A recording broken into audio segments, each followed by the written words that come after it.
Interstellar Roadtripper production. Humanity's Weapons.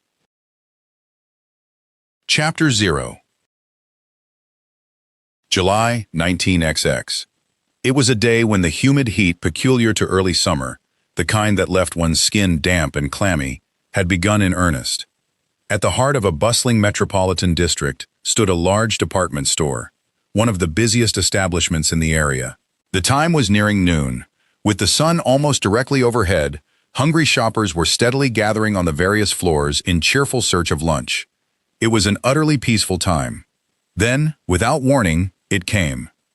In the department store's women's clothing section, a strange tremor suddenly passed through the brightly decorated sales floor. It was no stronger than a 1 or 2 on the seismic scale, the sort of faint shaking that most people initially dismissed with a casual, "Oh, is that an earthquake?" Immediately afterward, however, a deafening crash rang throughout the floor, as though an enormous sheet of glass had struck the hard ground and shattered into countless pieces. Before anyone could scream, a pitch-black fissure appeared in empty space itself. From that wound in the fabric of reality, 5 masses of alien black flesh silently crawled forth, writhing like mud. It was the moment when the enemies of humanity, the beings that would come to be known as Umbrae, first descended upon the world. The first human victim was Ayano Fujimoto, a female employee standing behind a nearby counter. After the tremor, she found herself staring at an unidentified mass of black flesh that had suddenly appeared directly before her.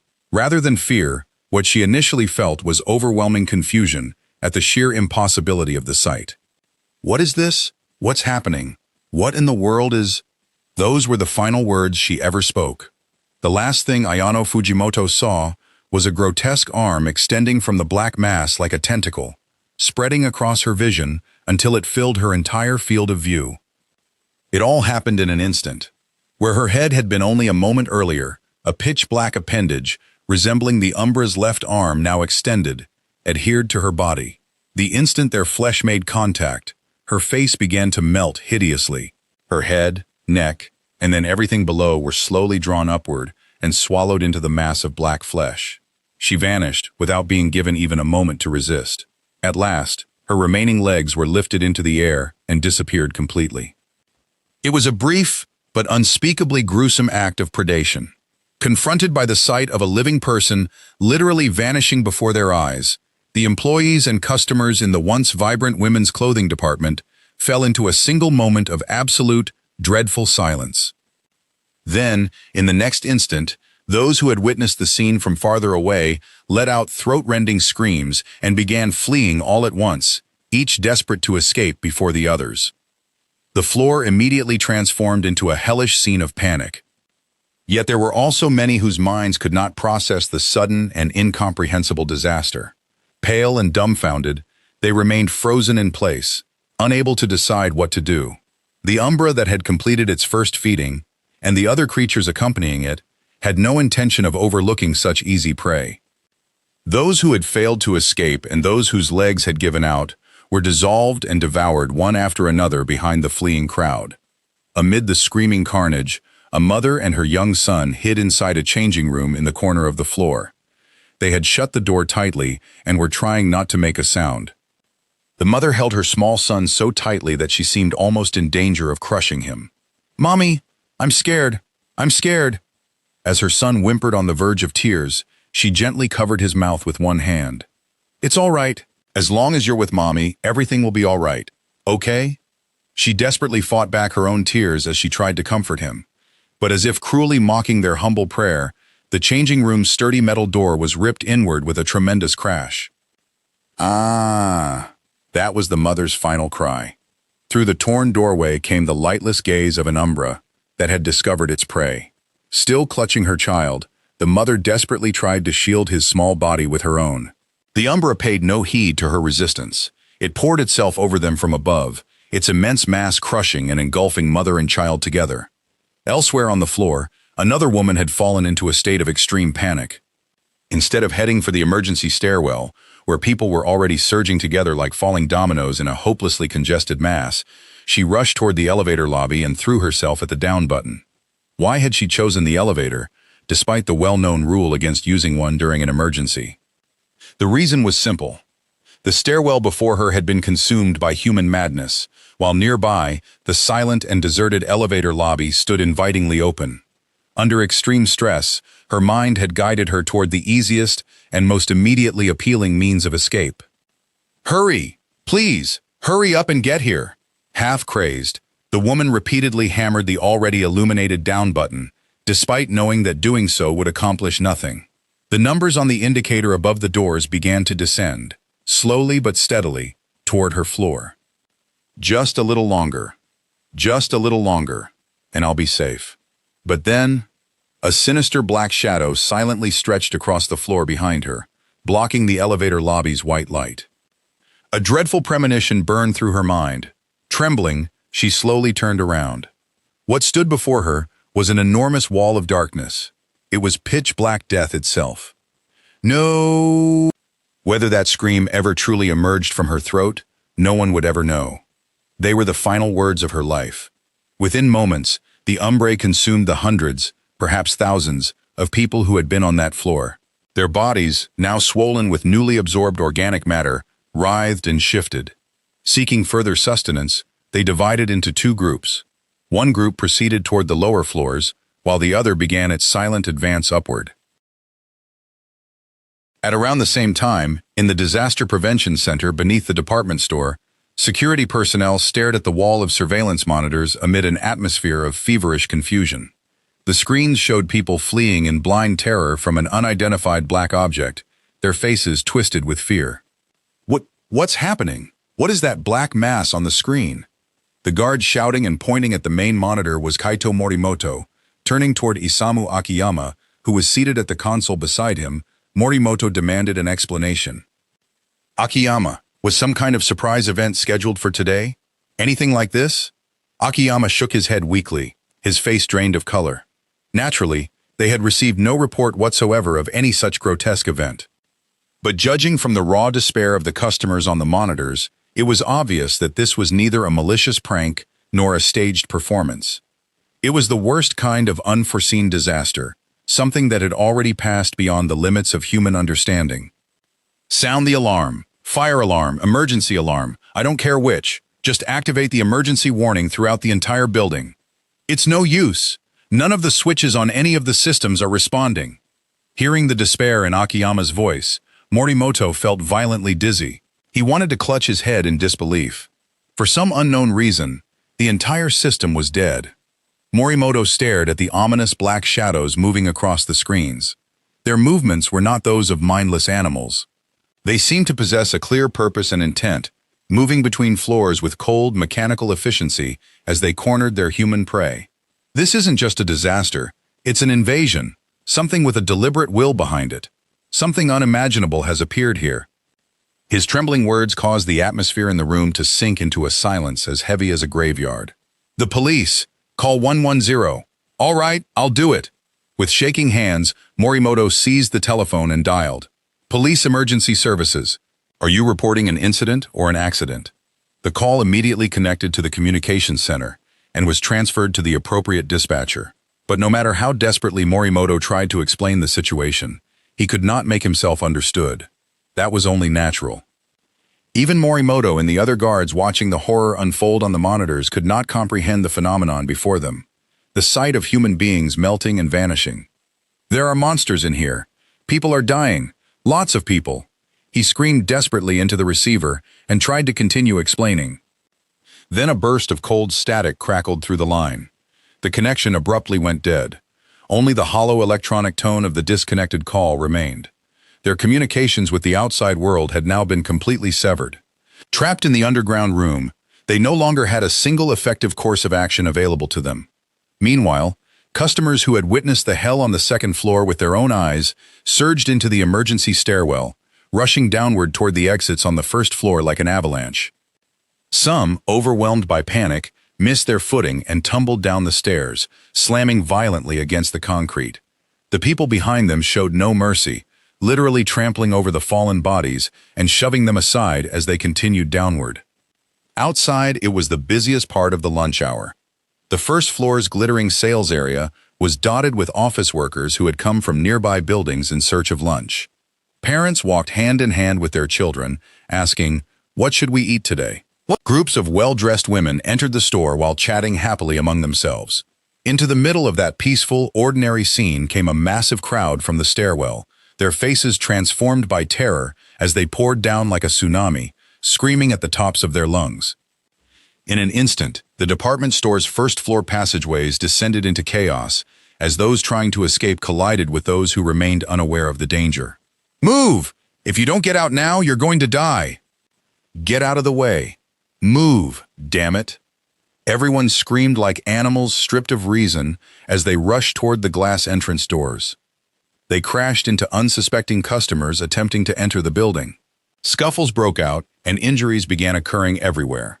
The passageway became packed with fleeing customers, while those who had no idea what was happening watched the chaos from a distance. Panic fed upon panic. The situation deteriorated into a riot that no one could possibly control. Trying to understand what was happening, a female employee from a nearby counter seized the arm of a customer running past her. "Mom, what happened? A monster! There's a monster in here! It's going to kill everyone!" The hysterical customer shrieked those words, tore her arm free from the employee's grasp, and fled toward the exit. A monster! Left standing alone, the employee hesitated, unable to decide how she should respond to such an absurd claim. But before she could complete her next thought, the horrifying truth behind those words was mercilessly revealed, directly before her eyes. Behind the crowd surging down the staircase like an avalanche, something black and writhing emerged from the darkness. There were 3 of the grotesque beings in total.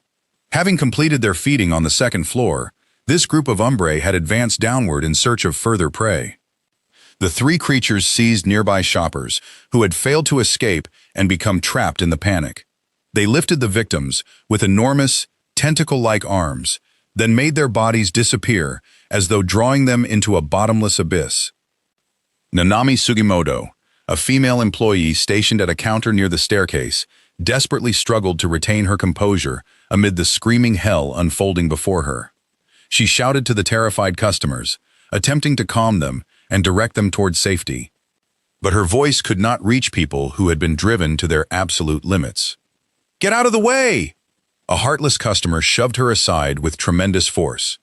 Sugimoto fell heavily onto the cold marble floor. Grimacing in pain, she tried to stand. At that moment, something warm, wet, and viscous closed around her left ankle. "What?" She looked down. An Umbrae's black mass of flesh had crawled across the floor unnoticed and was now clinging tightly to her leg. Immediately afterward, she was struck by a force of impossible strength. The creature violently yanked her left leg. Before Sugimoto could scream, she was thrown onto her back and dragged rapidly across the floor toward the monster. "Ah!" As she was pulled along, her mind went blank with terror.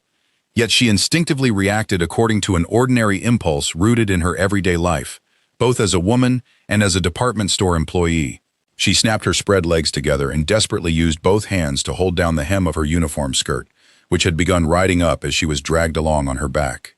But that innocent and deeply human act of modesty became a fatal restraint upon all 4 of her limbs. By holding down her skirt, she had deprived herself of the use of both hands.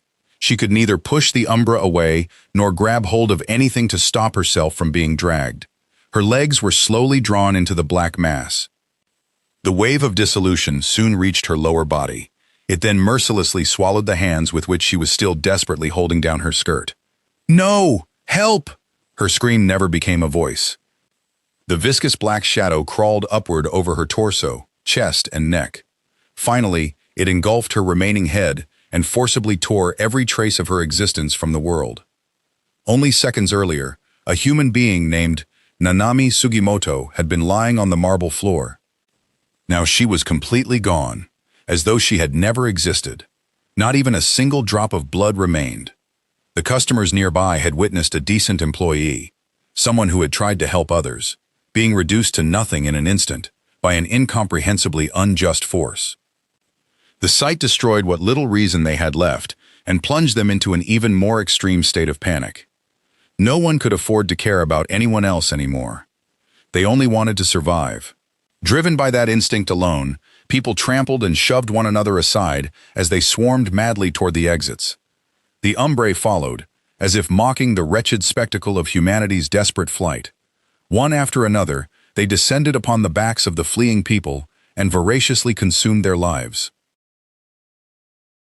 The third floor of the department store, directly above the women's clothing department on the second floor, where the gruesome first feeding had taken place, was the men's clothing section. One of the two Umbrae that had separated from the others had silently entered this floor. Because it was around lunchtime, there were very few people in the men's clothing department. The occasional customers who did visit were usually there merely to purchase everyday accessories, such as neckties or handkerchiefs. Consequently, neither the handful of customers on the floor nor the employees tending the sales counters had any idea that a horrific vision of hell was unfolding directly beneath their feet.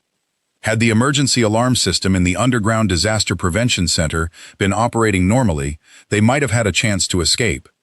But reality was merciless and cruel. The floor remained shrouded in silence, disturbed only by the department store's gentle background music, which continued playing with hollow indifference. Rika Matsuda, a female employee standing behind a counter near the escalator, was the first to notice the presence of something resembling a customer coming up the stairs. "Welcome?" Matsuda put on her professional smile and attempted to greet the unwelcome visitor politely. But the end of her greeting naturally rose into a question. The figure possessed such a bizarre and unnatural form that anyone who saw it would feel both instinctive revulsion and an overwhelming sense that something was terribly wrong. At first glance, it certainly appeared to have a human shape, but its outline was warped like mud. Where its face should have been, there were no eyes, nose, or mouth. It wore no clothing, and not a single finger had formed at the ends of its long, dangling arms. Its entire body consisted of a sinister black organic substance that seemed to swallow the light around it. Is this some kind of surprise attraction? But I wasn't told anything about an event on today's schedule. Confusion passed through Matsuda's mind. Before her thoughts could catch up with what she was seeing, however, the strange figure took one step toward her, then another. "Excuse me, but is this part of some event?" Perhaps thinking she might have misunderstood the situation, or that this could be some malicious prank, Matsuda made an effort to remain calm as she addressed it. The black monster did not answer. It merely continued approaching Rika Matsuda in silence. A cold sensation ran down her spine. Now deeply suspicious, she tried once more to question it in a firm, professional manner. "Excuse me, is there something I can help you with?" She involuntarily stepped backward as she spoke, overwhelmed by the creature's unnatural appearance. No response came. Only a few meters remained between them. In the next instant, the behavior of the black creature, which until then had moved like slow, viscous mud, changed completely. The Umbrae spread its enormous arms wide. Then, with an explosive burst of speed utterly unimaginable from its previous sluggish movements, it rushed forward and seized Rika Matsuda's body from the front in a crushing embrace. The death embrace. That was the name the Hoshino conglomerate would later assign to this form of restraint in its official reports. It was the Umbrae's ultimate method of predation. The instant it touched a living organism, it disintegrated the victim at the molecular level and absorbed the resulting matter into its own flesh. No. By the time Matsuda tried to scream, her entire field of vision had already been smothered by walls of black flesh. The flesh and bones throughout her body liquefied before she could even cry out. Her remains were drawn into the monster and absorbed. She did not even have time to feel the pain. Her consciousness vanished instantly into the depths of darkness. Amid the gentle silence of an ordinary afternoon, the life of a young woman quietly disappeared without a sound, as neatly and completely as though she had never existed at all. Another creature, separate from the one that had entered the third floor, the fifth and final Umbrae to descend upon the department store, had crawled farther upward to the fourth floor. Like the floor directly below it, this was still a peaceful place, where no one had yet been informed of the gruesome massacre unfolding in the second-floor women's clothing department. The pitch-black monster pushed open the heavy emergency stairwell door and emerged. Yet the customers who saw it reacted with anything but fear. They conveniently assumed that it was merely someone wearing an elaborate costume, perhaps a villain from one of the hero shows commonly held at department stores. After all, This floor was located beside a toy department filled with colorful merchandise and an adjoining food court lined with restaurants. The innocent laughter of children rang out without end. Dishes clinked pleasantly, and cheerful families filled the area with lively conversation. Perhaps it was precisely because the space was enveloped in such an absolute sense of everyday happiness that people's minds had no choice but to misinterpret the grotesque figure before them as harmless entertainment. Kenta Endo, a young office worker who had presumably come from a nearby office to eat lunch, held a tray in his hands and gazed curiously at the black monster. Wow, that's really well made. The quality of hero show attractions these days is incredible. He stared at it with the innocent fascination of a boy who had returned to his childhood. That very act became the worst possible trigger of his fate. At the exact moment Kenta Endo stood captivated by the creature's elaborate appearance, his entire field of vision suddenly turned black. His consciousness abruptly ceased. Before anyone realized what had happened, the Umbrae's black organic matter had attached itself to the place where his head had been. The same process that had claimed Ayano Fujimoto on the second floor was mercilessly repeated here. His head, neck, chest, and torso were forcibly broken down at the molecular level and drawn upward into the mud-like monster. Within mere seconds, his feet, still clad in leather shoes, were the only part left suspended in the air. Then they, too, vanished. The tray struck the floor with a tremendous crash. Despite witnessing the surreal annihilation of a human life at such close range, another office worker seated a short distance away, Naoki Nishimura, made a critical misinterpretation. Whoa, hero shows these days even use realistic magic tricks like that. Nishimura's words of admiration immediately spread among the customers seated around him. The human mind was so desperate to reject the physically inexplicable horror of watching a person melt and disappear that it forcibly accepted and supplemented the sight with a more comfortable explanation. It must have been an elaborate performance. Instead of feeling afraid, the nearby customers relaxed. Oh, I see. It was a magic trick. A strange sense of unity began to spread across the floor, as though they might even applaud the monster. Only a few seconds remained before the Umbrae began extending further tentacles of death toward the pitiful audience, its waiting prey. Several dozen minutes after fragmented emergency calls began coming from the department store, where gruesome acts of predation and scenes of screaming carnage were unfolding. Multiple police cars raced to the area, their sirens blaring as they arrived one after another with tires screeching. There may be multiple perpetrators. They are believed to be dangerous, indiscriminate terrorists who are moving through the building and murdering civilians. Forced to respond under those extremely vague and inaccurate instructions, the officers burst from their patrol cars and began desperately questioning the people who had escaped from the department store. However, the callers had been in a state of extreme panic, and the emergency dispatch operators who had answered their calls had failed to obtain any accurate understanding of the situation. More importantly, the connection had been forcibly severed in the middle of the call. No matter how many times the police tried calling back, they were unable to reconnect with the underground disaster prevention center. Nevertheless, the screams and overwhelming urgency heard through the receiver made it obvious that this was no ordinary incident. Police commanders therefore ordered every available patrol unit in the surrounding area to respond immediately. The information shared with them amounted to only this: there were multiple perpetrators. Their weapons were unknown. They were murdering people throughout the building. The scene was a large department store. The area around the building had already descended into uncontrollable chaos. Pale-faced survivors were scrambling to escape, while an enormous crowd of curious onlookers gathered to see what was happening. Move. Clear a path for the police entry team. Realizing that further questioning outside would get them nowhere, the officers placed their hands on their holstered pistols and prepared to storm the department store through its glass entrance doors. At that exact moment, crash! Far above their heads, the tremendous sound of a massive window shattering rang out from one of the building's upper floors.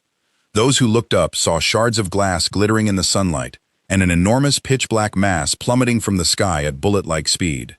Boom! With a thunderous impact, the black monster struck the very center of the crowd of gawking bystanders gathered near the department store entrance. But the nightmare did not end there. Almost immediately, more upper-floor windows shattered in a chain of frenzied crashes. A second and then a third gigantic mass of black flesh literally fell from the sky. The descending Umbrae crushed one unprotected human after another beneath their bodies. They also engulfed the officers who had been raising their shields in preparation for entry, smashing their bodies against the marble pavement without mercy. Explosive clouds of dust and smoke filled the air, obscuring everyone's vision in the worst possible way. The surviving officers strained their eyes through the confusion, unable to understand what had happened. The spectators who had been watching from what they believed was a safe distance instinctively sensed that a scene of carnage beyond anything they could imagine was unfolding on the other side of the smoke. From this point onward, the situation would deteriorate even further, racing in a direction completely beyond the control of human science. From within the rising dust, 5 completely unharmed Umbrae slowly stood upright. Spread out before their distorted forms was a mountain of defenseless delicacies, packed into a confined space and desperately trying to escape. Thousands, perhaps tens of thousands of people had gathered inside a cage on the surface of the earth. To the Umbrae, there was no reason whatsoever not to dissolve and voraciously devour the living creatures before them. Ryota Hasegawa, one of the police officers who had responded to the scene, was among the fortunate few who had avoided being struck directly by the Umbrae's sudden aerial assault. Yet the horrific truth remained vividly burned into his mind. Several of the fellow officers who had been standing beside him with their shields raised only seconds earlier had been caught beneath the black masses and instantly crushed to death. "Hey, stay with me! Are you all right?" Hasegawa could not determine whether this was some unknown explosive attack by highly advanced terrorists or something else entirely. Nevertheless, determined to fulfill his duty as a police officer, he gripped his expandable baton in his right hand and assumed a combat stance. Amid the dust obscuring his vision, he attempted to assess the situation and subdue whoever was responsible. Against a human opponent, it would have been a model response, swift, disciplined, and entirely correct. Against the absolute aberration known as an Umbrae, however, it was nothing more than a futile struggle devoid of meaning. From deep within the dust cloud, something resembling a distorted black human figure lunged toward Hasegawa at tremendous speed. "Stop! Don't move!" Acting on pure reflex, Hasegawa drove his body forward and swung his baton down with all his strength, intending to split the attacker's skull. There was a strange, hard tap as the weapon sank into the organic substance. At the moment of impact, however, Hasegawa felt a cold and deeply unnatural sensation in his right hand. "It won't move?" He attempted to pull his arm back and prepare another strike, but his muscles did not respond. Worse still, the sensation in his right hand itself was rapidly disappearing from its base. Before his mind could recognize the abnormality as terror, the black figure spread its arms and forcibly embraced Hasegawa from the front. His entire body was pinned as though inside an iron vise. An unbearable pressure crushed his bones from within with a sickening series of cracks. That was the final sensation the young officer experienced in this world, the incomprehensibly unjust touch of death. "Hasegawa! What are you doing? Run!" Tetsuya Maeda, the senior officer assigned as Hasegawa's partner, witnessed the decisive moment of his partner's death from only a short distance away. Maeda's eyes had clearly followed and understood everything up to the instant Hasegawa accurately drove his baton into the shoulder of the black mass believed to be the attacker. But what happened next was madness. Instead of damaging the monster, the steel baton sank into its black body as though being swallowed by liquid mud. The creature dissolved and consumed the weapon. Then its wall of black flesh crawled like a living thing up the right arm of the man still gripping it, swallowing him as well. Holding Hasegawa in an almost affectionate embrace, the monster disassembled his entire body at the molecular level and dragged him into its own flesh. The human outline of Ryota Hasegawa was silently absorbed into the monster before Maeda's eyes. Then it disappeared completely. "You've got to be kidding me. What the hell is this?" It made no sense. Not a single drop of blood had fallen onto the marble floor. Maeda's mind raced desperately to understand the situation logically, but the more he thought about it, the more the contradiction between what he saw and what he knew to be reality threatened to drive him insane. Yet a single primal instinct spoke clearly to him. He would be next. What followed was not a conscious decision, but an entirely unconscious instinct for self-preservation. With violently trembling hands, Tetsuya Maeda pulled his new Nambu revolver from the holster at his waist and disengaged the safety with his thumb. "Stay away from me!" Frantic and beyond reason, he repeatedly squeezed the trigger. Bang, bang, bang. The deafening reports rang out one after another at point-blank range. The .38 caliber lead bullet struck the black monster squarely in the chest without deviating by so much as an inch. Against a human body, such gunfire would have instantly torn flesh apart and scattered fragments in every direction. Each impact did cause the Umbrae to stagger backward from the physical force, one step at a time. But that was all. The bullets disappeared into the black substance covering the monster's surface. No blood flowed, and its skin did not tear. After Maeda had fired all 5 rounds, only the hollow clicking of the hammer echoed through the air. Ha, ha, ha. A dry laugh of complete madness escaped his lips. It was not that physical destruction by gunfire had absolutely no effect, but the limited power of individual handgun rounds was far too insignificant to overcome the creature's abnormal ability to hold themselves together, and the gunshots became the final, disastrous blow. How the earless creatures detected the energy of the explosions was unknown. Nevertheless, the other Umbrae that had landed nearby suddenly stopped devouring the ordinary bystanders they had been feeding upon. All at once, they turned their headless upper bodies toward Maeda. A network of murderous intent was shared among them in an instant. 5 Umbrae charged simultaneously from every direction, their tremendous mass causing the ground to shake as they converged upon Tetsuya Maeda's slender body. In an instant, a tsunami of black flesh surrounded and crushed him. Before he could leave behind even a single cry, everything that had once been Tetsuya Maeda was completely consumed. Not one scrap of clothing remained. Even his revolver was gone. Only a cold wind passed through the empty space where he had stood. At the very time the 5 Umbrae dispersed throughout every level of the department store and began mercilessly wandering its floors, the worst possible conversation was about to take place inside a quiet management office near the top of the building. An office completely isolated from the hell outside. The heavy pounding of footsteps echoed along the hallway. Then the office's heavy door flew open as though it had been kicked in. "Manager, something terrible has happened." The person who stumbled inside, shoulders heaving and barely able to breathe, was a young employee named Susumu Kajiwara. "What is it, Kajiwara? Why are you so pale and agitated?" Takeshi Kawaguchi, the store manager, was seated deep in his desk chair, reading through some documents. He narrowed his eyes suspiciously behind his glasses as he posed the question.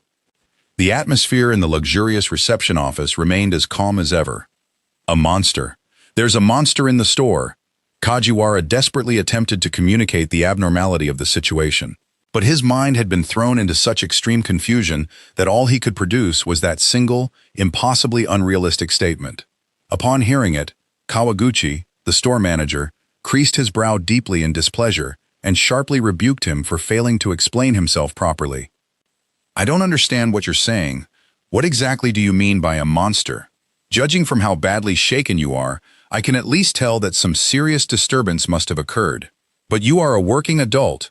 Calm down, organize the facts, and explain the situation logically and in detail." Struck by his superior's cold reprimand, Kajiwara forced cold air into his lungs and tried to steady his violently trembling knees. At last, he began haltingly explaining what had happened. I didn't directly see the critical moment when whatever happened actually began. I had some business in the women's clothing department, so I took the elevator downstairs. But the instant I reached the floor, huge numbers of customers were screaming and rushing toward the stairways and exits like a tidal wave. Kajiwara's face twisted with terror at the mere recollection. It was clearly nothing like an ordinary fire or an evacuation drill.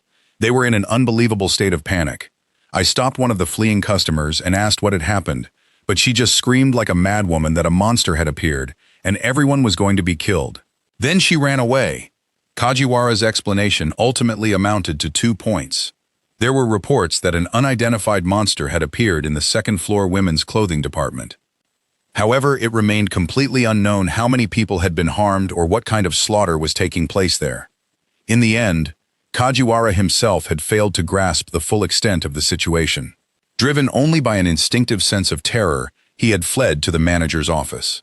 "And why?" Kawaguchi asked, tapping the pen in his hand against the desk and making no attempt to conceal his irritation. "Have you abandoned your duties and come here on the basis of such a vague rumor? If the customers are panicking, then our first responsibility as professionals in the retail business is to assess the situation, issue the appropriate announcements, and guide everyone to safety. I cannot have you running all the way up to this top-floor office to give me some occult nonsense about a monster." Yes, sir, you're right. I apologize. I'll go and investigate." The store manager, the highest authority in the entire department store, had responded with such coldness and complete disregard for reality that Kajiwara felt a fierce anger rise within him, surpassing even his fear. What does he mean, investigate the situation? What does he mean, guide everyone to safety? Anyone who saw that human wave pouring down the stairs should understand how dangerous this is. But there was no point in saying anything more to this man. Kajiwara instinctively sensed that remaining there any longer would cause him to lose his own sanity. After offering only a perfunctory farewell, he turned around and hurried back into the silent hallway from which he had just come. At that exact moment, behind him, the manager sighed and lowered his eyes to his paperwork once more. Neither of them had yet realized that the fifth black mass, which had descended from the fourth-floor food court and completely absorbed Rika Matsuda on the third floor, had already approached soundlessly and was now extremely close. As he passed through the heavy door leading into the back-of-house area, Susumu Kajiwara found himself tormented by an overwhelming sense of regret. The manager had ordered him to return and see what had happened with his own eyes. Back there, Kajiwara should have joined the wave of customers rushing down the escalator and simply fled outside with them. Of course he should have. He still did not know exactly what was happening, but there was undoubtedly something extremely and unquestionably dangerous in that department. The crowd's frenzy had been far beyond anything ordinary. Why should he willingly return to such an extraordinarily dangerous place? He could have abandoned his workplace and escaped.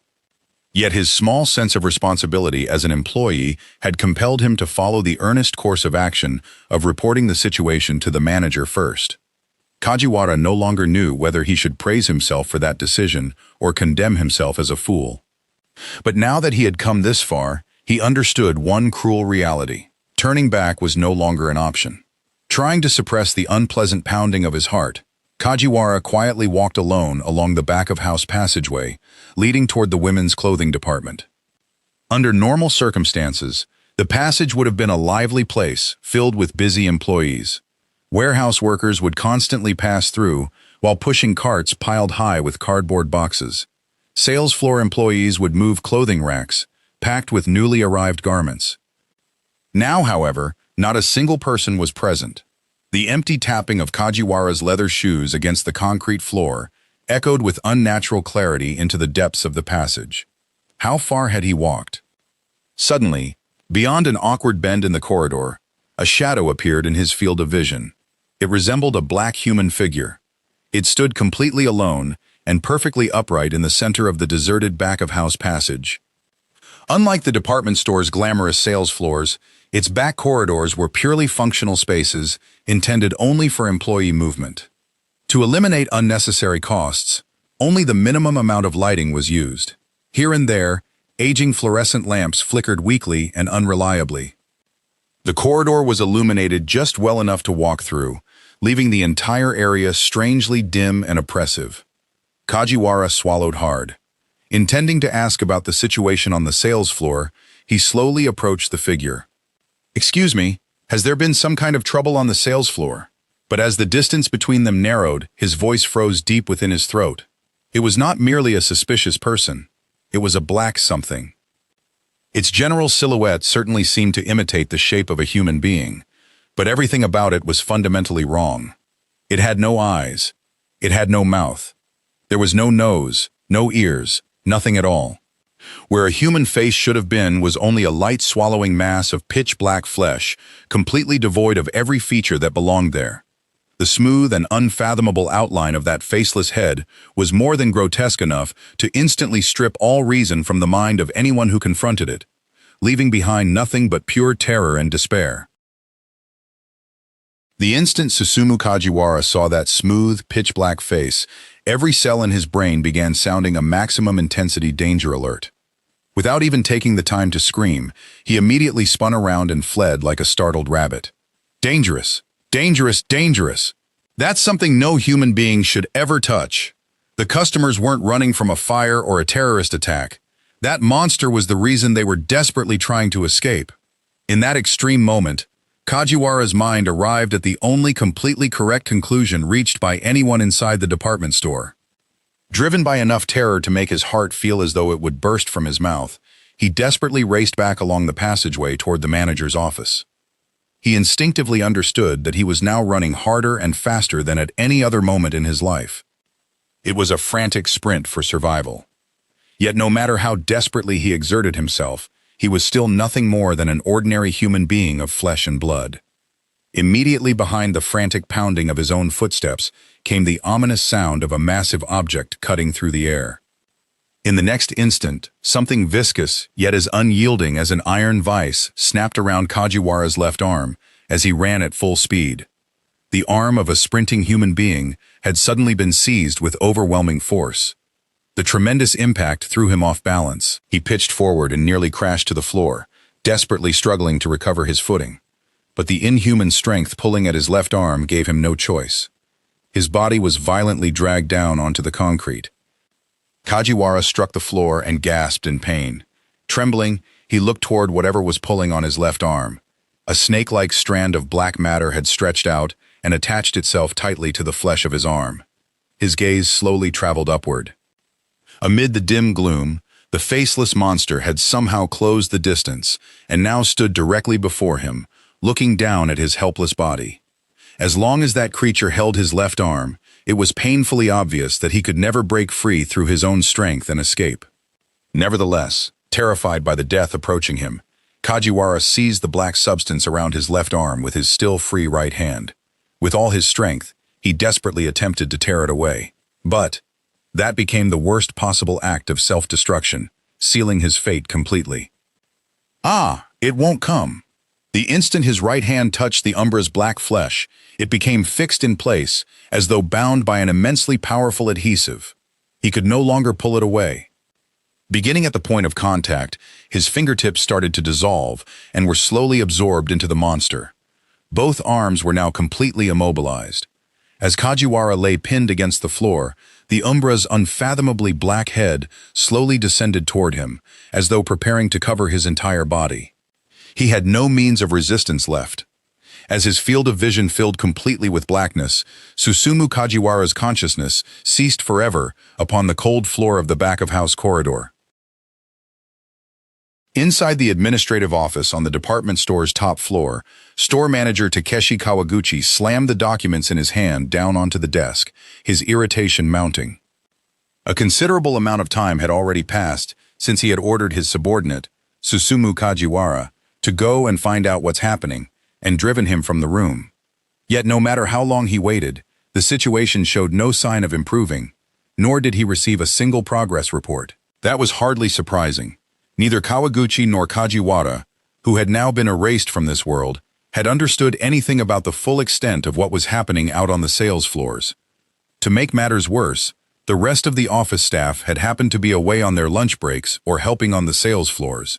Kawaguchi, the store manager, was the only person left in the spacious office. Amid the silence filling the room, Kawaguchi's eyes settled on the impersonal-looking internal telephone at the edge of his desk. What on earth is taking them so long down there? Clicking his tongue, Kawaguchi snatched up the receiver and began dialing every department he could think of: the women's clothing department on the second floor, the reception counter on the first floor, and even the service counter in the basement. But the ringing tone merely echoed into emptiness. Not one person in any department picked up. After dozens of unanswered rings, Kawaguchi froze with the receiver still pressed to his ear. In a large department store, it was absolutely inconceivable under normal circumstances that no one would answer any of the internal lines to its major departments. That merciless fact forced him to confront the possibility that something had already gone catastrophically wrong throughout the entire building, something far beyond the point of no return.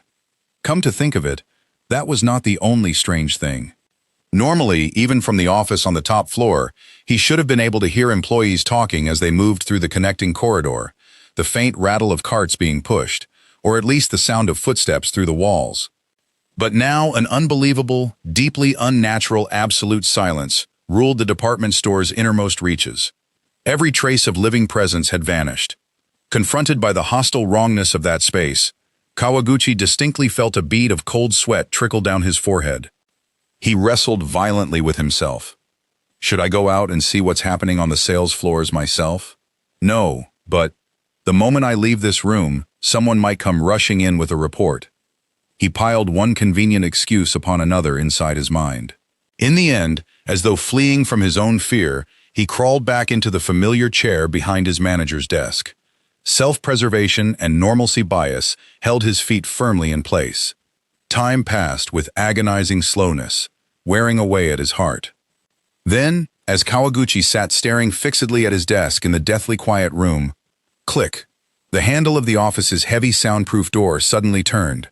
The door slowly opened.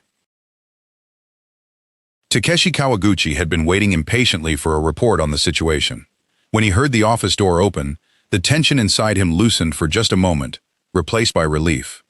You certainly took your time, Kajiwara. So, what was the situation on the lower floors after all? Recovering his usual overbearing demeanor, Kawaguchi slowly turned his gaze toward the door. But the figure standing there was most certainly not the subordinate he had been expecting. It was an eerie, pitch-black something that seemed to swallow the light itself. Although it vaguely imitated the form of a human being, its unnatural mass possessed not the slightest trace of human warmth. Kawaguchi stared at the black monster, desperately searching his mind for some convenient explanation. Who are you, anyway? Why would you come all the way to the manager's office during an emergency like this? That absurd question clashed violently in his mind, with a terrifying truth he refused to acknowledge. Could this possibly be the monster the customers were screaming about? And then, as his terror reached its limit, what emerged from his mouth was an almost comically desperate attempt to escape reality. What? Who are you? This area is restricted to authorized personnel. If you have no business here, then leave immediately. Even as he spoke, Kawaguchi no longer understood what he was saying. If the being before him was a vicious terrorist, delivering a bureaucratic reprimand would only provoke it into killing him. And if, by some chance, it was merely a lost individual with no connection to the incident, then he ought to keep it there and question it about what was happening on the lower floors. Perhaps I should stop them and ask for more details. Certain death stood only moments away, yet Kawaguchi's mind was still occupied with such carefree calculations of profit and loss. He should have looked more carefully at the intruder before him. The aberration had no eyes, mouth, or nose where they ought to have been. It possessed not a single drop of willingness to communicate. It was humanity's absolute enemy, an Umbrae. Ignoring Kawaguchi's warning completely, the jet-black monster writhed like mud and slowly advanced toward the desk. Hey, you can hear me, can't you? I told you to get out. Desperate to reject any further interaction, Kawaguchi thrust his left hand toward the monster and waved it away as if shooing an animal, gesturing for it to leave. A black tendril shot out and clamped tightly around the carelessly extended arm. The next instant, Kawaguchi was struck by monstrous strength, powerful enough to tear a human body apart with ease. His left arm was yanked forward, dragging him from the heavy, genuine leather chair before he could resist. He slid across the top of the desk and tumbled onto the floor. Stop! Let go of me! What do you think you're doing? As he writhed across the floor, Kawaguchi reached out with his still-free right hand, desperately trying to peel away the black adhesive substance clinging to the left side of his neck. He seized the creature's arm, but the instant he touched it, his right hand became stuck, as though drawn in by a magnet. It would never come free again. Starting from the point of contact, his skin melted into a viscous sludge. Flesh and fabric alike dissolved and blended into the monster's jet-black wall of flesh. Ah, it's hot. No, help. Takeshi Kawaguchi underwent the exact same process of despair as the young subordinate he had arrogantly sent to his death. And he met the exact same horrific fate as Susumu Kajiwara. Enveloped in the monster's embrace of death, his torso, chest, neck, and finally even the head that had continued denying reality until the bitter end were absorbed. He vanished completely from the silent manager's office. On the top floor of the vast department store, now bereft of its master, only the hollow electronic tone of the disconnected telephone receiver continued to echo. Beep, beep, beep, forever. After devouring nearly all the food inside the department store, the Umbrae sensed that no living presence remained, no matter how extensively they roamed the vast building. And yet their hunger had not been satisfied. As though searching for its next prey, one of them gazed down through a shattered window. Far below the building, beyond its pitch-black eye sockets, an unbelievably vast number of new sources of food were packed together in a dense mass. Had creatures such as the Umbrae possessed human emotions, they might have erupted into ecstatic celebration, dancing with delight. An overwhelming supply of resources lay before them, so vast that it could not possibly be exhausted for some time, no matter how indiscriminately they fed. Needless to say, this was the defenseless crowd of ordinary civilians who, driven by shameless curiosity, had broken through the police cordon and gathered outside. Directly beneath the building was a perfect feeding ground. The instant it recognized that fact, one of the Umbrae placed a foot upon the broken window frame and, surrendering itself to gravity, plunged toward the ground without the slightest hesitation. After watching their companions strike the fresh food below with a deafening rush of wind, the remaining creatures followed. One after another, they leapt from the building toward their prey, sending a shower of broken glass raining down behind them. For the crowd on the ground, who had been casually preoccupied with getting a better look, the situation changed in a literal instant. From the department store's upper floors, a jet-black monster fell from the sky, blotting out the sunlight. And it was not alone. 5 gigantic nightmares slammed into the ground simultaneously. The massive black shapes ruthlessly crushed the people around them on impact, and then bared their fangs. Naturally, the unfortunate people struck directly by the falling creatures and trapped beneath them died instantly.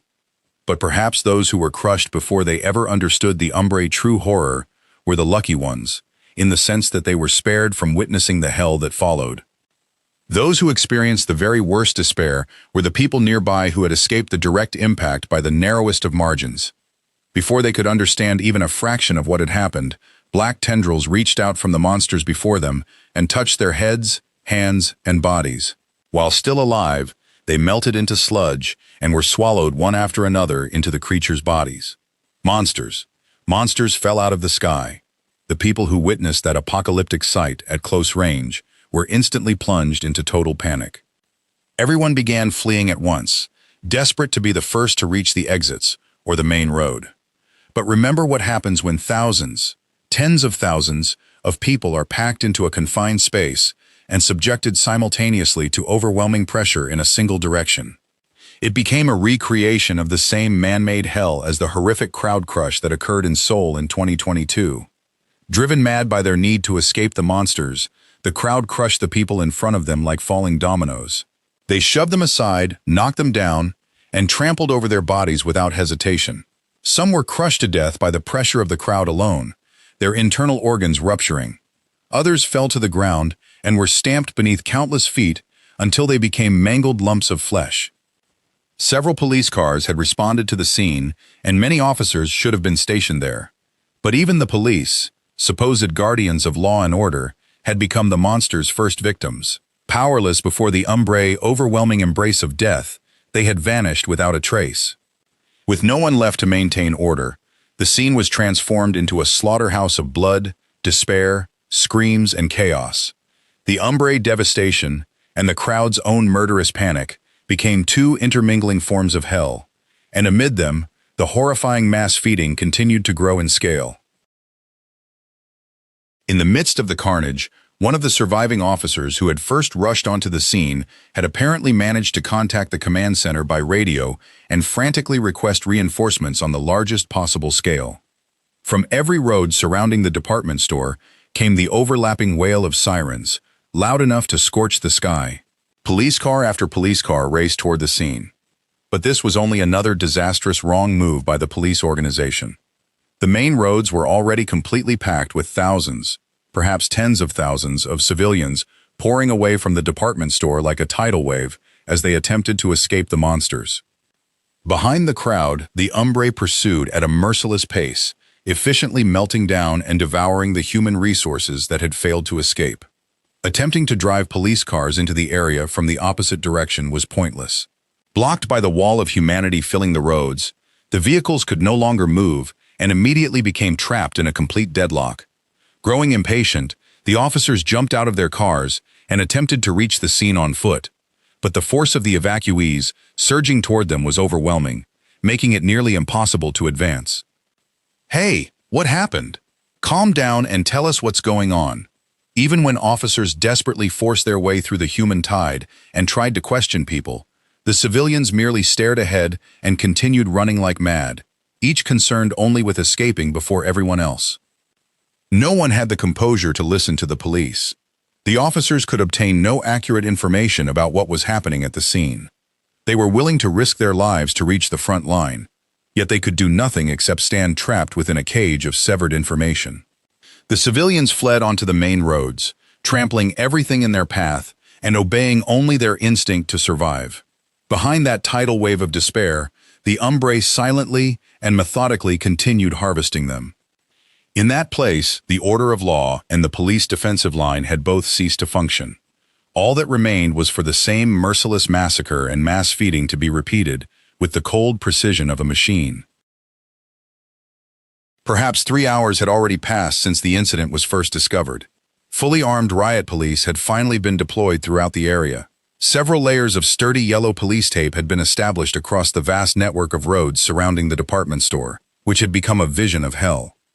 The panicked crowds had been forcibly removed, making it physically impossible for ordinary civilians to enter the restricted zone. And now, in response to this unprecedented national-scale disaster, the order was finally given to deploy the police force's ultimate weapon, the Special Assault Team, SAT. Only around 300 SAT officers were stationed across Japan's major prefectural police headquarters. They were an elite unit at the pinnacle of the police security division, specializing in counterterrorism and serious armed crime. The request for their deployment came from the chief of the prefectural police headquarters responsible for the area. It was an extraordinary decision, made beyond the normal bounds of legal procedure after receiving a desperate appeal from the chief of the local police station, whose forces had been devastated. This time, however, they would not be confronting human terrorists driven by an ideology. They would be facing unidentified monsters that melted and consumed human beings. Clad in jet-black tactical body armor, the officers hurried to the scene. Even they could not entirely conceal the confusion and tension written across their faces. A single squad, the basic operational unit, consisting of approximately 20 officers, was mobilized. They were divided into command, assault, and sniper elements before silently deploying around the department store, now transformed into a lifeless city of the dead. Following established operational doctrine, the 10-man sniper element, which comprised half the unit, divided into 5 two-man cells and silently took up positions on the rooftops of surrounding buildings.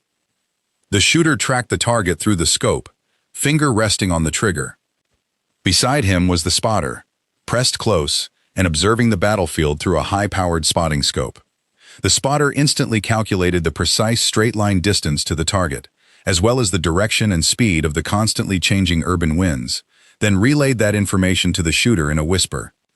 It was a coldly efficient system, designed to allow the shooter to focus every nerve solely on one task, putting a bullet through the target. Determining where each bullet struck after it was fired was another vital duty of the spotter. Their weapon of choice was the German-made H&K PSG-1 semi-automatic sniper rifle. It was a supreme precision weapon, extensively customized for SAT use by the Japanese police. The fundamental plan was not particularly complicated for officers of their caliber. Remaining fully alert to the Umbrae's overwhelming close-range predatory ability, their embrace of death, they would conduct a covert, extreme-range attack from 700 meters away, at the very limit of the PSG-1's effective range. Several rifles would fire simultaneously upon the same Umbrae, their trajectories intersecting with perfect precision. The coordinated barrage would shatter the creature's powerfully fused body from a distance and render it harmless in a single stroke. This was the full extent of humanity's first organized counterattack, an event the two geniuses, Cordelia and Sumire, would later confirm through the official report. On the streets below, strewn with shattered glass, 5 Umbrae continued to wander aimlessly, as though uncertain of what to do. The enormous supply of fresh food that had filled the area only a short time earlier had already been sucked into their bodies or fled beyond the police cordon. The creatures gave no thought to how many lives they had consumed and devoured in such a short period. Driven by instinctive hunger, they merely continued searching for their next prey, turning their headless heads from side to side. Their governing principles were simple to the very end: predation and survival. From the surrounding buildings, the SAT officers watched the monsters below with the eyes of hunting tigers, keeping them centered within the crosshairs of their scopes. All teams, lock your sights. A cold signal to commence the operation emerged from their radios. Coordinate your fire and destroy the targets completely. The historic command to open fire tore through the silence, blanketing the city. At that very moment, it rang across humanity's newest front line. Fire! At the commander's sharp order over the radio, the marksmen waiting in a state of absolute concentration atop 5 separate buildings simultaneously squeezed the triggers of their H and K PSG-1s. Bang!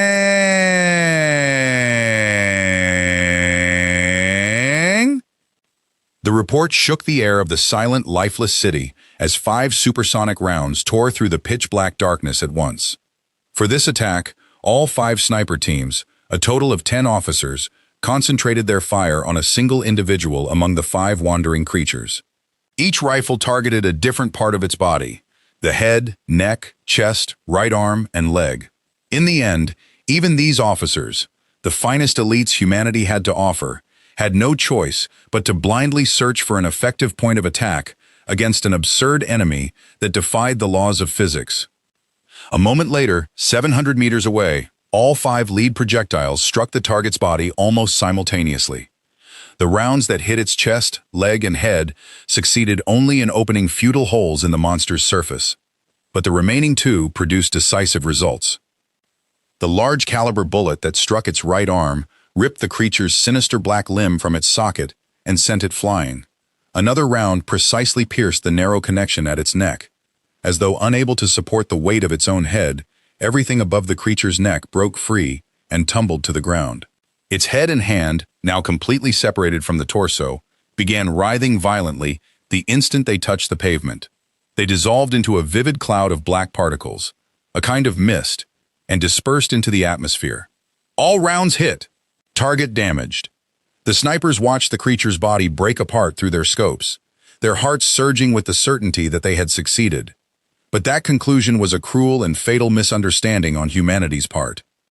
They had no way of knowing that their perfectly executed attack had been the worst possible trigger, one that would awaken the monster's most vicious survival instinct. For several seconds, the creature that had lost its head and right arm thrashed wildly in place, as though writhing in agony. Then its disturbing frenzy came to an abrupt stop.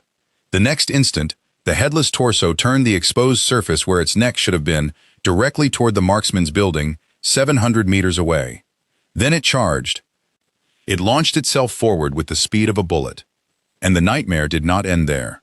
The moment their companion's head and hand were torn away, the 4 nearby Umbrae, which had not even been fired upon, jerked violently in unison, as though struck by an electrical current. A shared network of murderous intent, their hive perception, had awakened instantly and completely. The 4 creatures turned their eyeless heads toward the 5 buildings where the sniper teams were concealed, each assigning itself a different position. Then, moving with the same explosive speed as their wounded companion, they surged forward with such force that they seemed to blast apart the concrete beneath their feet. The spotter, tracking the unbelievable sight through his high-powered scope, screamed. Confirmed complete destruction of the hand and head. The severed parts are turning into particles. No, wait, you've got to be kidding me. They're looking straight at us.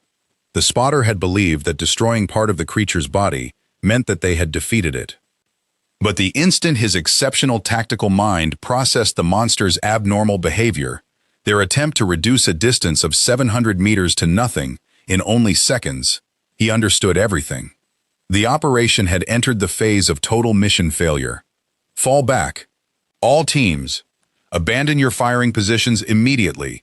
Withdraw from the area. Now. Faced with the black wall hurtling toward them at a deranged speed, he immediately screamed the order to retreat over the radio. His lightning-fast assessment was worthy of an elite national unit whose members had survived countless deadly situations. But they had triggered a murderous instinct that belonged in the realm of gods. From the very beginning, there had never been even a single second in which a future existed where they escaped that battlefield alive. The clock had passed midnight. 12 hours had already elapsed since the unprecedented disaster first struck the city. As the night's cold settled over the area, the entertainment district had become a silent ghost town, illuminated only by the empty glow of its streetlights. At the heart of the capital stood the Prime Minister's office. A suffocating silence filled the crisis management center deep within the building. The Prime Minister, the nation's highest authority, and the cabinet ministers gathered around him had just received the worst possible report, a declaration of the total defeat of Japan's public security apparatus. The special assault team had been completely wiped out. This was no longer a temporary act of terrorism within an urban area. It had entered the realm of a military invasion, threatening the very survival of the nation.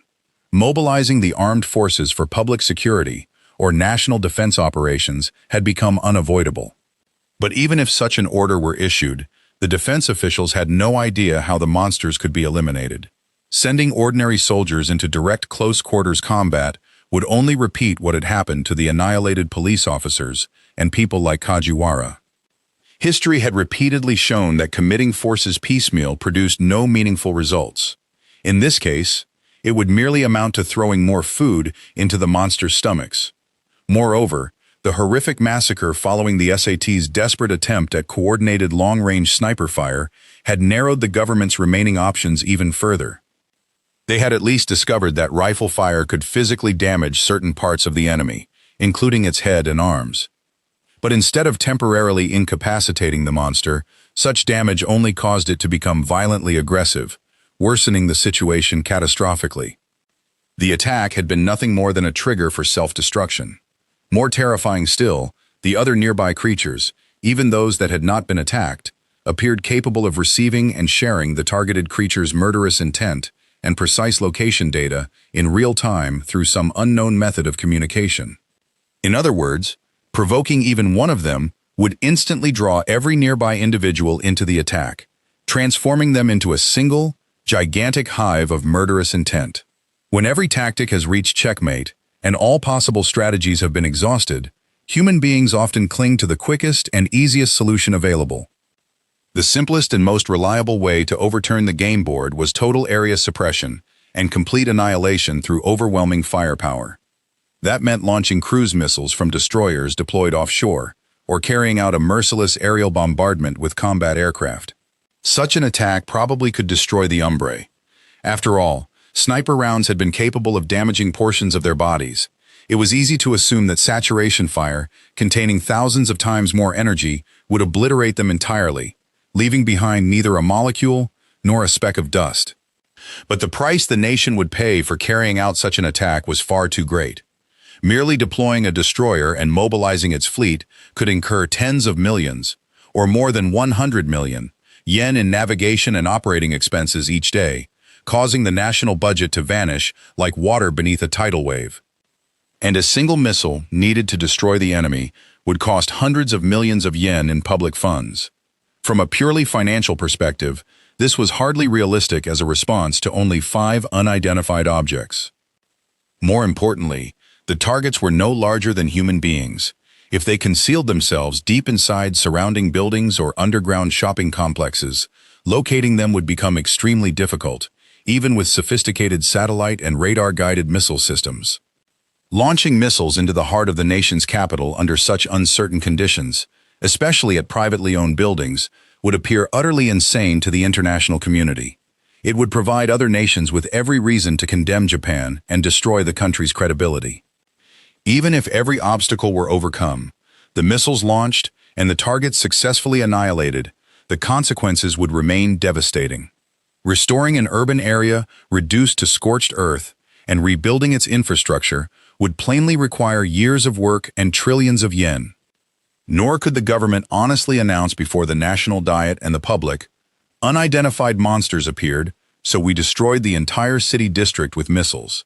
Such a declaration would plunge the country into bottomless panic. Japan could collapse economically and psychologically in an instant. So we can neither pull the trigger nor choose not to pull it. Inside the air-conditioned conference room of the Prime Minister's office, the country's leaders sat with greasy sweat coating their foreheads and pale expressions on their faces. Unable to solve the agonizing dilemma before them, they could only stare restlessly at the hands of the clock. It was a night of despair in which ordinary adults, consumed by calculations of competing interests, postponed their decision to protect themselves. 18 hours had already passed since the incident began. The dreary night of despair was finally coming to an end, and the light of a new morning had begun to rise in the eastern sky. Under normal circumstances, it would have been a beautiful morning, one that awakened the population and announced the refreshing beginning of another day. Yet the jet-black aberrations, whose bodies seemed to absorb the light itself, remained completely out of place in that peaceful scene. Illuminated by the morning sun, they continued prowling ominously around the surrounding buildings. The creatures were obsessively patrolling the cluster of high-rises that the police's finest elite unit, the Special Assault Team, had occupied as sniper positions the previous night, as if those buildings had become their territory. In the end, every SAT officer had been devoured. Not one of them survived. Up to the moment when the spotters confirmed the complete destruction of the target's hand and head through their scopes, and trembled with the certainty of victory, humanity's tactics had been flawless. But the speed of the Umbrae after their hive perception was triggered far surpassed human reaction time. Immediately after the shouted order to retreat rang out over the radio, the creatures defied gravity and sprinted up the sides of the buildings, suddenly appearing directly in front of the officers. In the end, the SAT members fared no differently from the ordinary police. Their powerful bodies and professional pride alike were crushed in an instant, and they were absorbed without a trace. Meanwhile, inside an over-air-conditioned conference room at the Prime Minister's office, cabinet ministers and defense officials continued debating possible countermeasures through the entire night, their eyes bloodshot. They had yet to produce a single effective solution. The politicians hesitated to gamble on a missile bombardment. Growing impatient, senior self-defense force officials proposed a new hardline alternative that would provide practical ground-based firepower. Deploy main battle tanks into the city center. A tank's large-caliber main gun possessed devastating power. If its supersonic armor-piercing shells or high-explosive anti-tank rounds struck the Umbrae directly, physical calculations suggested that the monsters, whose bodies had already proved vulnerable to sniper rifles, would finally be blown apart and completely destroyed. But deploying roaring battle tanks into a modern Japanese city would mean entering a vast political and legal quagmire. Japan was still formally at peace. No state of war had been declared. Sending tanks fully loaded with combat ammunition onto public roads and firing their main guns within an urban area would be an unprecedented outrage in a modern nation governed by law. It would also be impossible to conceal the operation by announcing to the public that it was merely a large-scale military exercise. If satellite images of tanks deployed in central Tokyo spread around the world, neighboring countries might conclude that Japan had begun some form of military rampage, or perhaps even a coup d'état. The resulting international concern could produce needless military tension and diplomatic pressure. We cannot simply turn to tanks because missiles are unacceptable. Do you have any idea how much physical damage they would cause to the city's infrastructure? The risk of international political conflict and the challenge of producing an excuse that the Japanese public would accept became an increasingly oppressive burden as the morning light grew stronger.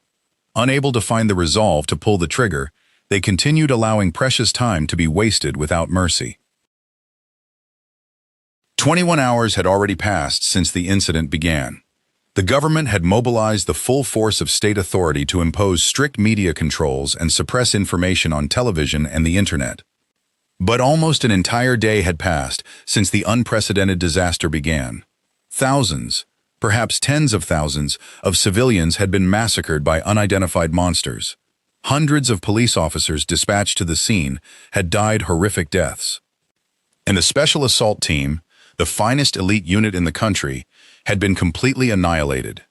The effort to conceal a reality this vast and blood-soaked, to pretend that it had never happened, was rapidly approaching its physical limit. The enormous restricted zone surrounding the department store remained firmly sealed off. Armed riot police formed a defensive wall on every side, creating an unnaturally fortified realm of death in the middle of the city. There was no longer even a minute, or a second, to spare. The politicians confined within the Crisis Management Center at the Prime Minister's office had been driven to the point where they finally had to reach some kind of definitive conclusion. Surface-to-surface missiles launched from destroyers, an aerial bombardment of the urban district, the deployment of main battle tanks in the city center. Yet no matter how thoroughly those hardline measures were debated throughout the night, each appeared capable of producing only catastrophic risks that could destroy the country. Financial ruin, diplomatic isolation, or the complete devastation of urban infrastructure. After intense confusion and compromise, the government's senior leadership finally settled upon the most traditional approach and the brute force solution carrying the least political risk. They would deploy Japan Ground Self-Defense Force infantry units and conduct a simultaneous close-range barrage with their portable anti-tank recoilless guns. A recoilless gun was a powerful man-portable artillery weapon designed to penetrate the heavy armor plating of enemy tanks and armored vehicles. This approach would avoid the need to send tanks, the ultimate symbols of state violence, rolling through the streets. Nor would it carry the same risk as a missile strike, in which an error in the designated coordinates might obliterate an entire district of high-rise buildings. The government could also formally justify the self-defense forces deployment as a mission to maintain public order and rescue human lives during a catastrophic disaster. Even considering Japan's distorted contemporary political circumstances, a saturation attack using infantry-operated heavy weapons represented the outer limit of what could plausibly deceive both the international community and the Japanese public. That was the final answer reached by ordinary adults after weighing the relative value of human lives. Meanwhile, the 5 Umbrae that continued tormenting the minds and stomachs of the government officials were still roaming persistently around the buildings where the SAT had been annihilated.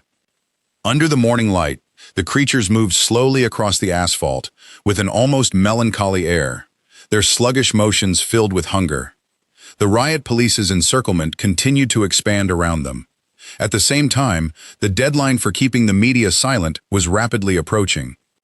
Only 3 hours remained before the Umbrae reached their supposed 24-hour activity limit. As that silent deadline drew near, the ominous sound of military boots began echoing from beyond the lifeless city. The defense forces were approaching with heavy weapons in their hands. Nearly 24 hours had passed since the incident was first discovered.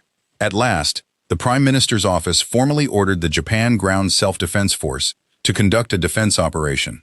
Fully armed infantry units completed their deployment along the front line of the tightly sealed entertainment district. The soldiers lay prone against the cold asphalt, directing the heavy barrels of their anti-tank recoilless guns toward their respective targets and assuming positions for a simultaneous barrage.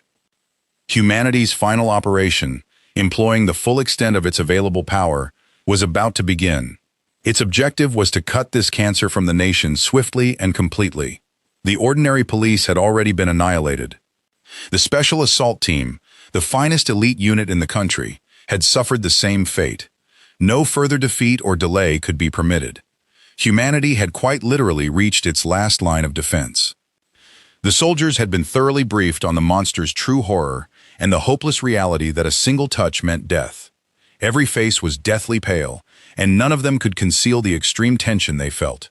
And yet humanity's desperate bombardment was never carried out.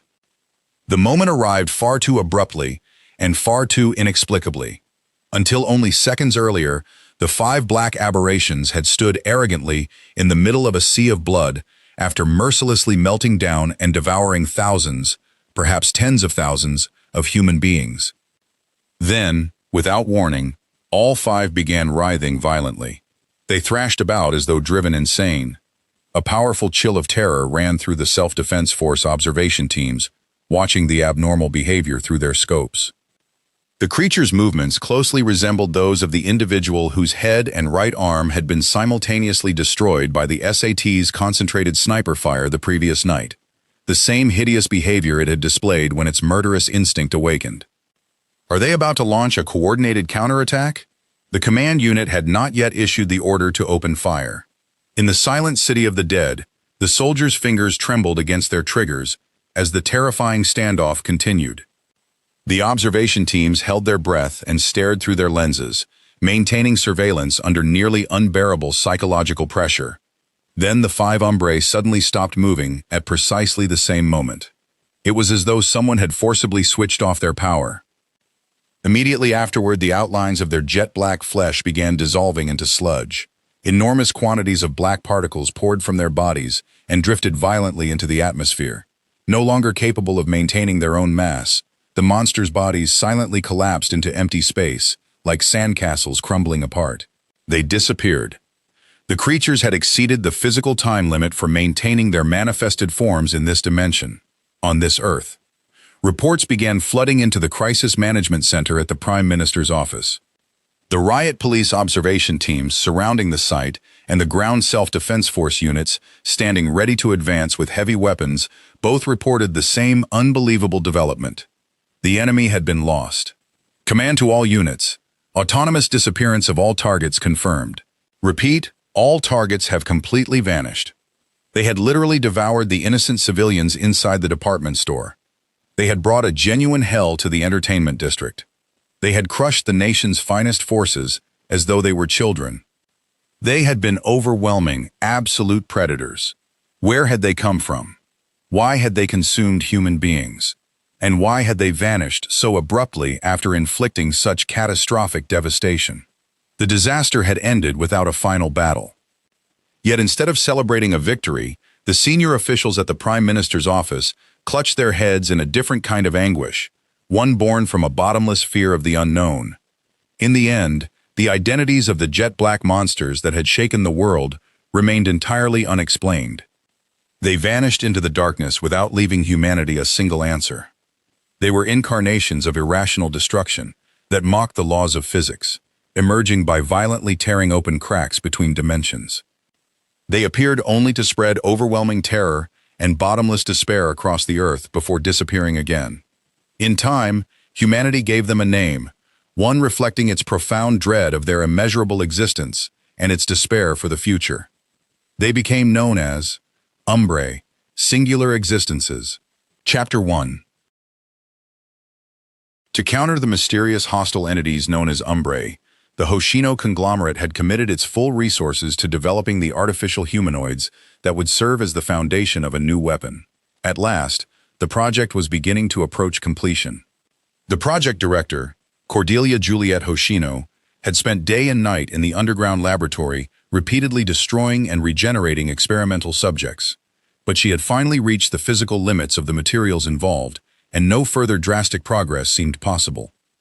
They had already gathered sufficient data on the fundamental construction of artificial humans. Cordelia decided it was time to shift her attention back to the original request, the government project that had now reached a deadlock. The fundamental premise is wrong to begin with. Expecting frail human beings to wield weapons capable of fighting those Umbrae on equal terms was a mistake from the very start. Cordelia glared up at the countless experimental subjects submerged in cultivation fluid that glowed an eerie green. Ever since beginning this preposterous project, the complaint had become an inescapable refrain of hers. There you go saying the same thing again. Sumire Yukimura, who had been operating the console, gave a wry smile upon hearing Cordelia's familiar complaint. Yes, my lady. That premise is precisely why we're throwing common sense aside and creating these children, these base bodies, isn't it? Sumire also looked up with a trace of emotion, gazing at the experimental subjects sleeping inside the tanks in the forms of young girls. The government's request to the Hoshino conglomerate had been absurdly vague. Develop an absolute weapon capable of opposing the Umbrae.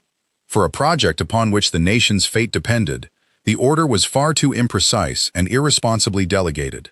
Even a genius like Cordelia could hardly be blamed for cursing the people who had issued it. Worse still, not even a single fragment of an Umbra, the very object of their research and the obstacle they were supposed to overcome, existed anywhere in the world as a biological sample. Whenever an Umbra's body was damaged in battle and reached the limit at which it could maintain its form, it invariably transformed into ominous black particles and dispersed into the atmosphere. At one point, the rigidly conventional elite scientists employed at government laboratories had donned protective suits and ventured all the way to the front lines, desperately hoping to retrieve a sample. Their efforts had yielded literally nothing. There was even a darkly absurd story whispered behind closed doors in the scientific community. One fanatical researcher had declared, "If nothing else, I'll seize those vanishing black particles with my own hands," and nearly leaped beyond the defensive barrier. It had taken every soldier nearby to restrain the researcher and drag them back. But Cordelia understood that reckless scientists' feelings all too well. She was absolutely certain that, had she been present, she would have committed precisely the same act of madness. What exactly were the Umbrae? For what purpose had they appeared on the planet Earth and continued to slaughter humanity? Were they unprecedented enemies from outer space? Or were they merciless invaders from another dimension? Countless theories and academic papers circulated around the world, yet not a single person had come close to uncovering even the outline of the horrifying truth. Not until two geniuses, who had trespassed into humanity's forbidden domain, began turning the gears of fate in this underground laboratory. The nightmare began in July of 19XX, with the first encounter between humanity and the Umbrae at a department store in a major city. Only 5 Umbrae suddenly appeared inside the building. The people present were literally melted into sludge and devoured one after another. Approximately 6,000 people died inside the department store alone. Nor did the tragedy end there. Tens of thousands of residents in the surrounding area were forced to evacuate in a panic, and official reports placed the final number of missing persons at approximately 20,000. No. In reality, several times that many were probably devoured without leaving so much as a scrap of flesh behind. Cordelia reached that cold conclusion as she scrolled through the top-secret documents in her hand. Yet even as she examined photographs documenting the horrific carnage, what welled up inside her was not fear, but pure scientific curiosity. If the scene of that disaster had remained untouched, she would have gone there immediately and observed the creature's feeding behavior with her own eyes. The fact that Cordelia could entertain such a deranged desire with perfect seriousness was precisely why she was called a mad scientist. After the department store incident, similar unprecedented catastrophes began occurring frequently throughout the world. Humanity's weapons were almost powerless against the creatures. In an ordinary world, even a violent attacker would bleed and die when shot. But anyone who pulled a trigger against an Umbra would immediately have their position identified. They would merely repeat the fate of the pitiful police unit annihilated during humanity's first encounter. Discarding firearms and attempting to resist with a knife or another close-range weapon was equally futile. Taking even one step into the creature's reach meant certain death. The moment they touched a person, that victim would be melted down and devoured. In other words, merely attempting to fight them was an act of suicide. An ordinary flesh-and-blood human could not perform some miraculous maneuver from a video game, striking an enemy once and then nimbly evading with a backward step. Even if a person turned and fled at full speed, they could never match an Umbra's overwhelming physical abilities. The creature would easily overtake them from behind and devour them. From humanity's perspective, the instant an Umbra discovered someone, that person had only one remaining choice: give up on living. Yet after carefully reviewing observation reports from around the world, researchers identified one mysterious biological trait shared by every Umbra. Exactly 24 hours after appearing, they would autonomously collapse, disperse, and vanish, even if nothing was done to them. For humanity, this was one of the few pieces of good news remaining, and perhaps its only source of salvation. The creatures did not appear to be completely invincible either. If overwhelming firepower annihilated them so thoroughly that not a single cell or speck of dust remained, they could be killed. Whether that word was biologically appropriate remained unclear. At the very least, however, it was apparently possible to terminate their activity. According to one report, the leadership of an unidentified country had launched ballistic missiles to obliterate the Umbrae along with the urban district around them. It had been a thoroughly insane operation, carried out without the slightest concern for the consequences. Yet perhaps because of that deranged saturation attack, the Umbrae that had appeared in the area were confirmed to have been completely eliminated. And the circumstances surrounding the creature's appearances were also disturbingly consistent across the world. First came a strange tremor that shook the ground. Immediately afterward, an ear-splitting crack echoed through the area, like an enormous sheet of glass striking a hard floor and shattering. A jet-black fissure would then appear in space itself, and from that wound between dimensions, the monsters would crawl forth. That was how the reports described it in meticulous detail. With Umbrae incidents occurring simultaneously throughout the world, the information would inevitably break through any attempted cover-up and spread across the internet and by word of mouth, no matter how much state power was used to suppress it. The government must have reached that cold conclusion because it finally made the painful decision to disclose the existence of the Umbrae to the public in full. Immediately after the announcement, however, society descended into unprecedented chaos. In retrospect, the government's first official explanation following the department store incident had been a cover story, a large-scale indiscriminate terrorist attack. The number of dead and missing had been far too horrific to conceal. There had never been any possibility of pretending the incident itself had not occurred. The cover story was presumably the best lie the politicians and bureaucrats gathered at the Prime Minister's office could devise after smoking cigarettes and agonizing over the problem late into the night. But this latest announcement overturned that earlier false account at its very foundation. The reason for the government's complete reversal was obvious. Continuing to conceal the truth for the sake of national prestige would only increase the number of casualties. Publicizing the monster's existence and instructing people to evacuate immediately, without wasting even a second, whenever they encountered one, would ultimately minimize the chain of destruction. It was an extremely rational conclusion.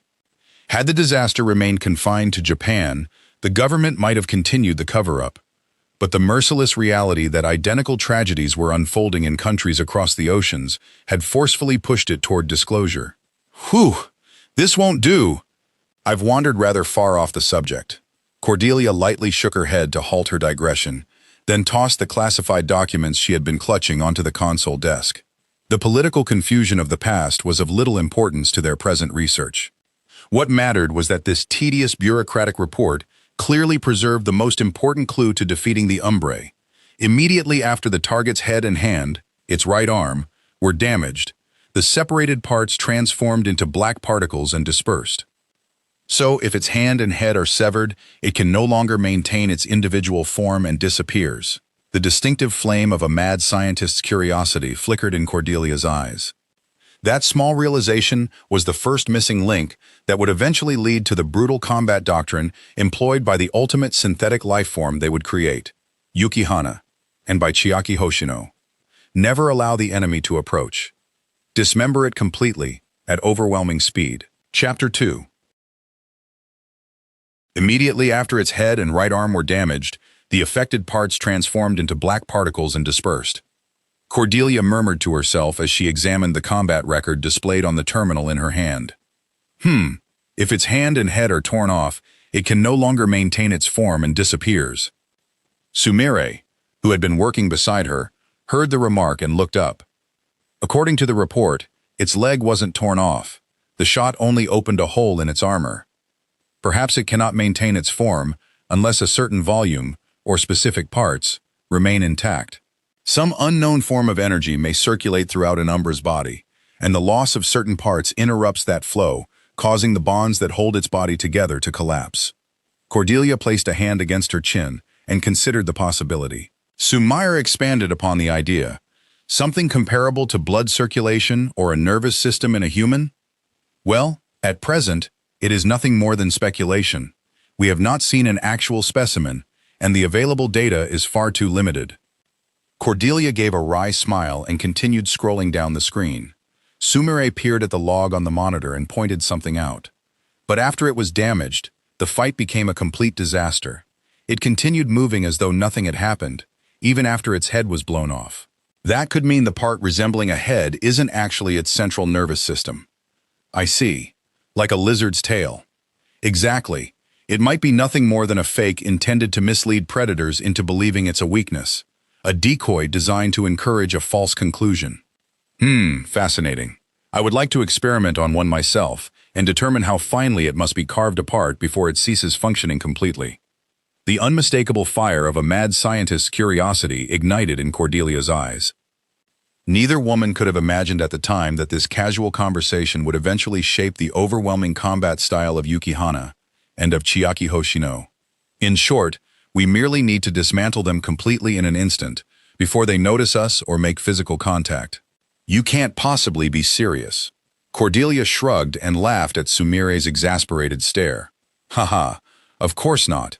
Still, if physical destruction by sniper fire is effective, don't you think it might be possible simply to increase the number of bullets? Sumire knew that Cordelia was only half serious. This was merely a thought experiment intended to establish the facts. I don't think an ordinary human military could do that. These creatures aren't stationary targets.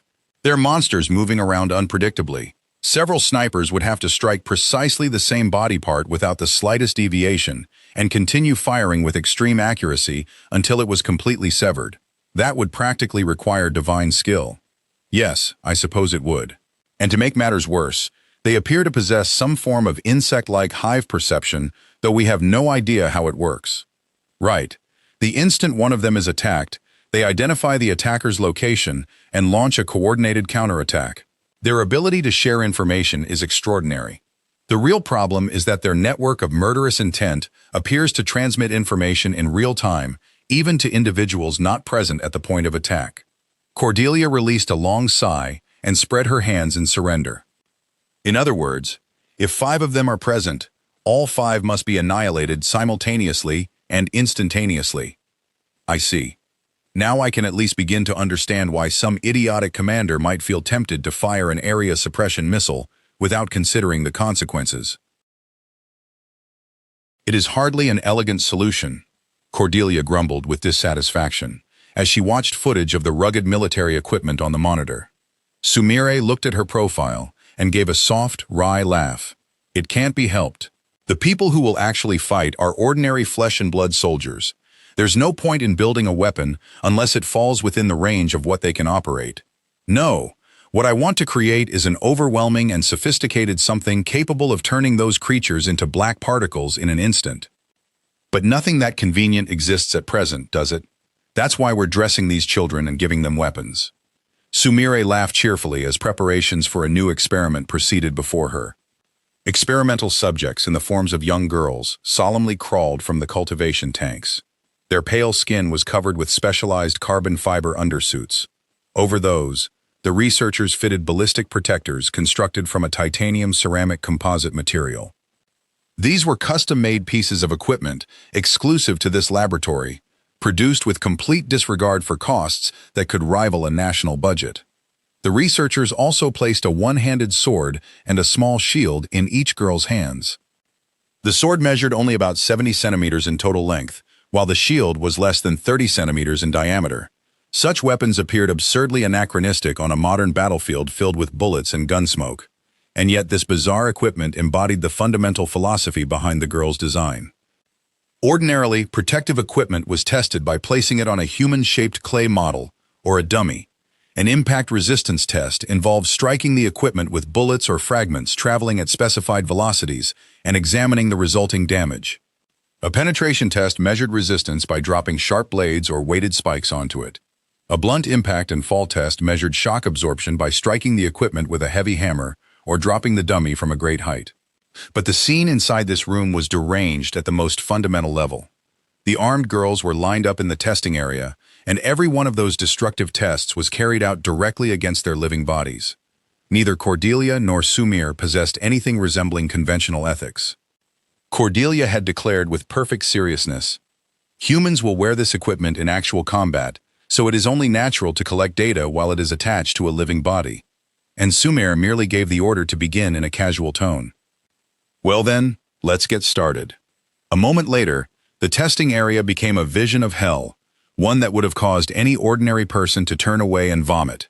One subject was riddled with countless bullets until her body resembled a beehive. Another was crushed beneath a gigantic hammer until no trace of her original form remained. Another was mercilessly impaled upon a sharpened stake. Yet another was hurled down from a great height, snapping her limbs in directions they were never meant to bend. Blood and flesh sprayed across the room in a scene of appalling carnage. Neither Cordelia nor Sumire so much as raised an eyebrow. They calmly collected the broken subjects once they stopped moving, and carelessly tossed them into the dismantling pool at the center of the room. There, the bodies were dissolved and recycled at the nanomachine level. Without pausing, they extracted the next subjects from the cultivation tanks and arranged them in the testing area. Eventually, the two researchers grew tired of collecting the corpses manually. They introduced massive robotic arms and a conveyor belt, fully automating the gruesome cycle of slaughter and disassembly. Once automation improved efficiency, they began testing additional equipment variations in order to gather still more data. Sometimes they dressed the subjects in massive suits of full-plate armor, reminiscent of medieval knights. At other times, they tested lightweight equipment that protected only the most vital areas. They varied the weapons as well. Some subjects received long swords measuring approximately 1 meter. Others were given enormous two-handed swords up to 1.4 meters long. The shields were changed from 60-centimeter medium shields to towering great shields, tower shields, measuring more than a meter. Through endless experimentation, the two scientists worked to solve a deranged puzzle. Which combination would most efficiently allow the subjects to preserve their own bodies while dismantling the enemy? The merciless destructive testing grew ever more horrific, as the testing ground filled with the heavy, mingled stench of blood. Data from every close combat weapon and piece of armor that had ever existed throughout history was reproduced. Every conceivable measurement, their durability, the manner in which they broke, the rate at which impacts penetrated the wearer's body, was collected with clinical detachment. Once they had finished gathering the full range of data they had planned to obtain, the two researchers finally decided to take a break. Beyond the glass, the experimental subjects that had been hideously destroyed during the completed tests were still being transported in orderly succession along the conveyor belt. One after another, they were thrown into the dismantling pool with a splash. Treating that gruesome spectacle as little more than part of the room's decor, the two women watched from the corners of their eyes and spoke over cups of coffee. Something crucial is missing. Cordelia glared resentfully at the world-class measurement data displayed on the tablet in her hand. The weapons and armor we've created thus far are undoubtedly the finest in the world, both in strength and durability. But do you honestly believe something like this could defeat those Umbrae? Admittedly, if we sacrificed several experimental subjects to close the distance, they might manage to cut down one of the 5 creatures while dying in the process. But such a thing could never be called a finished product. It would be nothing more than a failure. Cordelia wore an openly displeased expression. She looked almost like a sulking child who had failed to assemble a model exactly as she wanted. Sumire gave a wry smile at the sight. "Oh, honestly," she answered in the gentle tone of a mother soothing a willful child. "Don't be so discouraged. Helping you through moments like this is why I'm here beside you, isn't it?" Sumire took a sip of coffee, then offered an outrageous proposal with a mischievous smile. "Then why don't we do this? Let's put my nanomachines inside the weapons and armor themselves, the equipment whose limitations are bothering you so much." Shoo. The instant Cordelia heard those words, her eyes widened in sudden realization. Of course. To think that I failed to arrive at such a simple idea. It seems my brain cells are still rustier than I thought. This was why Cordelia could never bring herself to leave Sumire's side. Sumire's unconventional and flexible ingenuity always leaped effortlessly beyond Cordelia's imagination, filling her with the most exquisite excitement. A torrent of new ideas surged through Cordelia's mind. Construct the weapons themselves from nanomachine colonies. Yes, that could transcend the limits of structural strength, even the very concept of damage. Sumire's suggestion had given them a complete breakthrough. This time, they would not settle for ordinary titanium and carbon. A new phase of experimentation began, the development of nanomachine-enhanced armaments capable of possessing a will, repairing themselves, and freely altering their form. The attempt to infuse the equipment itself with nanomachines soon bore fruit before their eyes in the form of an astonishing phenomenon. The damaged shields and sword blades began to writhe autonomously, returning to their original shapes as they repaired themselves. At this stage, the self-repair process amounted to only the slightest change, barely perceptible to the naked eye. But there was an astronomical gulf between a function that did not exist at all and one that existed even in the smallest capacity. Confronted with this historic moment, in which they had transcended the limits of matter, Cordelia erupted in ecstatic celebration. "This is marvelous! A truly extraordinary discovery! Umbrae, you're a genius! I never imagined such a dramatic interaction could occur. It has surpassed even my predictions." Cordelia danced around like a child who had just received a new toy. Watching her innocent excitement, Umbrae deliberately bowed with exaggerated solemnity. "Your praise leaves this humble servant profoundly honored, my lady." What's with that absurdly formal attitude? But it's true, isn't it? Cordelia was the daughter of the world-famous Hoshino conglomerate, a financial empire powerful enough to make even the boldest people fall silent. There was nothing inaccurate about Umbrae's joke. The two women looked at each other and simultaneously burst into laughter. But the instant they turned back toward the analysis monitors, their expressions transformed into those of cold and calculating scientists. No matter how many times they reviewed the data, they initially could not explain why the nanomachines infused into inorganic weapons had begun demonstrating self-repair, a behavior unique to living organisms. The experimental subjects were, in effect, composite life forms created through the fusion of organic bodies and nanomachines. Within them, sophisticated nanoprocesses autonomously carried out what might be called the three fundamental principles of life: self-repair, self-replication, and self-evolution. After extensive deliberation, the two researchers arrived at a hypothesis. The instant an experimental subject took a nanomachine weapon into her hand, some unknown form of synchronization might have occurred between the nanomachines inside her body and those embedded within the external equipment. Upon receiving high-level commands from the living host, the weapon's nanomachines simultaneously updated their system data. They then forcibly rearranged the molecular bonds of the titanium and carbon composing the equipment, thereby enabling it to repair itself. That was their most plausible theory. However, the weapons were inorganic objects rather than organic flesh. They could not replicate themselves like cells to increase their total mass. Consequently, the repairs remained extremely limited. An examination of the armor's structural data after the self-repair process revealed a clear reduction in molecular density around the repaired sections. The nanomachines within the equipment were themselves being worn down and consumed. In other words, if we designate and provide a source of repair material to the nanomachines in advance, we could achieve limitless regeneration beyond the physical limits of matter. This discovery would directly form the foundation for the Washi series, which the two researchers would later roll out. A line of equipment possessing a limited but astonishing capacity for self-regeneration. From that point onward, they advanced their experimental approach to the next stage. After each destructive test, they collected the damage data from the broken equipment and updated the nanomachine code accordingly. Using the updated nanomachine colonies, they then rebuilt the weapons on the spot, equipped the experimental subjects, and sent them back into the testing ground. As they repeated this deranged update cycle over and over, the nanomachines within the weapons underwent continual optimization, explosively increasing their operational efficiency. By the final stages of testing, a girl's shield, after once again sustaining a devastating blow, no longer demonstrated only a barely perceptible change. It sealed its wounds at a living creature's speed, achieving genuine high-speed regeneration. The experiments involving nanomachine-infused equipment effortlessly surpassed even the researchers' predictions and entered an entirely unknown phase.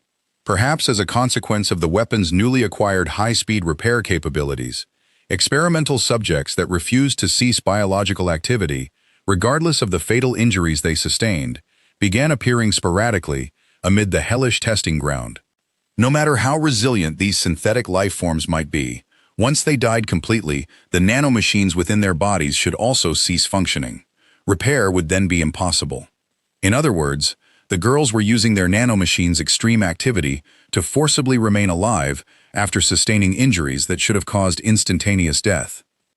They were holding themselves at the very edge of life, one step short of immediate death. Umbrae promptly recovered nanomachines from the subjects that had demonstrated this astonishing survivability, and thoroughly collected their survival data. Using that evolutionary information, she reconstructed and updated the fundamental design code of the base experimental subjects themselves. From then onward, the experimental cycle grew even more complex. They updated the nanomachines within the weapons while simultaneously collecting data from and updating the nanomachines of subjects that had survived mortal injuries. After repeating this deranged feedback loop countless times, subjects that did not die became the clear majority in the testing ground. Of course, saying they did not die hardly meant they remained unharmed. Their limbs were torn away and their bodies catastrophically damaged. In reality, they lay in pools of blood, barely clinging to life by the thinnest of threads. Yet even in that gruesome state, the flames of their lives never went out. At last, the two researchers had collected data exceeding even the goal they had originally set. They temporarily halted their experiments and decided to take a break. Settling deeply into their favorite sofa, they brewed themselves some coffee. "Sumire, this is truly magnificent. Even I never dreamed that the organic bodies and their weapons would undergo such dramatic mutual evolution in so short a time." Still unable to contain her excitement, Cordelia spoke animatedly as she admired the exquisite data they had just obtained. "Yes, Juliet, I completely agree. I never imagined we would reach a domain such as this. Nanomachines truly possess limitless potential beyond anything the human mind can imagine." Sumire smiled warmly as she agreed with Cordelia. But behind that beautiful smile, Sumire was thinking something entirely different. "Yes, I'm the one who suggested putting nanomachines in the weapons too, but that was honestly just a random idea." Cordelia was terribly depressed because the experiments weren't going the way she wanted, so I casually suggested it to cheer her up. I never imagined it would produce results this overwhelmingly successful. Inside her mind, Sumire cutely stuck out her tongue. Oops. Whatever the reason, however, all was well that ended well. Presented with unprecedented success that had practically fallen into their laps, the two geniuses contentedly sipped their warm coffee with deeply satisfied smiles. Dozens, then hundreds, of deranged destructive experiments were repeated with tireless obsession. Beyond the glass, the scarecrows known as experimental subjects, all wearing the forms of young girls, were subjected to unending devastation. Some were shot through with bullets, some were impaled upon stakes, some were crushed beneath hammers, others were repeatedly thrown down from great heights. Even while Cordelia and Sumire exchanged idle conversation inside the observation room, the gruesome spectacle continued with mechanical indifference before their eyes, an image so horrific that any ordinary person would have wanted to look away. The experimental subjects possessed neither independent wills nor emotions. They were dolls that did nothing more than obey their programmed orders with perfect fidelity. Had they possessed minds and emotions, had they screamed and wept from the pain, it would only have introduced unwanted noise into the experiments and made them intolerably irritating. But even if the girls had possessed such qualities, the two researchers would undoubtedly have continued their work without the slightest concern. They performed experiments, coldly collected the resulting data, and used those measurements to create something new that surpassed everything they had produced before. That was their purpose. It was the very reason for their existence. There was not a single drop of ordinary ethics or sentimentality within them, nothing resembling the thought that the girls deserved pity merely because they were alive. Then, at last, the moment arrived. "Wait, Sumire, stop the experiment for a moment." Cordelia, who had been staring intently at the monitor, suddenly called for the test to be halted. At the center of the testing ground, where the clouds of gun smoke and blood mist had begun to clear, something deeply unnatural lay before them. One subject alone remained standing, with both her body and equipment as beautiful and pristine as if they had just been manufactured. The other subjects around her were in very different conditions. Some had already ceased all biological activity and become silent masses of flesh. Some had barely survived and were still trembling violently as they attempted to repair their bodies. Others were on the verge of losing the final flicker of life. Yet in the very center of that hell, one girl stood perfectly upright and entirely unharmed, exactly as she had been before the experiment began. She waited silently for her next command. "That's strange. Why is that subject the only one without a single injury?" Could it be some kind of error? Sumeri's expression immediately grew serious at Cordelia's observation. She called up the experimental logs on her terminal and carefully examined them. No, there's no mistake. According to the logs, that girl unquestionably sustained the same degree of catastrophic damage as every other subject. Sumire paused. Which means it isn't that she took no damage. The instant she was destroyed, she completely restored herself to her original, perfect condition at a speed too great for our eyes to perceive. What did you say? The moment she heard those words, Cordelia's face exploded with joy. She rushed from the observation room and ran without hesitation into the testing ground, where the stench of blood still hung heavily in the air. Oh, now this is fascinating. No, fascinating doesn't even begin to describe it. This is magnificent. What makes you different from the other subjects?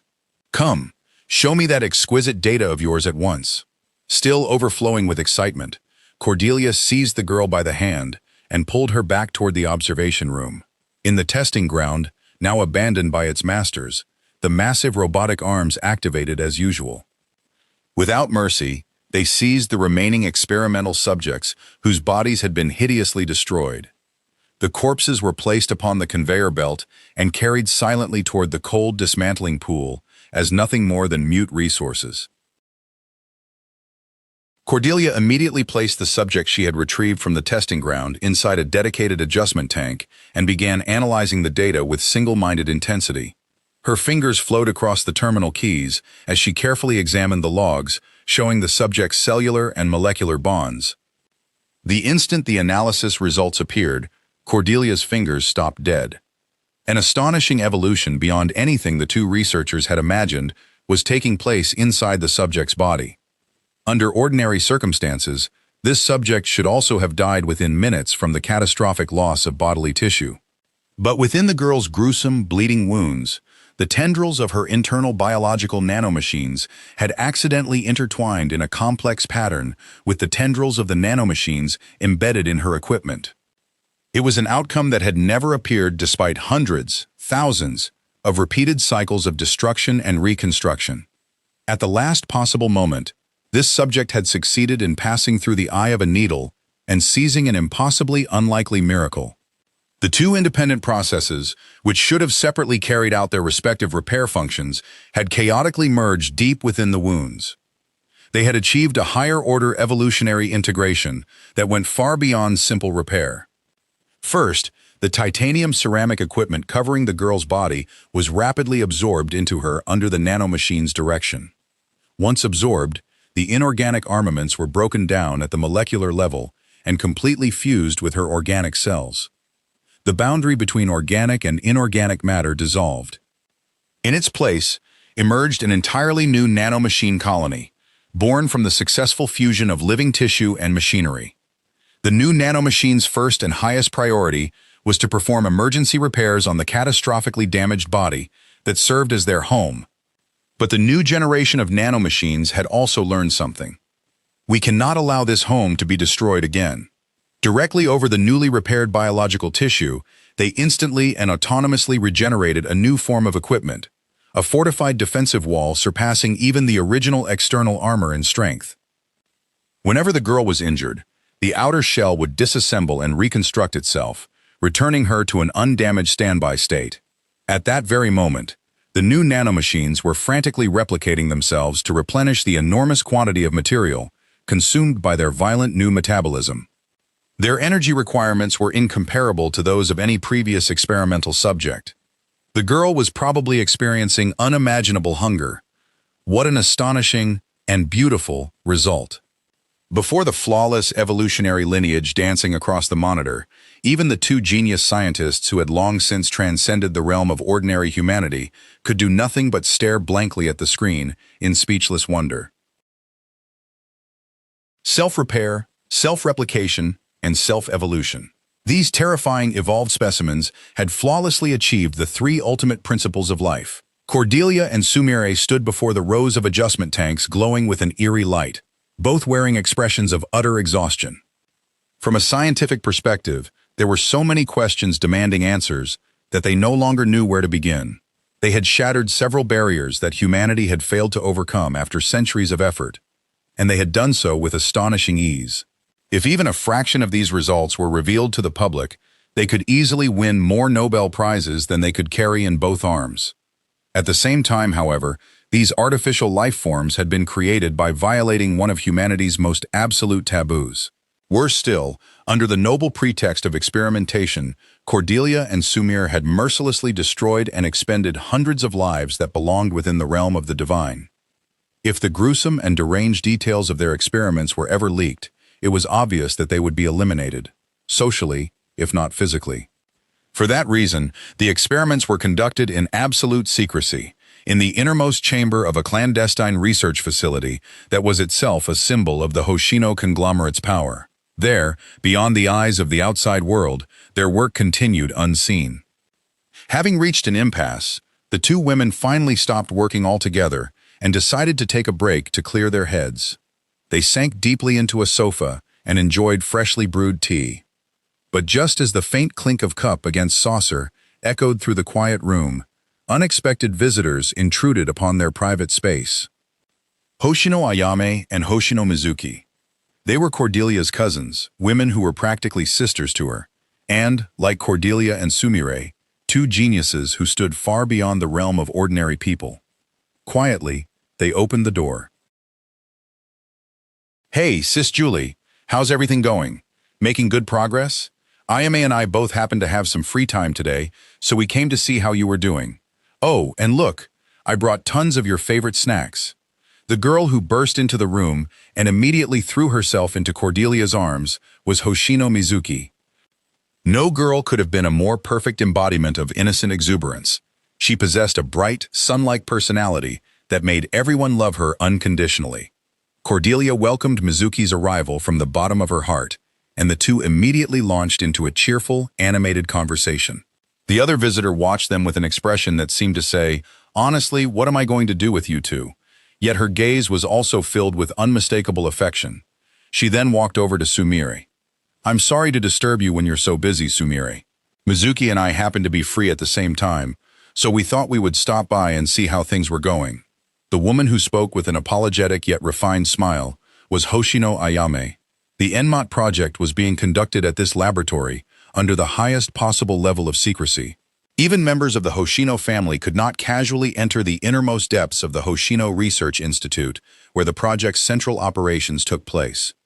Ayame and Mizuki were permitted to enter such a heavily secured area for one reason alone. They were both indispensable, world-class experts involved in the project. More accurately, the test subjects sleeping inside the adjustment tanks could only exist because these two geniuses had contributed to their creation. Hoshino Ayame was the daughter of Hoshino Kenji, and a prodigious physician who had reached the very pinnacle of the medical world at a remarkably young age. Hoshino Mizuki was also Kenji's daughter and Ayame's younger sister. She, too, was an exceptional member of the Hoshino family, a brilliant young researcher working at the forefront of genetic engineering. Cordelia Julie Hoshino, meanwhile, was the daughter of Hoshino Tadashi. That made Cordelia a cousin of Ayame and Mizuki. Being close in age, the three had often played together as children. Now, behind the scenes, they were bound by an unbreakable bond as members of the team, developing artificial life forms capable of overturning everything humanity believed possible. When Cordelia and Sumire had first begun producing their experimental subjects, the greatest and most formidable obstacle they faced was obtaining the necessary living specimens. They obviously could not behave like some dictatorship or criminal organization, abducting ordinary people off the streets and subjecting them to inhumane experimentation. Could they use animals instead? That approach was equally problematic. If they procured large numbers of laboratory animals from outside, they had no way of knowing where along the supply chain their secrets might leak. Above all, they had to avoid attracting the attention of some extremist animal rights organization that might begin sniffing around the research facility and making accusations, however baseless they might be. Yukimura Sumire was renowned as the world's foremost authority on nanomachine engineering. In that field, she was widely hailed as a genius without equal. Recently, credible rumors had even begun circulating behind the scenes of the industry that the Hoshino conglomerate has apparently brought Yukimura Sumire into its fold. Yet not even a once-in-a-generation genius like Sumire could create organic life from nothing. She examined every possible alternative, only to find herself trapped at a complete impasse. At last, she quietly made a decision filled with madness. I'll inject the nanomachines into my own body. I'll become the test subject. Even Cordelia turned pale at those words. She confronted Sumire with unusual intensity and did everything in her power to stop her.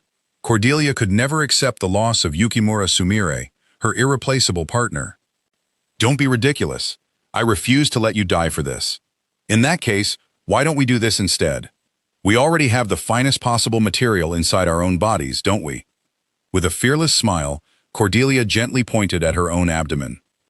However, the proper extraction and cultivation of genes and cells, along with the establishment of stable cloning procedures, fell entirely outside the expertise of both Sumire, the nanomachine genius, and Cordelia, the conglomerate heiress. No matter what they tried, they made no progress. In the end, the two admitted complete defeat and decided to call in reliable outside assistance. Those assistants were none other than Ayame and Mizuki, the two women who had just entered the room. This project contained secrets of such magnitude that not a single word could ever be allowed to reach the outside world. A leak would mean the destruction of the Hoshino conglomerate, and, by extension, their own deaths. Where in the world are we supposed to find a first-rate specialist who meets conditions that absurdly convenient? It was hardly surprising that Sumire had clutched her head and cried out in despair. But salvation did exist. The solution had been hiding right beneath their noses all along. Within the immense Hoshino bloodline itself, the very reinforcements they needed, the finest minds in medicine and genetic engineering, had miraculously been waiting to be found. As those memories of the past, still vivid enough to feel as though they had happened only yesterday, resurfaced in her mind, Yukimura Sumire quietly contemplated the three cousins chatting cheerfully before her. A thought suddenly occurred to her. How could the Hoshino family possess so many brilliant minds of the highest caliber, all concentrated within such a small circle of relatives? Perhaps heaven really did bestow 2 or even 3 gifts upon certain people. Or perhaps reality was precisely the opposite. Because society praised them as the exceptional Hoshino family, the pressure they bore because of their bloodline might be more crushing than any ordinary person could imagine. Perhaps, within this family, anyone who failed to consistently produce results far beyond the reach of ordinary people would not even be treated as human. As Sumire watched the 3 smiling women, she suddenly felt a chill, as though cold claws had been pressed against her spine. And yet Sumire herself had already stepped deep into the bottomless mire that was the Hoshino family. She had become an accomplice from whom there could be no turning back. Whether she realized it was another question entirely. She was living proof that sometimes ignorance truly was bliss. Hoshino Ayame was a woman whose refined, serene manner made her appear, at first glance, like a sheltered young lady who had been carefully raised in an austere household. Even Sumire, a genius herself, found it extraordinarily difficult to discern Ayame's true thoughts behind her gentle manner of speaking and the warm smile that never left her face. Of the 3 highly eccentric geniuses, Ayame was most likely the one who acted as their effective controller. It was because of her that Cordelia's outrageous recklessness and Mizuki's dreamy, elusive personality had managed to coexist without intruding upon each other's domains. Thanks to Ayame, the project had maintained its miraculous equilibrium. A dependable older sister. Those words were far too simple to describe the immeasurable weight and profundity of her position. Just then, Hoshino Ayame's tranquil gaze came to rest upon Sumire, who had been lost in thought. "Is something wrong, Sumire?" Ayame tilted her head and asked with a kind expression that seemed to convey genuine concern. Confronted by her flawless, almost saintly smile, Sumire gave an awkward smile of her own, as if attempting to conceal the unease she felt inside. "No, I was just thinking that you must have been through quite a lot yourself, Ayame." He, I could say the same thing about you, Sumire." Ayame elegantly covered her mouth with her sleeve and chuckled. "You handle that selfish Julie so perfectly, after all. If anything, I'm the one who's constantly worried about you. She may not look it, but that girl has no idea how to show restraint. She hasn't been making one unreasonable demand after another, has she? Every day with her is like a natural disaster." "Oh my, Just as I suspected, I'll give her a stern talking to later. As they commiserated over their respective positions and the difficulty of handling the walking bomb known as Cordelia Hoshino, the two adults' conversation continued in a pleasantly animated fashion. The unexpected arrival of Ayame and Mizuki helped ease the hearts of Cordelia and Sumire, which had been strained almost to their breaking point. Apparently, both visitors had plenty of room in their schedules that day. In that case, this is perfect. With those words, Sumire encouraged Cordelia to move forward and proposed having the two women examine the experimental data concerning the new generation of hyper-evolved specimens. She was curious to hear what the geniuses of medicine and genetic engineering would make of this miracle. These girls are amazing. Even if they get hurt, they heal all by themselves. That's so convenient. I might want one of my own. Peering into the terminal's holographic display, Mizuki exclaimed with innocent delight. I see. Their bodies and weapons are repaired at tremendous speed every time they're damaged, but as a consequence, they enter a state of extreme starvation. Viewing the matter with the dispassionate eyes of a physician, Ayame examined the data on their energy consumption with evident interest. So they get hungry? In that case, if it were me, I'd give them lots and lots of sweets. There are plenty of snacks these days that are easy to carry, taste great, and give you energy right away, you know? Give them snacks to carry. Sumire's sharp ears did not miss Mizuki's casual remark. At that instant, an idea flashed through Sumire's mind like a bolt of lightning. A portable, highly mobile reserve of material resources. This idea would later become the prototype for one of the most important enhancements to the Washi series, external auxiliary material tanks mounted directly onto the unit's hardpoints during extended missions. It would also evolve into the additional armor later installed on the Akawashi when that model was rolled out. Although primarily developed to improve defensive strength, the monstrous design was both remarkably rational and ruthlessly efficient. The dead space inside the heavy armor was filled with auxiliary material for use in self-repair. And it had all originated with Mizuki's suggestion of giving the subject a bag of snacks. Unaware of the revelation that had just struck Sumire, Ayame gave her younger sister a gentle, amused smile. Your idea is certainly cute, Mizuki, but one girl can only carry so much in her hands, can't she? Oh, Ayame, you're not thinking big enough. She can stuff a backpack as full as it'll go. Then she can divide the rest between large pouches and bags and carry those as equipment. That'll definitely keep her going for a while. Mizuki snorted proudly and flexed an imaginary bicep. Listening to their idea-filled conversation, Yukimura Sumire felt as though scales had fallen from her eyes. A rucksack. A backpack. Of course. If the main body's internal capacity is limited, we simply have to expand its material storage externally, by making it carry the additional supply on its back. At the same time, Sumire released a self-deprecating sigh. She had become so fixated on the microscopic system architecture of the nanomachines that her field of vision had narrowed drastically. She really was considerably more exhausted than she had realized. To organize her thoughts, Sumire pulled over the analog notepad lying beside the console and furiously began writing down the foundations of the ideas inspired by their conversation. The sight of Sumire taking notes in such an oddly old-fashioned manner in the middle of a cutting-edge digital laboratory told Ayame everything she needed to know. She smiled brightly. Then she deliberately continued the conversation in a cheerful tone. But Mizuki, no matter how much you pack, it will eventually run out once she eats it all. What will she do then? Stop fighting and come home? That's easy. She just has to come home before she runs out. Then she can go back to the store, buy more of whatever she used, and stock up again. As a young girl's philosophy on shopping, it was an entirely reasonable and exceptionally simple answer. And yet, when supplies run low, replenish them. If replenishment is impossible, withdraw. That concept was one of the absolute principles any military organization had to keep foremost in mind during combat. In other words, it was the preservation of combat endurance, the establishment of logistics. No matter how advanced a superweapon might be, once it ran out of ammunition, it became nothing more than scrap metal. Once soldiers ran out of food, they starved and became unable to move. When that happened, no matter how glorious their tactics might appear, the entire battle line would collapse in an instant. Beside Cordelia and the others, whose attention was easily drawn to the glamorous catalog specifications of their weapons, Sumire was using Mizuki's words to construct the framework for the one lifeline that could never be allowed to fail if they intended to deploy the monster known as Yukihana, the logic of resupply. Ayame Hoshino posed another teasing question to her cheerfully smiling younger sister.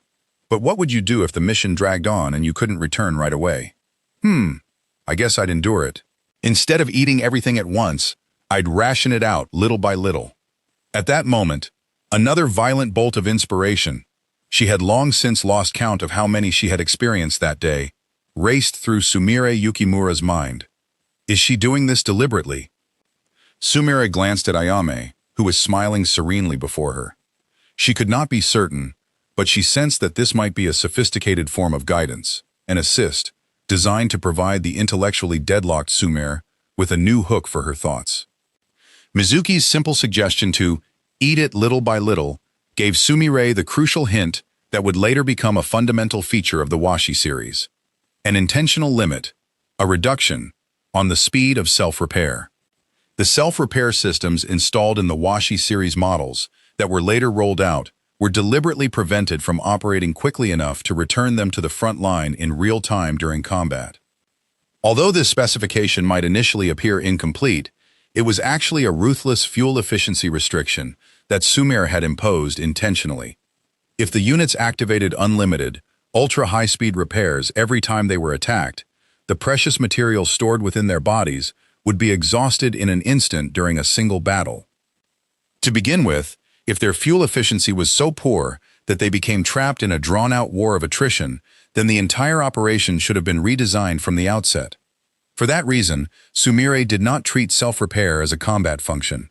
Instead, she reduced it to an extremely energy-efficient structure intended as a minimal backup system, prioritizing the preservation of life after withdrawal from the front line. Then what would you do if you really did eat all the snacks you brought with you?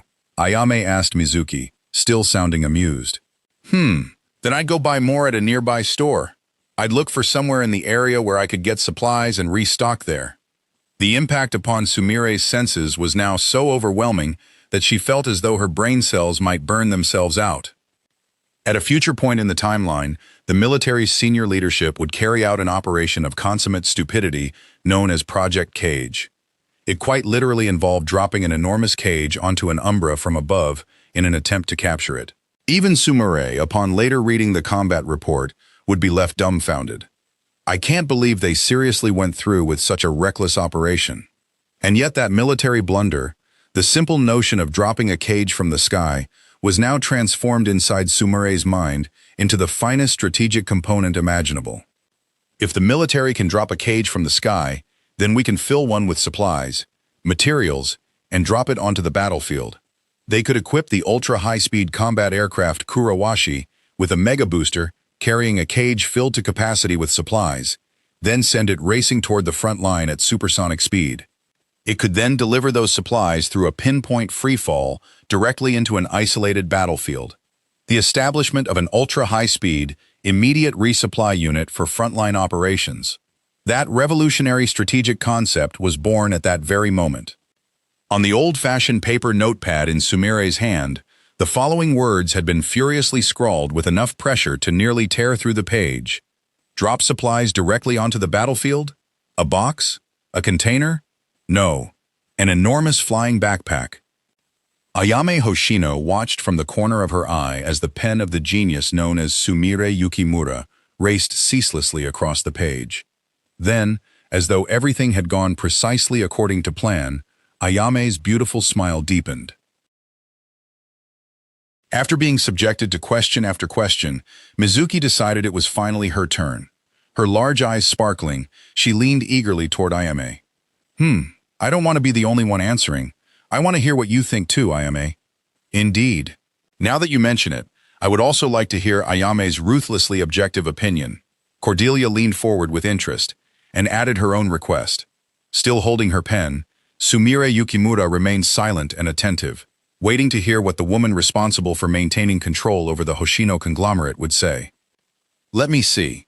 If it were up to me, I would first establish strict limits on the duration of operations. Ayame raised her index finger. Although her voice remained gentle and unhurried, her words carried the unmistakable rationality of a physician. Whether it is 1 hour, 2 hours, 1 day, or 2 days, an absolute temporal restriction must be established. Once that limit has been reached, the unit must never be forced to continue.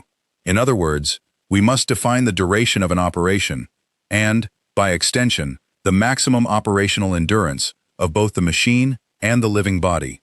No matter how far the nanomachines evolve, the base carrying them is still modeled after a human being. It cannot continue fighting indefinitely. Perfectly reasonable, Cordelia nodded. Next, I would clearly define what constitutes successful completion of the operation. Ayame continued calmly. If we send a unit onto the battlefield without a clearly defined objective, it will merely be dragged into an endless war of attrition. Is the mission a reconnaissance operation whose sole objective is to return with data on the target, or is it an extermination operation intended to eliminate the target completely? If the front line is maintained through improvised decisions alone, the supply route will inevitably be severed, and the combat force will eventually be drained dry. Clearly defined operational objectives and endurance limits. They were fundamental principles of military operations and entirely practical conclusions. What? Ayame's answer is way too ordinary. That's boring. Boo! Boo! Disappointed that Ayame had failed to offer a wildly unconventional idea, Mizuki puffed out both cheeks and openly voiced her dissatisfaction. Well, those are obvious prerequisites from the perspectives of both a scientist and an organization, Sumire silently agreed. She smoothly wrote time limit and clearly defined target in the corner of her notepad. But Ayame Hoshino's true brilliance was only now about to reveal itself. However, unexpected developments can occur anywhere on a battlefield, can't they? Ayame gently stroked the head of the cheerfully complaining Mizuki and smiled without changing her serene tone in the slightest. That is precisely why I asked what you would do if you ran out of snacks. If you found yourself in an extreme situation where you could neither return home nor receive an aerial delivery in time, then you would simply procure what you need locally. What? Is Sumire's pen stopped dead? What? Isn't that horrible, Ayame? If I ran out of snacks, you'd make me eat grass off the ground, or force myself to eat Umbrae flesh. That's even stranger than my answer. I'd get sick. Mizuki complained even more loudly. But a far more powerful shudder than before raced down Sumire's spine. Local procurement. Umbrae flesh? Mizuki was talking about food. But what Ayame meant by local procurement was probably a far more horrifying and vicious theory. Destroy the Umbrae's physical bonds. Forcibly extract material from its remains, the black particles. Then consume, or charge, that material on-site as a resource for repairing the unit's nanomachine armaments. Use the enemy's own body to nourish your own. It was the most rational and most demonic logic for infinite warfare, and only Ayame Hoshino, an authority on medicine and the creator of the base body for this monster, could have expressed such a concept so casually while smiling. Simply procure it locally. Ayame delivered the words in her gentle, unhurried manner. This time, however, Cordelia and Sumire were struck by a bolt of inspiration, so powerful that it seemed to burn through the very cores of their brain cells. That's it. That's it. That's it. That's it. This is the answer, Sumire. Local procurement. Cordelia sprang to her feet as though propelled from her seat, her eyes blazing with delight. Yes, Juliet. If there are no resources available, then we simply take them from somewhere that already has them. If they don't exist, then we create a situation in which they do. Mizuki had been completely left behind by the two increasingly excited researchers. She tilted her head in bewilderment. I can still understand what Juliet is saying. She means arranging emergency supplies on location, right? But I don't understand Sumire at all. If something isn't there, make it be there? What? Weren't we talking about snacks in the first place? What is going on? Countless question marks floating through her mind, Mizuki blinked repeatedly in confusion. Amid the surrounding frenzy and bewilderment, Ayame quietly glanced down at the watch on her wrist. They appeared to have spent far more time talking than she had realized. Oh, it's already this late. We should be going home soon. Ayame stood, gently smoothed the wrinkles from her clothes, and smiled. Juliet, Sumire, good luck with your research. Wait for me, Ayame. I'm going home too. Juliet already has that look on her face, like she's dying to lock herself in the laboratory and start experimenting. Not wanting Ayame to leave her behind, Mizuki sprang from the sofa and hurried after her. The two sisters, who had arrived like a storm, departed the room with the same lively energy.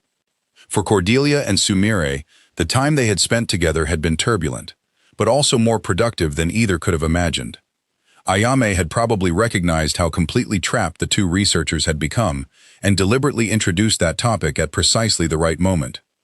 It had been a perfectly timed helping hand, intended to loosen their tangled thoughts and provide them with an opportunity for another breakthrough. Local procurement. If something was unavailable, they could simply take it from whatever source existed on site.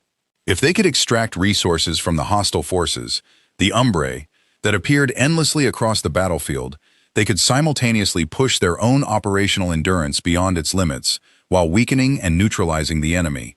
It was a perfect strategy that accomplished two objectives at once. Expressing the concept in words was exceptionally easy, but implementing it as an actual function, as a system within an artificial life form, that would present an unprecedented scientific challenge in a domain where humanity had never before set foot. After Ayame and Mizuki departed, the basic process of the resumed experiments remained unchanged. The researchers dressed the experimental subjects, carrying the new design code in their equipment, made them stand upright like scarecrows in the testing ground, and mercilessly destroyed them by every available means. One subject's entire body was riddled with countless bullets until she collapsed. Another was pierced by a sharpened stake and gruesomely pinned to the floor. Another was crushed beneath an enormous mass until her body was reduced to unrecognizable pulp. Yet another lay upon the ground in an expanding sea of dark blood. But what happened next was fundamentally different from their previous experiments. So long as a subject had avoided instantaneous death, the body of the girl lying in the pool of blood would begin twitching and convulsing unnaturally. Then the high-speed regeneration of both cellular tissue and external armor would commence at an astonishing rate. However, the extent of that regeneration varied dramatically depending on the individual subject's specifications and the severity of the damage. Some, like the first individual to achieve the breakthrough, completely restored both their clothing and protective equipment before rising to their feet in beautiful, pristine condition. Others fully repaired their bodies, but completed the regeneration process wearing only their carbon fiber undersuits. Some failed to restore any equipment whatsoever and regenerated in the naked state in which they had originally been born, and some remained completely still, lying exactly where they had been destroyed. The subjects that restored themselves perfectly rose as though nothing had happened and quietly entered standby mode. Those wearing only undersuits and those wearing nothing behaved identically. Possessing no independent will, they had no way of caring or even knowing that their clothing had disappeared. Meanwhile, the subjects that remained motionless despite their catastrophic damage had already ceased all biological activity. Naturally, nanomachines could not function inside a corpse. Their repairs would never begin. Among all the results, one subject in particular held Cordelia and Sumire's attention. It was the girl who had been impaled against the ground by a sharpened stake. Because she had not died instantly, her internal nanomachines began operating at tremendous speed. Then, astonishingly, they forcibly drew the enormous metal stake, pinning her to the floor through the wound and into her cells. The metal dissolved into sludge and was completely absorbed into her body. Eventually, the stake disappeared without a trace, and the girl calmly stood up. A careful examination of the analysis monitors revealed that the countless lead bullets and iron projectiles remaining inside the bodies of the riddled subjects had also vanished completely. Just as I thought, the subjects that failed to restore their clothing and protectors had sustained too much physical damage. They lacked the material needed to rebuild the castle walls, the equipment, so they mobilized every nanomachine in the equipment itself and converted it into resources for repairing the body that served as their home. Most importantly, the new nanomachines had instantly broken down even the external foreign objects inside the girls, the bullets lodged in their bodies and the metal stakes piercing them, and locally procured those materials as resources for their own restoration. It was a horrific spectacle of life being dissolved and reconstructed, one that would have shattered the mind of any ordinary person and forced them to look away instantly. Yet amid that vision of hell, Cordelia and Sumire watched with absolute conviction. They were witnessing the birth of the ultimate immortal monster, a being that would continue regenerating without end, by devouring even the flesh of the Umbrae themselves. The subjects that completed their repairs and stood upright in standby mode were mercilessly seized by the massive robotic arms. Still fully armed, they were thrown back into the cold adjustment tanks. Meanwhile, the subjects whose biological activity had ceased completely were placed on the conveyor belt as usual and carried into the dismantling pool with a splash. Imagine the sight. A living human being in the form of a young girl is seized by an impersonal mechanical arm suspended over a gigantic tank filled with liquid and released like a piece of garbage. That deranged simulation was being carried out simultaneously throughout the room. Any ordinary person witnessing it would have doubted their own eyes and perhaps lost their sanity. But the attention of the two women inside the observation room had already shifted toward the next problem. As the recovered experimental subjects sank back into a deep sleep within the adjustment tanks, Cordelia stared intently at the latest test data displayed across the holographic monitor. Then she noticed a strange point shared by nearly all the surviving subjects. Sumire. Most of the subjects survived after losing both the weapons in their hands and their shields. To preserve consistency throughout the experiment, they had begun securing a 70-centimeter one-handed sword in each subject's right hand and a small shield approximately 30 centimeters in diameter in her left. But no matter how perfectly the body and clothing regenerated, the weapons had long since fallen from the girl's hands during the process in which they were struck down, lost consciousness, and eventually revived. The discarded equipment remained abandoned on the testing ground's cold floor.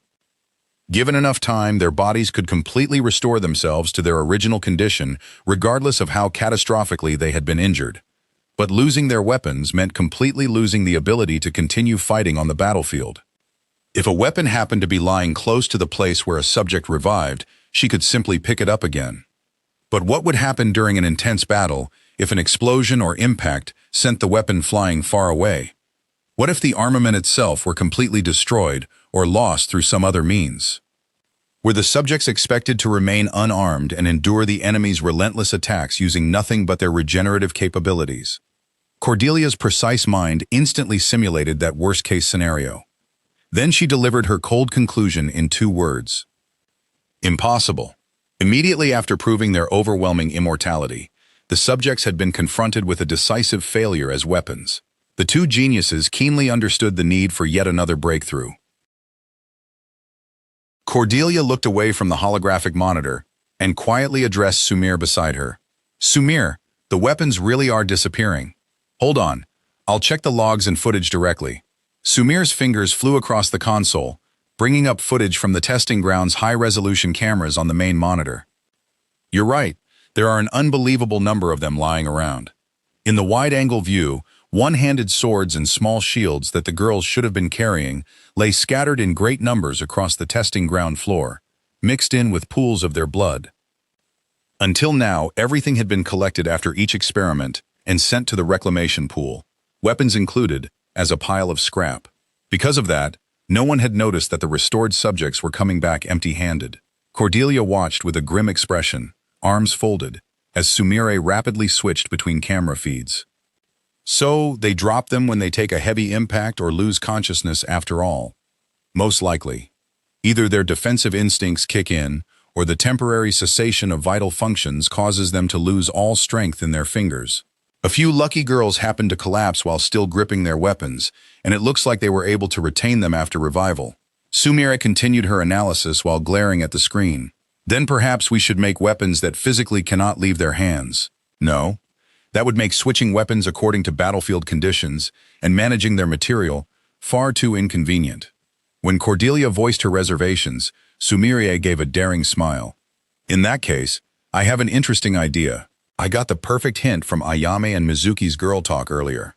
With that, Sumire briskly flipped through the decidedly analog notepad lying beside the console. The modifications Sumire proposed involved installing expansion hardpoints, mounting brackets, across the subject's full-body armor. Rather than fastening blades directly to their hands, They would construct a system that allowed weapons and shields to be mounted on various sections of the armor. The increased structural complexity might temporarily reduce the armor's overall strength. But considering the danger of a subject becoming completely unarmed, the operational benefits, such as carrying spare weapons and retaining them in the field, would more than compensate for that drawback. Alongside the addition of these hardpoints, Umbrae also decided to carry out a drastic redesign of the full-body ballistic protectors. Over the existing heavy armor, they would layer additional armor possessing different characteristics, pushing defensive performance to its absolute limit. In other words, they would introduce cutting-edge protective technologies known as spaced armor and composite armor. Increasing the armor's volume will also dramatically increase the total amount of nanomachines it can hold. If we do that, the efficiency problem with the rapid full-body restoration we saw earlier should become much easier to manage. At Umbrae's words, the sharp gleam unique to a genius returned to Cordelia's eyes.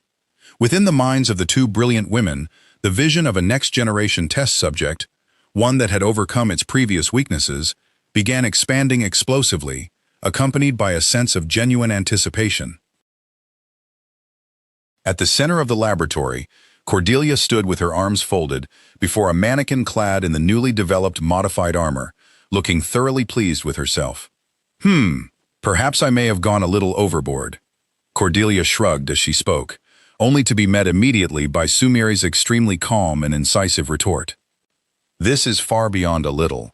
You've made a massive mistake. It doesn't retain even the slightest trace of the original design. Just as Umbrae had pointed out, the mannequin was covered from head to toe in so many layers of spaced armor that the result had gone far beyond anything that could still be called a ballistic protector. Depending on how one looked at it, the suit had quite literally transformed into something resembling a heavily armored military-powered suit. Well, once I started thinking about the design, I got a little carried away. Cordelia stuck out her tongue adorably in an attempt to laugh it off. Umbrae's cold interrogation, however, showed no signs of letting up. Julie, did you do this on purpose? Do what? Cordelia tilted her head in genuine bewilderment and stared back at Umbrae with wide eyes. Engineers were creatures prone to making precisely this sort of mistake. They became so absorbed in development that, somewhere along the way, the means and the objective switched places entirely. Umbrae gave a wry smile, as though to say, "Honestly, you're hopeless," before pointing out the heart of the problem. "No matter where I look on this heavy armor, I can't see a single mounted weapon. Are you planning to make the subjects carry them in both hands again?" Oh. The moment Umbrae said it, Cordelia froze completely, looking as though she had been struck dumb. Only then did she finally remember why they had begun modifying the armor in the first place, to prevent unconscious test subjects from dropping their weapons. I messed up." Cordelia clutched her head and stuck out her tongue for the second time that day. Apparently, she had become so engrossed in improving the armor's defensive power and solving the puzzle of its additional plating that she had completely deleted the original objective, securing the weapons, from her mind. What had the actual objective been? Rather than making the subjects hold weapons in their hands, they were supposed to attach them directly to the armor. To accomplish this, expansion hardpoints would be installed on various sections of the armor, allowing one-handed swords and small shields to be mounted upon them. But Cordelia had become so delighted by cramming in one feature after another that she had completed only the castle walls, the powered suit, while forgetting to install the all-important cannons, the weapons. It was an elementary blunder utterly unbecoming of a genius. Thanks to Umbrae's perfectly reasonable observation, Cordelia realized that she had made a critical blunder. By then, however, it was already too late. But Cordelia was a genius to whom ordinary common sense did not apply. In an instant, she accomplished a truly magnificent shift into unapologetic defiance. If she had already taken the design in the wrong direction, she might as well push that mistake as far as it could possibly go. Having built the heavy outer shell so perfectly, there was no way she wanted to dismantle it and start over now. The brute force solution she arrived at was a deranged, layered structure in which weapons would be forcibly inserted into the gaps, the intermediate layers, of the armor. First, a human-shaped test subject would form the innermost layer, her body wrapped in a carbon fiber inner suit.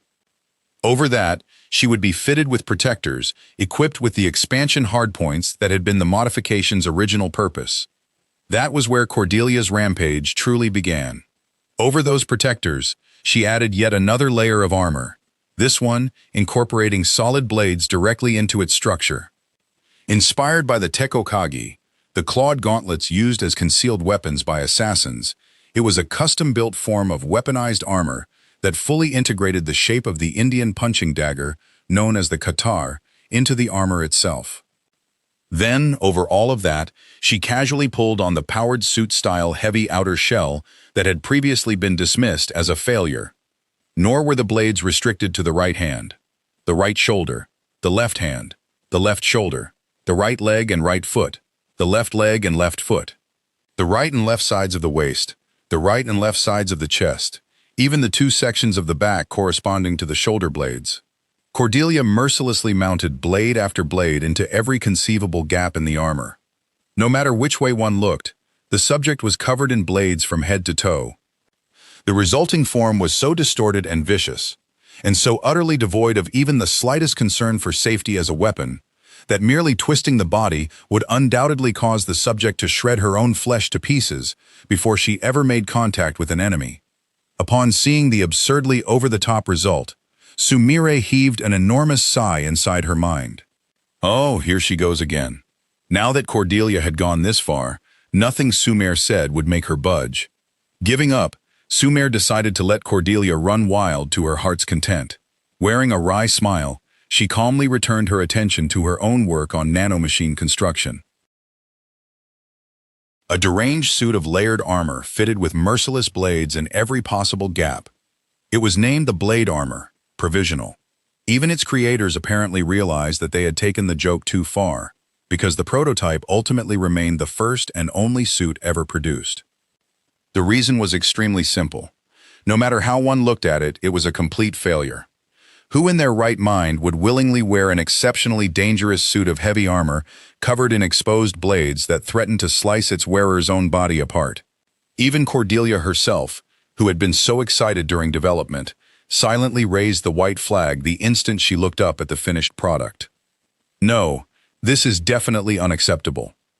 But although it might have been a spectacular failure and a piece of industrial waste by ordinary standards, this was the Hoshino Zaibatsu's secret research facility.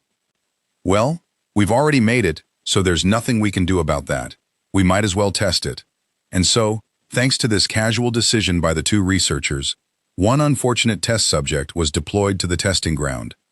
For this experiment, however, an additional component of considerable importance had been mounted on her back.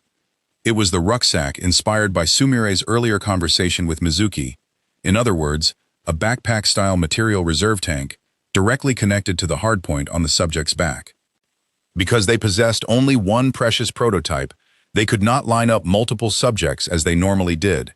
Instead, this single unfortunate specimen would have to endure every one of the brutal destruction tests. As always, the test program was a hellish exercise in insanity. First came the impact resistance test, in which bullets and other projectiles would strike the armor at specified supersonic velocities, allowing the researchers to dispassionately measure the resulting damage. Next came the penetration test, in which sharpened blades and iron weights of tremendous mass would be dropped without mercy to determine whether they could pierce the armor. Finally came the blunt impact and falling test. The subject would either be violently struck from various angles with enormous hammers, body and all, or drop directly onto a concrete floor from a fixed extreme height to measure the armor's ability to mitigate impacts. The girl's body had been fitted with vicious blades from head to toe and burdened with an enormous container of material upon her back. Now, a merciless festival of destruction, employing every conceivable means of violence, was about to descend upon her. The first procedure carried out was the merciless impact resistance test. Amid a deafening barrage of gunfire, countless bullets struck the test subject, riddling her body with holes and sending her collapsing to the ground in an instant. The blade armor, provisional she had been wearing, was shattered into fragments by the impact. But several seconds after silence returned to the testing ground, the girl's body twitched violently as she lay face down in a pool of blood. Immediately afterward, Regeneration began at a horrifying speed. Her cells writhed, drawing in the shattered fragments of armor, and she smoothly rose to her feet as though nothing had happened. She then quietly returned to standby mode. The reserve backpack Umbrae had added to her back proved tremendously effective. Thanks to the abundant material stored inside, the subject had perfectly restored everything, her clothing and every blade covering her body, without a single missing component. Good. That takes care of the efficiency problem. Their sense of accomplishment was short-lived. The penetration test that followed mercilessly crushed their hopes. With a metallic shriek that seemed to tear through the air, a steel spear was launched at tremendous speed. At the instant of impact, it easily pierced the test subject's neck, continued through her body, and embedded itself deeply in the concrete wall behind her. Pinned to the wall, the girl went limp, all strength leaving her limbs. She had died instantly. No matter how thoroughly her body was covered in spaced armor, there remained unavoidable blind spots where strong protectors could not be installed due to the armor's structure. Those blind spots were the joints, the neck, and the points, where the limbs connected to the body. If those areas were completely covered in rigid armor, the test subject would be unable to take even a single step. So long as she was expected to function as a practical weapon, gaps had to be accepted for the sake of mobility. But if an attack happened to find its way into one of those lightly protected gaps, the result was obvious. No matter how advanced the new nanomachine's life support capabilities became, if the neck, through which the central nervous system ran, was completely destroyed and the subject died instantly, there would be no opportunity to issue the nanomachines an order to begin regeneration. She could do nothing but meet her end as a silent lump of flesh. Oh, come on. We finally solved the material efficiency problem, and now it doesn't even matter. Looking up at the monitor after the experiment's shockingly abrupt conclusion, Cordelia released a deep sigh of genuine disappointment. Because the prototype had been outfitted with an aberrant array of weapons covering its entire body, Cordelia and Umbrae had quietly hoped that some interesting glitch might occur. But now that the experiment was over, there was nothing they could do. The spear had struck the neck, a vital point where death was unavoidable. The two had just begun discussing their next design, agreeing that this time they would create weapons that could be rationally bolted onto the armor's hardpoints, when, "Julie, look at the monitor." At Sumer's near scream, Cordelia's gaze snapped back to the console. The readings on the instruments abruptly turned warning red, and the graphs began producing abnormal spikes. They hurriedly switched the main monitor's display to the testing chamber beyond the glass. The test subject, which had been pinned to the cold concrete wall by the spear and should have been completely dead, was now radiating a fierce light, bright enough to sear their retinas. What's happening?" Her face pale, Umbrae began hammering furiously at the terminal's keyboard to review the logs. Cordelia was rendered speechless. All she could do was stare at the test subject's silhouette as it flickered with divine brilliance on the screen. This doesn't make any sense. It's impossible. There's no conceivable way it could produce this much power. The displayed energy waveform had exceeded their projected upper limit by several thousand%, entering a range beyond the instrument's ability to measure. Well, it isn't often that I get to see Umbrae completely lose her composure like this. Inappropriate though it was, Cordelia found herself coolly impressed by the sight of her partner panicking beside her. While the two remained transfixed by the screen, the violently surging torrent of light within the testing chamber gradually subsided. When the final remnants of light had completely dispersed, the girl stood there calmly, perfectly upright, as though nothing had happened. The vicious steel spear that should have been embedded in the wall had vanished without a trace, and the girl was no longer wearing the crude, misshapen blade armor from before. Instead, her body was clad in breathtakingly beautiful, streamlined armor that shone with immaculate white light. It was the ultimate outer shell, refined beyond description, as though a Valkyrie from Norse mythology had been granted divine armor with which to ride across the battlefield. She was the ultimate artificial life form, one that had forcibly converted even the death of its own body into material, and completely transcended the boundaries between life and death, organic and inorganic. Yes, this was it. This was the historic moment when Yuki Hana, the mightiest being who would one day become the shield guarding both women's destinies and shake the entire world, was born. She stood silently at the center of the testing chamber as the dazzling flash of light faded around her. Her body was clad in armor of immaculate, unblemished white. Not a single trace remained of the crude, misshapen blade armor, provisional, that Cordelia had gleefully overloaded with excessive embellishments only moments earlier. Even the auxiliary backpack Sumire had mounted on the subject's back, containing an abundant reserve of energy, had completely disappeared. No matter how thoroughly they examined the monitor readings, nothing in their existing theories could explain what had occurred inside the chamber. Yet the goosebumps rising across their skin left both women with one undeniable certainty. Something extraordinary, something far beyond the established laws of science, had just drawn its first breath before their eyes. Sumire, do you think we can continue the experiment with that subject?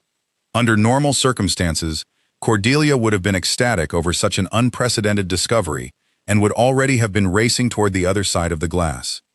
This time, however, her voice was astonishingly low and composed as she issued instructions to Sumire. On some unconscious level, Cordelia had already sensed it. The being inside that chamber was fundamentally different from the disposable dolls they had used until now. An instinctive warning was blaring inside her mind, telling her that approaching it carelessly would be extremely dangerous. Hearing the tension in Cordelia's voice pulled Sumire out of her panic and restored the cold, rational mind of a scientist. Understood. I'll try sending the next command. Sumire operated the console and transmitted a signal instructing the subject to perform a basic movement. The pure white specimen quietly nodded, as though it fully understood their intentions. It then moved with fluid steps toward the designated position before entering standby mode to await its next command. Watching through the glass, Cordelia murmured in a low, delighted voice, "Well now, even with that level of output, it's still under our control. This may have become even more extraordinary than we imagined. Then, we're proceeding to the next phase. To measure the durability of this miracle, Sumire activated the final remaining test program, blunt force trauma and impact mitigation testing during falls.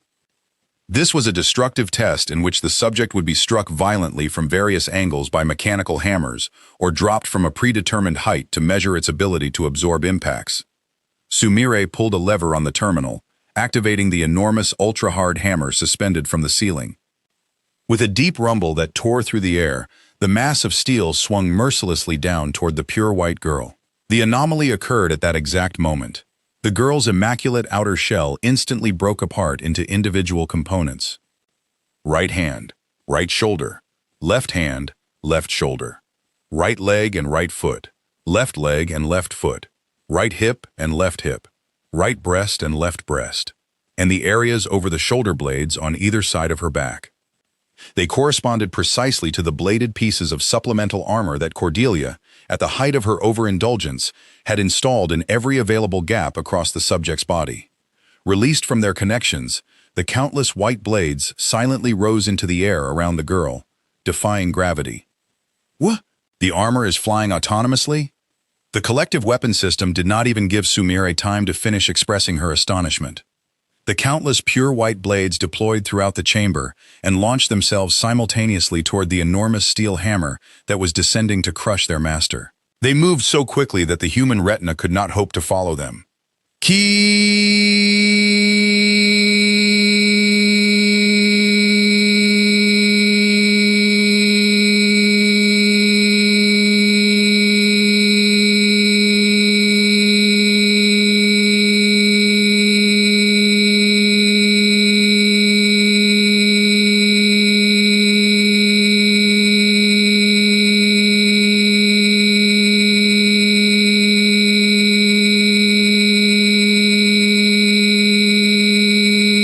It was instantly sliced into fragments so fine that not even a speck of dust remained, then erased from the chamber altogether as it was converted into energy.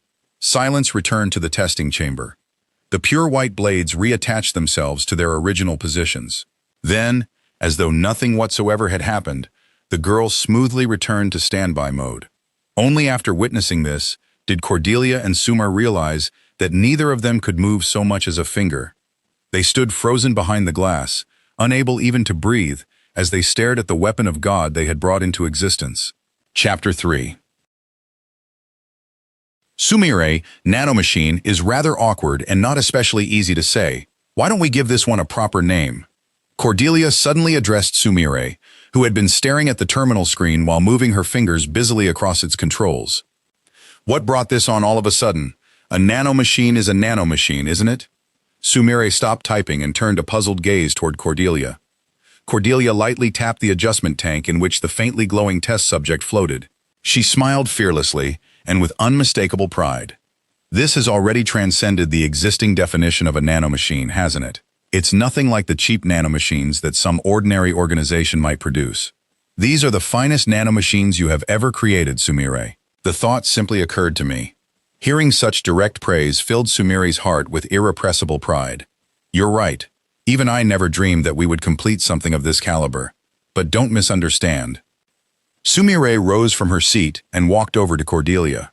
Cordelia Julie Hoshino. I was only able to come this far because I had you beside me. Cordelia gently extended her hand, and Sumire tenderly enclosed it within both of hers, smiling from the bottom of her heart.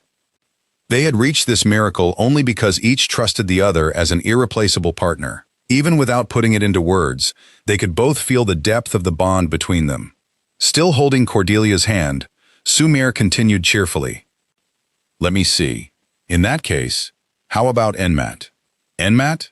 Yes, E for evolutionary, N for nanoscale, M for molecular, A for autonomous, and T for technologies. Evolutionary Nanoscale Molecular Autonomous Technologies, NMAT for short. Oh, that's excellent. NMAT. Yes, it's easy to say, and more importantly, it has a wonderful ring to it. Delighted by the perfect name, Cordelia praised Sumire's suggestion as enthusiastically as though it were her own accomplishment. In that case, I'd also like to give that white one a name of its own. As she spoke, Cordelia pointed at the white armor displayed on the large monitor. Sumire raised her eyes toward the machine's beautifully streamlined form, matching Cordelia's gaze beside her. Well, what sort of name did you have in mind? Sumire looked away from the monitor and peered into Cordelia's face. Cordelia turned back toward the display with a triumphant smile, as though she had been eagerly waiting for Sumire to ask. Yukihana? The instant I saw it, I knew there could be no other name. Yukihana? Sumire could not help letting out a faint, amused chuckle. Is that simply because it's white? Because it reminds you of white snow? Well, I won't deny that association, and yes, that was what initially came to mind. Cordelia paused, then turned her gaze away from the monitor and looked directly at Sumire. But that isn't the only reason. Yukimura Sumire, you created this. It's your greatest masterpiece, isn't it? The snow of Yukimura, the blossom hidden in Sumire, and so, Yukihana. Don't you think it's wonderful how naturally the names come together? Ah! Caught completely off guard, Sumire was rendered speechless. She had no idea how she was supposed to respond. All she could do was stare blankly at Cordelia. Cordelia was normally supremely confident and seldom expressed such tender sentiments. The emotional force carried by those words, spoken with an utterly earnest expression, was overwhelming. Sumire now understood firsthand what people meant when they said something had devastating power. She released a quiet sigh in an attempt to conceal the blush spreading across her face. And so, from that day onward, the beautiful white armor would be known as Yukihana. Cordelia folded her arms with satisfaction and addressed Sumire with a thoroughly delighted smile. Actually, there's one more thing I've been considering. By the third time, Sumire knew better than to let her guard down. Bracing herself, she answered with a hint of caution in her voice. What is it? Whatever you say, I'm not going to be surprised this time. I would also like to give a name to the individual that created Yukihana. The moment she heard those words, the warmth that had filled Sumire's expression vanished. What are you talking about? In the end, that thing is nothing more than one of our test subjects. There was a clear reason for Sumire's seemingly cold response. They had already finished retrieving the data from the hyper-evolved specimen that had served as the basis for Yukihana. That data had immediately been synchronized with and incorporated into every other test subject. Now, as long as they were supplied with sufficient material, any of the test subjects could equip and deploy Yukihana. If these two women so desired, they could easily lead an army of Yukihanas and trample the entire world beneath them. At that moment, while wearing perfectly casual expressions, they had surpassed the limits of human technology by not merely several levels, but by dimensions beyond comprehension. That was precisely why Umbrae felt such strong resistance to giving that particular individual a name. Livestock farmers did not give individual names to the animals they raised. Calling them by name would create an emotional attachment, making it impossible to slaughter and butcher them when the time came. The same was true of mice and guinea pigs used to test new medicines. If every experimental animal were given a name, the resulting attachment would make it impossible to continue such inhumane experiments. As a scientist, Umbrae maintained that boundary, with absolute discipline. Even if their bodies imitated the human form, they were still nothing more than test subjects. Living specimens created solely to gather data, consumed and expended until nothing remained. That was the sole reason the lives lined up inside that chamber existed. And that was why Umbrae had never permitted even her nanomachines to bear the curse known as a sense of self. Umbrae, please. I simply can't shake the feeling that this particular subject is special. Cordelia's expression resembled that of a child who had found an abandoned puppy or kitten on a rainy day and was begging her parent, "Can I keep it?" At the sight, Umbrae shrugged conspicuously. A highly realistic and troublesome vision flashed through her mind. Won't I be the one who ends up taking care of everything? It was a nuisance, certain to fall upon her shoulders. Hoping to avoid that future, Umbrae attempted to steer the conversation back onto its original course. "Juliet, are you serious? If you give an experimental subject a name, you'll become emotionally attached to it, and then we won't be able to continue the experiments. Besides, any of the subjects can equip Yukihana. Is there some other reason you're so fixated on this particular individual?" Cordelia found herself being interrogated, but her genius operated on an entirely different vector from Umbrae's. Perhaps it could best be described as an inarticulate animal instinct. Cordelia always wanted to charge headlong toward anything that gave off the faintest suggestion of being interesting. And more often than not, that intuition led her directly to something extraordinary. Now Cordelia sensed an irresistibly captivating possibility within this hyper-evolved individual. That was precisely why she had no intention of backing down. The two women stared at one another in silence. In the end, Umbrae was the one who yielded. She understood better than anyone that once Cordelia became like this, not even a lever could move her. "Juliet, don't blame me for whatever happens." Umbrae released a resigned sigh, tapped the terminal screen, and initiated the sequence to remove the hyper-evolved individual, still clad in Yukihana, from the adjustment tank. "Umbrae, thank you, I love you." Yes, I understand." Umbrae looked exasperated, while Cordelia wore a radiant smile.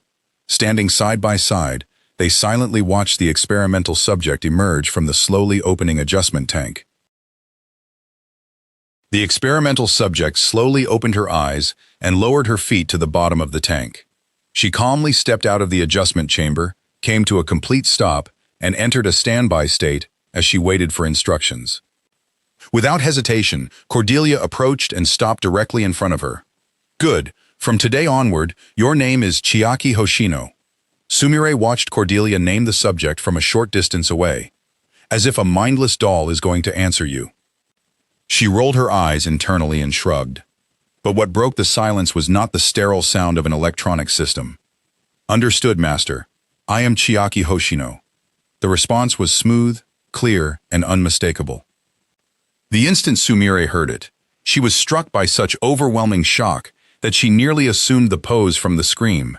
She clutched her head, eyes wide, and froze in place. Cordelia, by contrast, heard Chiaki's words and became completely convinced that her intuition had been correct. "I knew it. I had a feeling something like this would happen."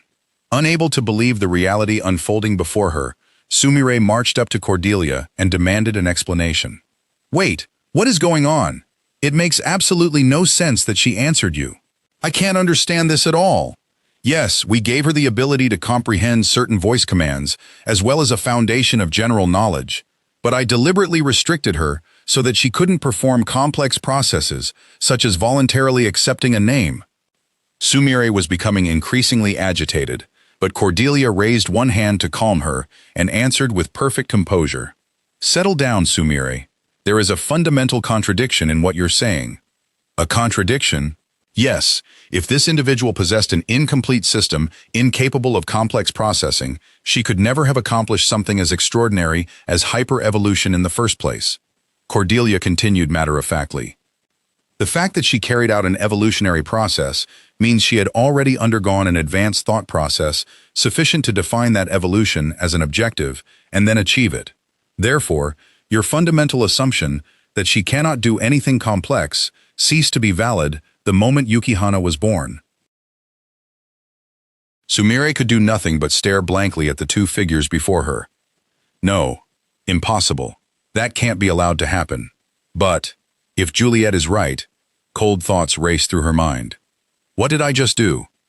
I extracted the data from the hyper-evolved individual, and that data was immediately copied and synchronized with every other experimental subject. The instant she reached that conclusion, all color drained from Sumire's face, leaving her deathly pale. Wait, no, that can't be right. Wait a moment. Wouldn't that mean every single experimental subject sleeping inside those adjustment tanks can now do exactly what this girl can do? A horrifying chill raised goosebumps across her skin. Only then did Sumire truly comprehend the nature of the terrifying monster they had brought into the world. Juliet, listen to me. We should erase everything immediately, including that individual. Sumire shouted in a strained voice and rushed toward Cordelia, nearly grabbing her by the collar. Think about it. That subject shattered our reinforced testing hammer into pieces and made it disappear using a power whose theoretical principles even we don't fully understand. She's far too dangerous. There's no possible way we can control her. Overwhelmed by extreme terror, Sumire desperately pressed her argument. Cordelia did not reject her. Instead, she gently wrapped both arms around Sumire and embraced her. Cordelia's voice, whispered beside her ear, was astonishingly calm and warm. Calm down, Sumire. I understand exactly what you're afraid of. It's true that we may have created something that surpasses even our most extreme expectations. Cordelia continued slowly, gently stroking Sumire's back to soothe her. But it will be all right. Have you forgotten? There are two genius scientists here who transcended the realm of ordinary people long ago. Cordelia smiled. You and me, Sumire, we've overcome every challenge together until now, haven't we? Although admittedly, Ayame and Mizuki have helped us quite a bit as well. After a quiet laugh, Cordelia lowered her voice even further. You know, I feel as though there is nothing I cannot accomplish as long as you remain by my side. Don't you feel the same way, Sumire? Cordelia slowly released the embrace and looked directly into Sumire's eyes from only a short distance away. As Sumire gazed back into those unwavering eyes, so utterly filled with confidence, the panic inside her heart rapidly began to subside. That isn't fair. She's always like this. Her limitless confidence has saved me time and again, and that's how I've come this far. Sumire released a quiet breath. Then, as though finally surrendering, she smiled back with unmistakable trust. Yes, you're right, Juliet. When the two of us are together, I truly feel as though we could accomplish anything. That's the spirit. Cordelia nodded deeply in satisfaction. Besides, your concerns are entirely justified. To begin with, I have absolutely no intention of handing such a fascinating and magnificent masterpiece over to anyone else. Her voice took on a possessive edge. She belongs to us. The mere thought of someone stealing her makes my skin crawl. Perhaps we should install some kind of mechanism that causes her to explode spectacularly, data and all, if an outsider attempts to analyze her by force. Cordelia drew Sumire closer by the shoulder and smiled mischievously. How much of that statement was serious, and how much was merely a joke? Faced with Cordelia's unfathomable smile, Sumire could only respond with an uneasy grin. Chapter 4. Cordelia and Sumire immediately began a thorough examination of Chiaki Hoshino, who stood silently before them, and of the pure white outer shell she wore, Yukihana. Holding their breath, the two researchers observed Chiaki's entire body from various angles. At times, they directly touched the smooth white armor, as they meticulously investigated its construction. How strange! No matter how carefully I search, I can't find a single seam between the components. How in the world is this supposed to be put on or removed? Sumire tilted her head in puzzlement as she stared at the enlarged image on the console. Her confusion was entirely understandable. Throughout the gruesome experiments they had conducted, the subjects had restored their armor to its original condition whenever they regenerated. But until now, the material had merely returned to the structure it possessed before being destroyed. Because it was a practical weapon intended to be worn by a human being in battle, it should have possessed some kind of physical attachment mechanism concealed within an inconspicuous location, such as the back or sides. There should have been buckles, fasteners, or fittings secured with bolts. Yet Yukihana possessed none of the seams characteristic of an artificial object.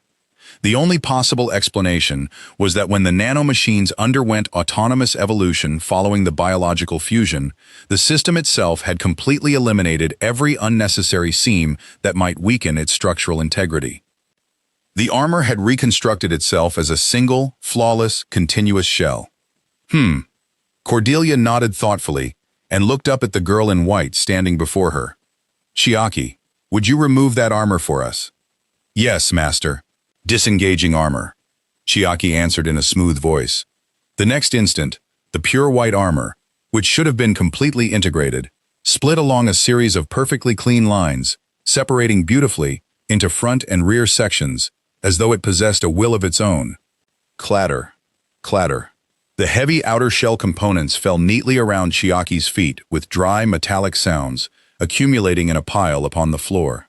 After removing the armor, Chiaki calmly stepped to one side of the mound of pure white components. Then, still expressionless, she reached for the collar of the skin-tight black carbon undersuit that served as her clothing. Without the slightest hesitation, she began trying to remove that as well. "Chiaki, you can leave the suit on." Cordelia stopped her unexpected display of excessive obedience. "Yes, master." Chiaki smoothly released the collar of the partially removed suit and returned it neatly to its original position. Then, as though nothing had happened, she stood quietly in the tight black suit and returned to standby mode, awaiting her next instruction. Cordelia and Sumire picked up several pieces of pure white armor scattered around Chiaki's feet and began examining them closely. "What in the world is this?" The instant Sumire inspected the severed edge of the chest armor in her hand, her eyes widened in surprise. Every component had split perfectly into front and rear halves along an impossibly smooth and undistorted curve. The structure resembled that of a plastic model kit. It was like one of those plastic shells completed by cutting the left and right components from their runners and snapping the front and back halves together. "Wahaha! This is fascinating. Absolutely fascinating." Unlike Sumire, who could only voice her bewilderment, Cordelia's eyes sparkled like those of a child who had been given a new toy. She held the matching components in the air, pressed them together, and attempted to click them back into their original shape. But the pieces offered no resistance whatsoever. They merely slid against one another and refused to connect. An ordinary plastic model or industrial product would always possess positioning structures, pins and corresponding sockets, that secured the components to one another. Yet Yukihana's smooth separation surfaces possessed no connecting hooks, screw holes, or even the smallest protrusion. Only perfectly smooth, mirror-like surfaces gleamed coldly before them. Yes, marvelous. The mystery has only deepened. Unable to contain her excitement, Cordelia repeatedly pressed the pieces together, changing their angles and experimenting with every possible orientation. Watching her from the side, Sumire suddenly felt a trace of unease and asked, "Juliet, we've already taken it completely apart, but are you certain it can be restored?" "Who knows? Even a genius such as myself has absolutely no idea at present." Cordelia shrugged and placed the pure white components in her hands onto the table with a hard clatter. However, someone who unquestionably possesses the answer to this extraordinary technology is standing right beside us. Cordelia smiled. "Why don't we ask her directly?" Both women turned simultaneously. Their eyes settled upon Chiaki, who remained utterly motionless in the black carbon suit that served as her clothing. Her heart alight with anticipation, Cordelia looked up at Chiaki and addressed her. "Chiaki, I'd like you to restore the armor on the floor and put it on again." "Yes, master." Re-equipping Yukihana. The very instant Chiaki quietly responded, the mound of pure white components piled high upon the floor began emitting a brilliant light all at once. And that was not all. Even the fragments of armor Cordelia and Sumire had been holding flashed with a radiance bright enough to sear their retinas. The next moment, they vanished completely from the women's palms, as though dissolving into smoke. When the torrent of light subsided, Chiaki stood at the center of the testing ground once more, clad in Yukihana's flawless white shell, as though nothing had happened. What kind of mechanism could possibly do that? It flashed, and in the very next instant, it was perfectly restored. Come to think of it, the parts we somehow ended up holding have vanished without a trace too. Staring at Chiaki's beautiful, motionless figure, Sumire began muttering to herself as a stream of scientific hypotheses raced through her mind. At the same time, she frantically scrolled through the data on the console. Fascinating. Chiaki, you truly are incredible. No matter what you do, you keep surpassing my imagination. Ignoring her bewildered partner, Cordelia stepped closer to Chiaki, unable to contain her excitement. What kind of process is behind these mysterious crystals? Magnificent. My brain cells simply can't contain their excitement. Receiving her master's enthusiastic praise head-on, Chiaki merely bowed with perfect solemnity, not allowing the slightest change to cross her face. Yes, master, thank you. Hearing such a stiff, textbook response, Cordelia lowered her eyebrows slightly and stepped even closer. Master sounds far too formal. Chiaki, from now on, I want you to call me simply Julie. Sumire and everyone else close to me all call me that.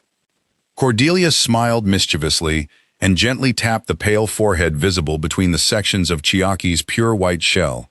Yes, Julie, I shall address you as such from now on. Still too formal. Cordelia gave a wry smile. This time, she gently placed her hands on Chiaki's shoulders and continued in an instructive tone. I mean the way you talk. Do you see anyone around us speaking like a robot? Couldn't you talk to us more casually, like a friend? Then again, perhaps that is too much to ask of someone who has only just awakened. Still standing directly before Chiaki at close range, Cordelia turned her head towards Sumire behind her. Sumire, isn't the way she speaks a result of your basic programming? Who can say? Sumire looked away from the console, shrugged, and sighed. To begin with, I never wrote a single line of advanced processing code that could give this girl a self. The fact that she can speak, recognize her own name, and perceive herself as an individual is already something my design classifies as an unexpected error. Sumire spread both hands as if admitting complete defeat. Even Yukimura Sumire, the world's foremost authority on nanomachine engineering, could do nothing but smile helplessly at the identity of the burgeoning humanity, the heart, within the girl named Chiaki. It was a miracle that had transcended the realm of science entirely. After that, Cordelia amused herself like a child by repeatedly having Chiaki remove and re-equip Yukihana. As Sumire watched their innocent interaction, she quietly contemplated the situation while examining the terminal in her hands.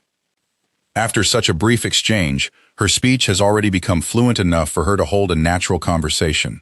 And at some point, she even started addressing me simply as Sumire, without an honorific. This meant that the artificial intelligence was learning and evolving at a terrifying rate. Chiaki's system appeared to be independently rewriting its own code in order to meet the desires and expectations of its developers. So this current state must have been what Julie had once identified as the singularity, the technological singularity. The singularity was the turning point at which artificial intelligence surpassed human intelligence, causing the pace of technological progress to accelerate explosively and ushering in a future far beyond humanity's ability to predict. If I had been developing her alone, I'm certain that fear would have overwhelmed me at that stage, and I would have immediately disposed of this test subject. Sumire looked at her smiling partner beside her. Julie never ceased to surprise her. She possessed an entirely different perspective and way of thinking. She had the sensitivity to approach everything with genuine innocence and enjoy things purely for what they were. They were all qualities that Sumire herself lacked. Well, I suppose that's exactly why I was drawn to Julie. Illuminated by the glow of her terminal, Sumire allowed herself to drift through those idle thoughts. While Sumire remained submerged in a deep ocean of thought, Cordelia's intellectual curiosity had already moved on to the next step. All right, Chiaki, that thing you used in the laboratory earlier, the floating parts that sliced the hammer into pieces and then made it disappear, Could you make them fly for us this time? Cordelia leaned forward eagerly, and Chiaki calmly complied. Understood, Julie. Is this what you mean? The moment Chiaki quietly spoke, several armor components detached from various sections of the Yukihana armor she wore. The components rose into the air, as though defying gravity, then stopped perfectly in place. Sumire noticed the extraordinary sight and hurriedly rejoined the conversation. They really are floating. What kind of principle could make that possible? Sumire had intended the words as nothing more than a private murmur. Chiaki's hearing, however, had been enhanced by nanomachines, allowing her to detect even that faint whisper with perfect accuracy. Yes, Sumire, they are floating through the generation of electromagnetic force and magnetic levitation, a maglev field. Cordelia and Sumire could not help exchanging glances. Despite being Chiaki's developers, the test subject herself had effortlessly revealed the precise scientific theory behind the phenomenon before either of them could analyze it. Electromagnetic force and magnetic levitation, the maglev field. It was a control theory based on repulsion against either Earth's magnetic field or a localized magnetic field generated by Chiaki herself. A powerful magnetic circuit formed between the blades and Chiaki's suit, producing a state of complete levitation in much the same way as a maglev train. This mechanism allowed the blades to move at absurdly high speeds and follow extraordinarily complex three-dimensional trajectories, as though they were being manipulated by invisible strings. However, the intense magnetic field interference also produced faint electrical discharges, blue sparks, and high-frequency electronic sounds whenever the blades moved, giving the system the additional disadvantage of being ill-suited to stealth. Ha ha ha! Chiaki, you're absolutely magnificent! I've done nothing but marvel at surprises all day. Cordelia burst into delighted laughter. Her smile proved infectious, and Sumire shrugged with a wry grin. I agree. To think the test subject herself would give us the answer before we could even begin our analysis. She has completely turned the tables on us. All right, Chiaki, could you actually move those floating pieces around this time? Cordelia looked up and prompted Chiaki after curiously poking at the components floating before her. Understood, Julie. I'll move them now. This time, I'll slow them down and have them circle so that you and Sumire can see them clearly. The moment Chiaki responded, the components hovering around her all began gliding forward simultaneously, smoothly circling her in a perfect orbit. Sumire let out a breath of wonder at the sight. What a strange spectacle. As the components cruised at low speed, intense interference between the magnetic field and atmospheric friction caused their edges to emit a faint blue glow. It appeared as though they were creating a fantastical ring of light within the dark laboratory. This truly is beautiful. Cordelia also watched the spectacle with her eyes shining like a young boy's. Chiaki, could you gradually increase their speed from here? Let's see. Eventually, bring them up to the maximum velocity they reached when you sliced that iron hammer into pieces. At Cordelia's request, Chiaki's gaze instantly sharpened. Understood. Julie, Sumire, please watch closely. As if responding to Chiaki's words, the orbiting components began increasing their speed at an accelerating rate. Before long, a piercing, high-frequency whine filled the room, stabbing sharply at their eardrums. Having entered the realm of extreme velocity, the components lost their original outlines and transformed into eerie afterimages trailing streaks of bluish-white light. What principle could possibly explain this? Honestly, Chiaki has done nothing but surprise me. Sumire raised both hands in a joking gesture of surrender. Wow, seeing this again from such a short distance really is fascinating. Just what in the world is happening? Chiaki, please tell me. Cordelia had already abandoned all attempts to work it out herself. The person who knew the answer was standing right there, so asking her directly would be much faster. Julie, they are flying through fluid dynamics and micropropulsion, nanothrusters. Chiaki explained that the components were propelled by microscopic thrusters impossible to perceive with the naked eye. Countless nanomachines, embedded within the surfaces and edges of the blades, produced highly efficient bursts of air, or plasma jets, generated by instantly ionizing the atmosphere. This gave the components overwhelming three-dimensional mobility within the atmosphere. The distinctive high-pitched whine that had filled the room during their acceleration, as well as the powerful gusts that shook the surrounding equipment, provided unmistakable evidence that those microscopic thrusters were operating at their limits. Thank you for the explanation, Chiaki. Sumire, bring out one of the experimental hammers and have Chiaki do the same thing again. With that, Cordelia urged Sumire to operate the terminal in her hands. Agreed. We still have the data from the previous experiment, but the more verification logs we have, the better. All right, we still have spare hammers, and more importantly, I'd like to witness it with my own eyes. Sumire deftly tapped at her terminal, issuing instructions for another experimental hammer to be mounted on the large overhead crane. Chiaki, are you ready? I don't expect you to fail at this point, but if it strikes you directly, even you will be crushed. Leave it to me, Sumire. I will show you what I can do. Chiaki answered Sumire with a gentle, radiant smile. But Sumire did not notice. She failed to recognize that both the natural rhythm of Chiaki's conversation and the beautiful smile upon her face had become far too human. Even as she spoke with the two women, Chiaki was learning from everything. The exquisitely subtle timing between Cordelia and Sumire, their attitudes, and every minute change in their expressions, at a terrifying rate. The speed of her evolution had already surpassed the limits of what the human brain was capable of learning. Clunk. A heavy mechanical sound reverberated through the space. Released by Sumire's command, the enormous mass of iron came hurtling down from above at tremendous speed, threatening to crush Chiaki beneath it. The stage was already set. Above Chiaki's head, countless floating components began circling at tremendous speed. A massive iron hammer, more than heavy enough to reduce her to a lump of flesh upon impact, closed in until it was almost upon her. Chiaki, however, merely watched the lethal mass in silence. It all happened in the blink of an eye. Like starving beasts instinctively sensing the approach of prey, the countless airborne components simultaneously pounced upon the hammer, trailing tails of pale blue plasma behind them. At that instant, the enormous hammer that had been there only moments before was diced into a lattice of tiny fragments and vanished into empty space amid a violent shower of sparks. Both Cordelia and Sumire had been watching closely, having anticipated the phenomenon after witnessing it once before. But when it unfolded before their eyes again, the only thought that entered their minds was a simple question. Why does it disappear? It was a super-scientific phenomenon so absurd that attempting to understand it seemed pointless. Nevertheless, Sumire did not stop. She proceeded to release more hammers. This time, they would conduct the test 3 times in rapid succession. It was a brutally demanding continuous load test that would have reduced an ordinary subject to minced meat after just one collision.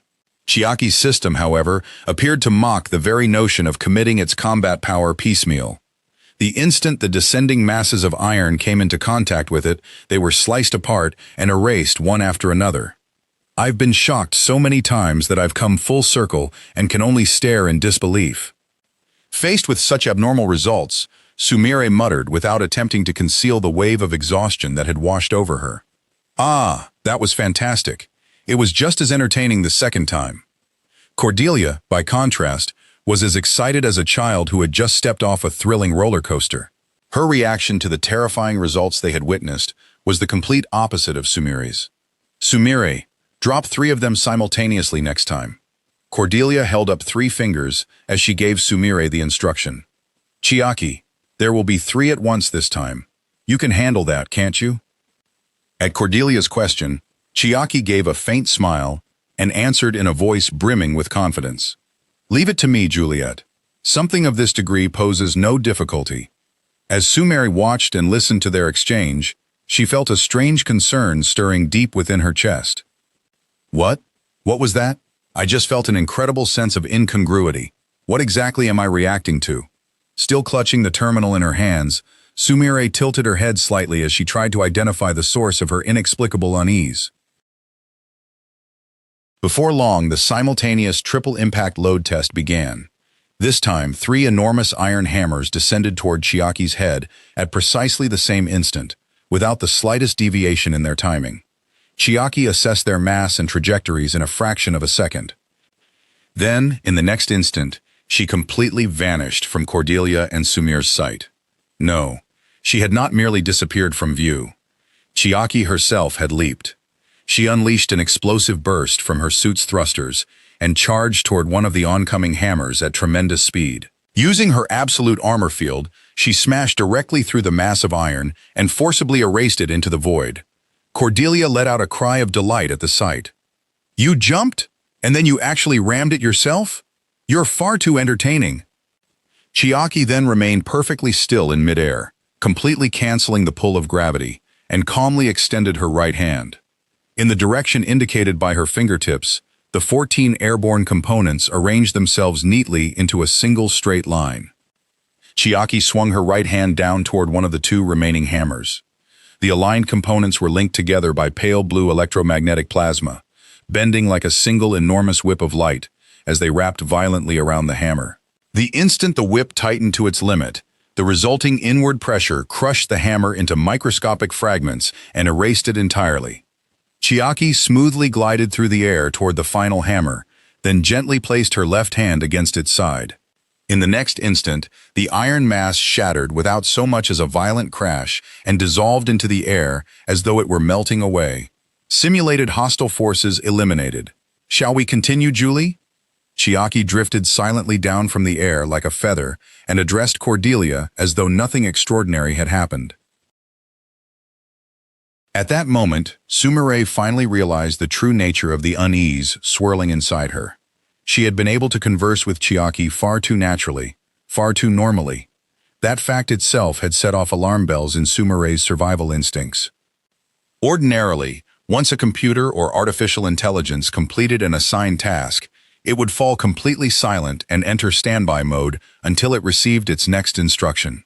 Indeed, in every previous experiment involving the test subjects, each individual had become as motionless as a doll the instant its task was complete.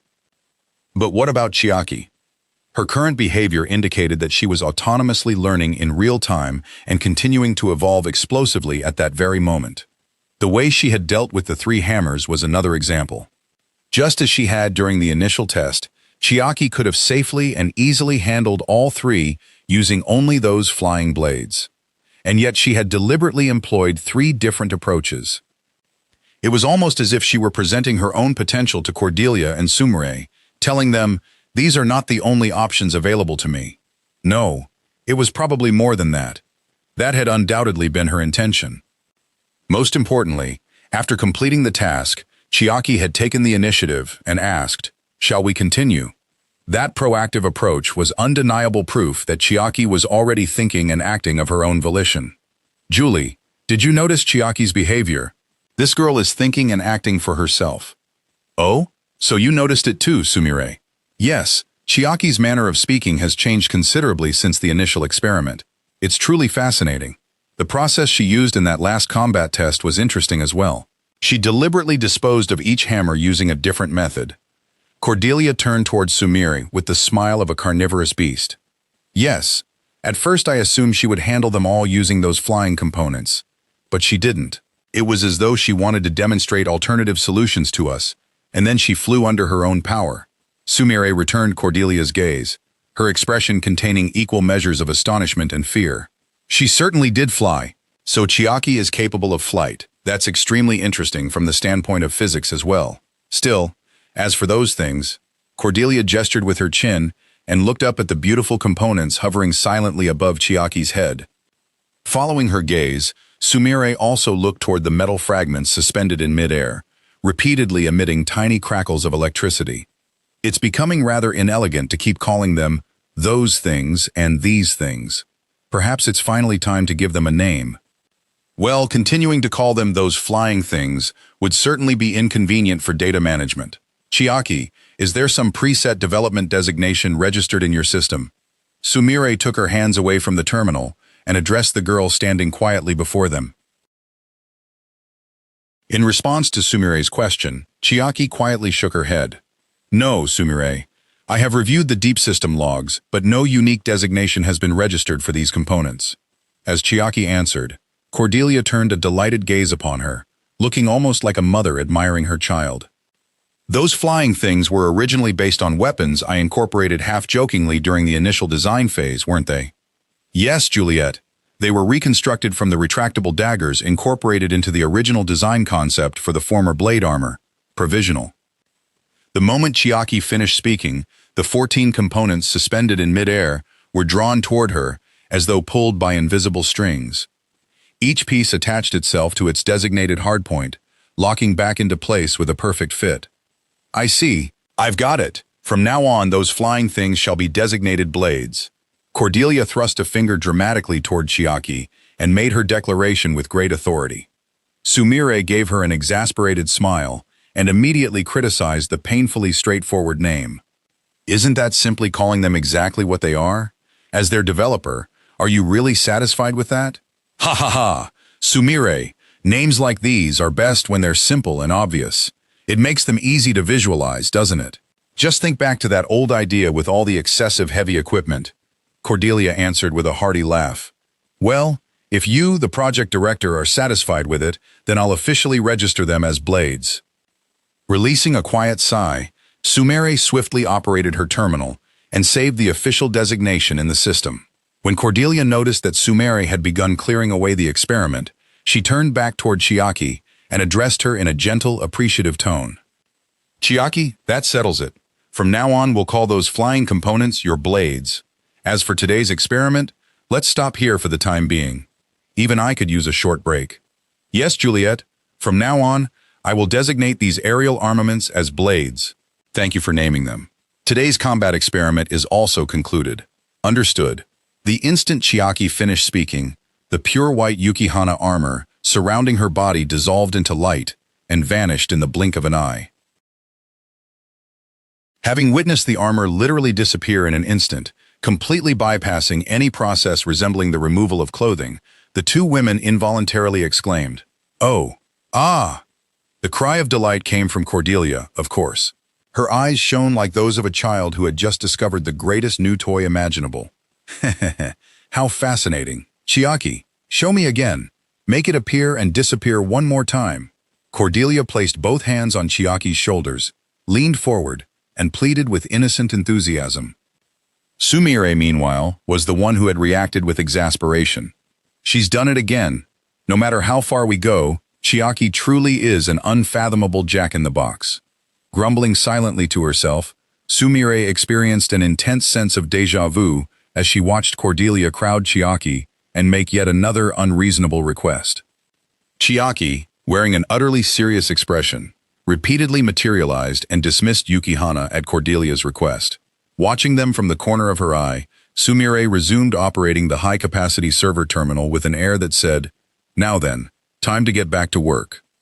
In the end, rather than having Chiaki store Yukihana inside her body, Cordelia instructed her to leave it on the floor. Just as it had been at the beginning of the experiment, Yukihana lay on the floor, cleanly divided into perfect front and rear halves. It remained in that same state of apparent defiance toward the laws of physics. Its surfaces had no protrusions or indentations even when touched, and the halves would not adhere through magnetism or any other detectable force. Cordelia apparently intended to conduct an exhaustive investigation into the material's bonding mechanism later. "Have you calmed down a little?" Sumire addressed Cordelia as she returned with an immensely satisfied expression, offering her a freshly brewed cup of coffee. "Sumire, this is just too fascinating. If we can make this technology fully practical, we could fundamentally destroy every established assumption in modern warfare." That was unquestionably true. With this technology for converting matter into equivalent data and storing it, they could easily bypass even the most stringent national-level security system. A person could secretly carry immensely powerful heavy weaponry anywhere on their body, then unleash it freely in any location. There would not even be any need to store it inside an artificial human like Chiaki. All they needed was a suitable vessel, an ordinary computer or bag, for example. Taken to the extreme, they could implant the weapon's nanomachine data within a volume no larger than an everyday ballpoint pen. The assassination of a high-ranking dignitary could then be carried out both effortlessly and with absolute certainty. It was a terrifying and overwhelmingly powerful technology. Chapter 5. Yukimura Sumire. Now a world-renowned authority in nanomachine engineering, she was a brilliant scientist whose name was known by all in the field. The path she had walked, however, was one marked by solitude and relentless determination. When Sumire was still a young child, her beloved mother died suddenly in an unforeseen traffic accident. From then on, she and her father faced life together, relying solely on each other. Yet her father, the one person who had supported her emotionally, also succumbed to illness before Sumire could graduate from university. Her father, Yukimura Takeshi, had likewise been a renowned researcher, whose name echoed throughout the world of medical nanomachine engineering. Having grown up watching her great father from behind, it was perhaps inevitable that Sumire would aspire to follow the same scientific path. Nanomachines can heal everything that's wrong with the human body, Sumire. Someday, they'll be capable of truly incredible things. That was something her father often said. Whenever she heard it, the young Sumire would respond in an energetic voice. "I'm going to make nanomachines with you, Papa. Are you? Then we'll make them together." Takeshi would narrow his eyes with delight and lovingly stroke his daughter's head again and again. But the day when they could fulfill that promise never came. The saying, "Physician, heal thyself," could not have described her father more perfectly. Takeshi had become so absorbed in his research that he frequently forgot to eat or sleep. He never neglected his life with Sumire, and always wore a gentle smile in front of his daughter, but his body had long since been pushed beyond its limits. "If I have time to go to the hospital, I have time to advance my research. The tests can wait." That particular vice, common among researchers, eventually proved his undoing, and Takeshi succumbed to illness before he could accomplish his ambitions. Left behind, Sumire threw herself into her research with even greater intensity, as though possessed by something. Perhaps, deep down, she had simply wanted to fill the bottomless loneliness and grief left by the loss of her beloved father, and distract herself from it all with the equations of science. Before long, Sumire's papers, backed by overwhelming research achievements and analytical data, swept through the academic community in the blink of an eye. But as her brilliant accomplishments continued to accumulate, fools emerged who envied her reputation. They approached Sumire with honeyed words, plotting to steal the achievements born of her blood and sweat and present them as their own. However, they had critically underestimated her. Sumire's research code incorporated a unique theory that no ordinary mind could ever decipher, a perfect black box. And hidden within it was an ingenious trap. The system had been designed to collapse catastrophically if anyone attempted to imitate and reproduce only the superficial elements of her theories. When the unsuspecting thieves presented her stolen work, Sumire confronted them from the podium of an academic conference and coldly exposed its fatal contradictions. The plagiarists could not even defend themselves by admitting that they had not developed the work themselves but had stolen it. And so, quite literally, their careers and reputations were destroyed. Those around Sumire witnessed firsthand the fate of the fools who had fallen into the theoretical traps created by her coldly pragmatic survival tactics and their impregnable defenses, only to be ruined socially and professionally. After that, there was a noticeable decline in the number of people who approached Sumire with ulterior motives. A decline, but never a complete disappearance. Shameless individuals who fed upon the blood, sweat, and accomplishments of others in the hope of sharing in their glory could be found everywhere. Even the supposedly noble academic community was no exception. If anything, it was a veritable den of demons, filled with the swirling mire of human greed. There were professors who took data painstakingly compiled by their junior researchers and presented it wholesale as their own achievement.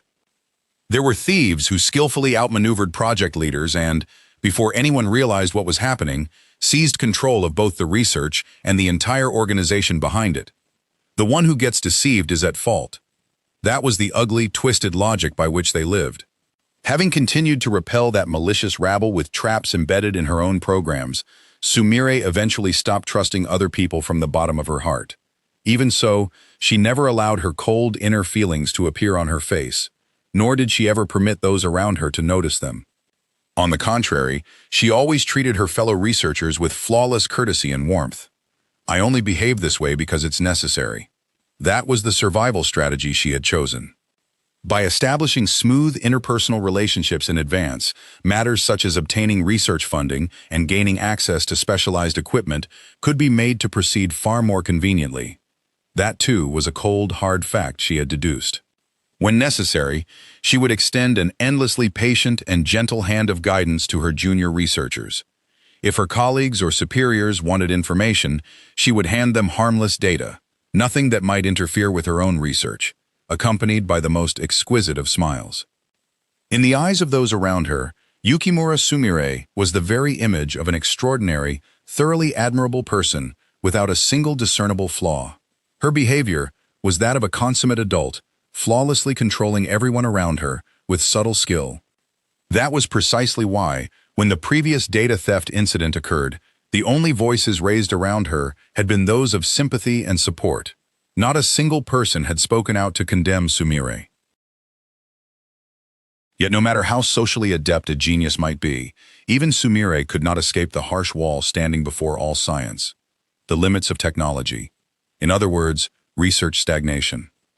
No matter how much new clinical trial data she accumulated, the experimental results displayed on the screen always contained the same dull, unremarkable numbers.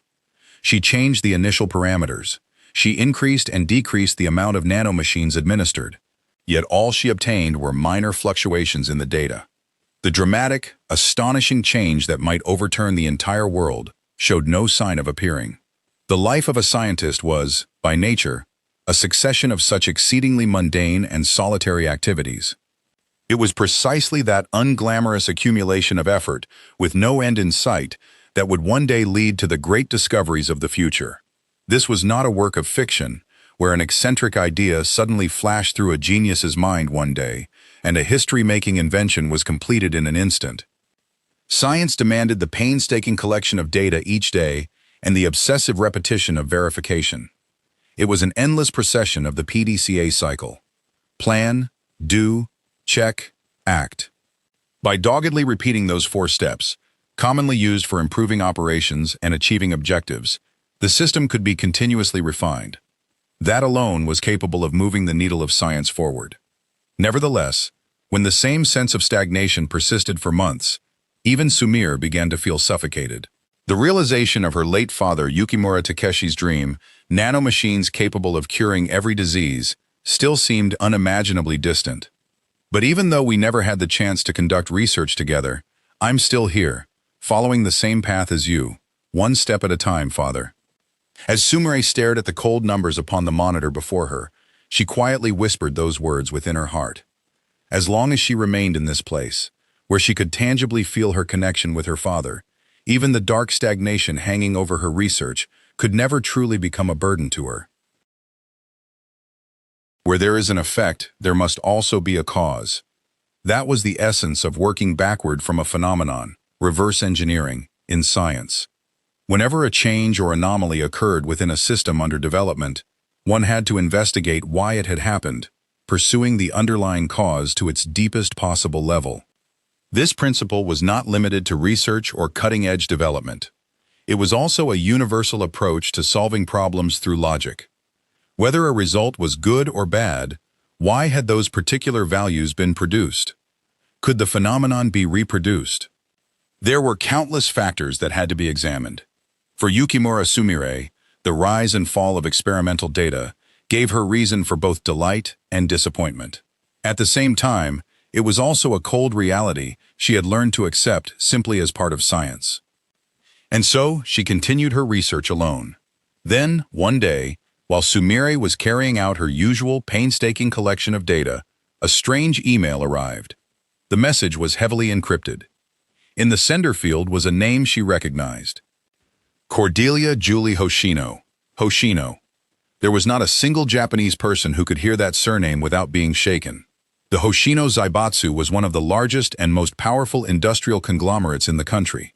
Rumored to have shadowy ties to both the political establishment and the Ministry of Defense, it was known as the power behind the throne that secretly ruled the nation.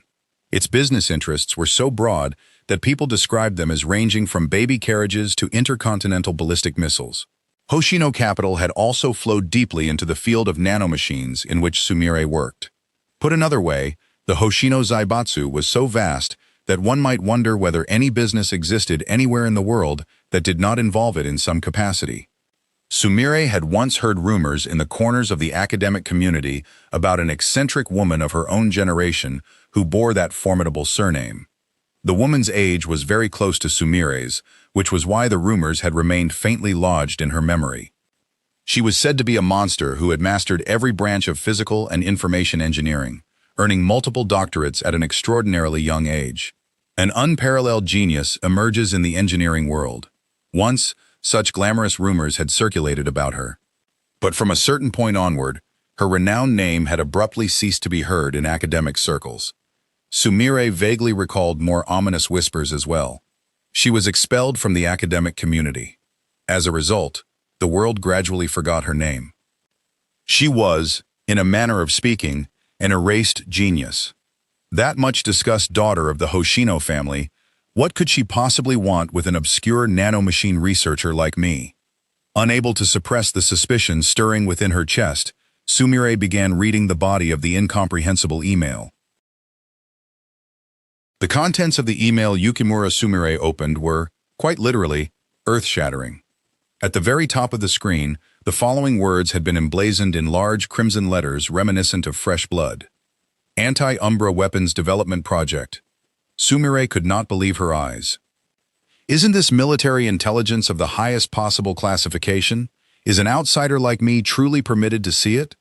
A cold shiver raced down her spine.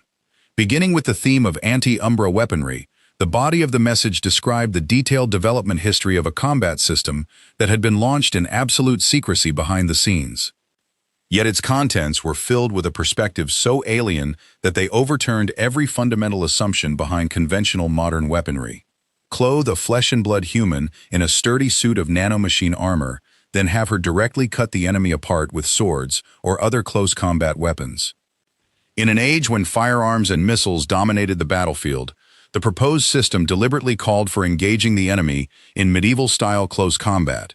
At that point, any ordinary military scholar would have dismissed the idea as madness and questioned the sanity of its creator.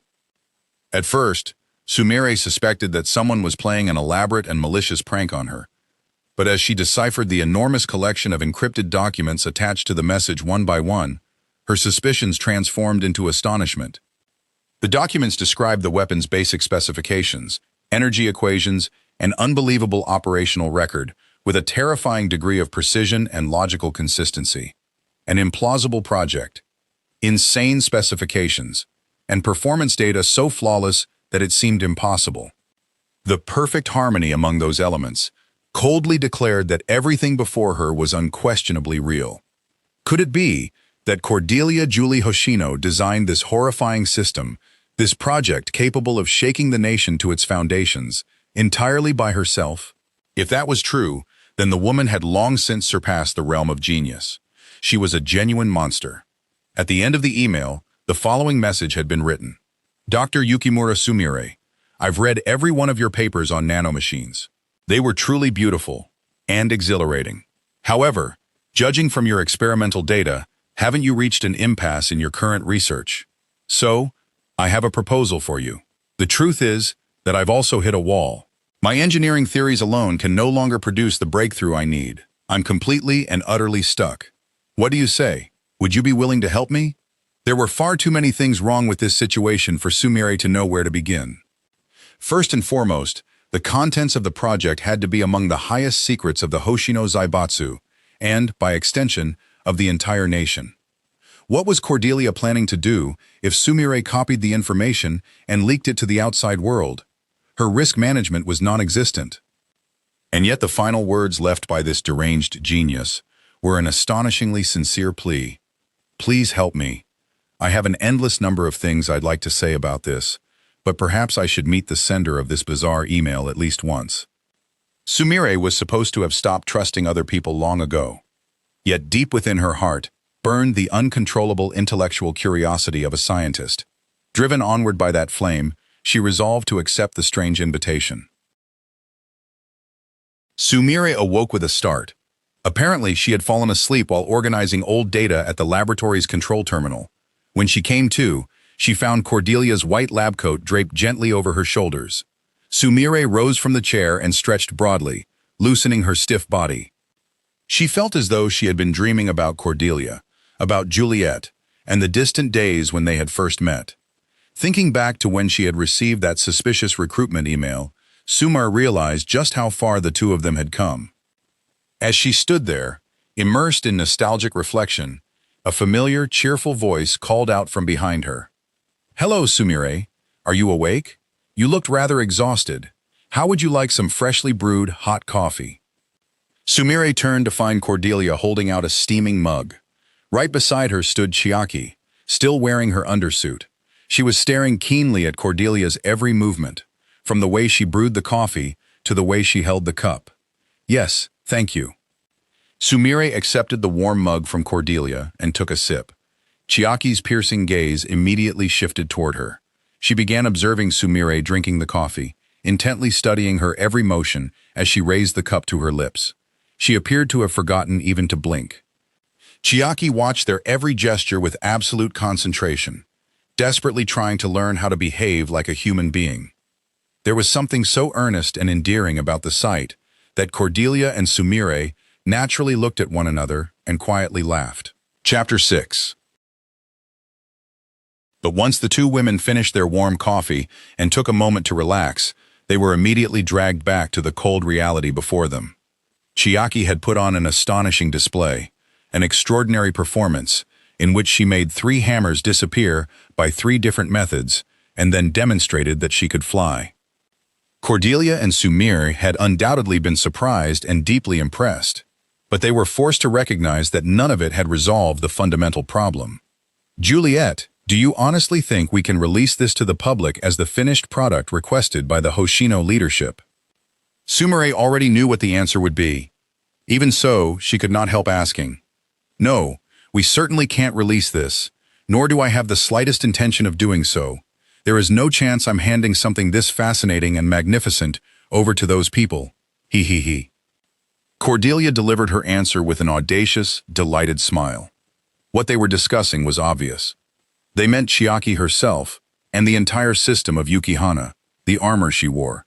Admittedly, if Chiaki alone were deployed in actual combat, exterminating the Umbrae would probably be easy. But they could not casually reveal this collection of extraordinarily dangerous technologies, each of which was centuries beyond humanity's current scientific understanding. First, Chiaki's very existence was completely unacceptable from a humanitarian perspective. She was an artificial human, a product of cloning technology. She was nothing less than a forbidden life created by human hands. It was obvious that disclosing Chiaki's existence to the public would throw both the academic community and international society into turmoil. Then there was the protective armor she wore, Yukihana, nanomachine liquefaction and storage, magnetic levitation, plasma propulsion, and a predatory annihilation field capable of consuming matter by releasing its bonding energy. These functions had completely surpassed the boundaries of equipment intended for an individual soldier. Yukihana was a strategic-class superweapon possessing enough destructive power to physically annihilate a major nation single-handedly. What would happen if they revealed it to the military leadership? Before the Umbrae could destroy humanity, nations would surely wage war over this forbidden technology and lead the human race down a different path toward self-destruction. Then what are we supposed to do? Conceal the data and start over from the beginning to create an entirely different weapon? I doubt humanity has enough time left for anything so leisurely. Sumire had already realized that Cordelia possessed another answer. Her question was merely a confirmation of the facts before they began determining the new specifications. The solution is simple. We'll use the system of our existing masterpiece exactly as it is. Even if we unlocked every function of Yukihana, an ordinary human could never operate it.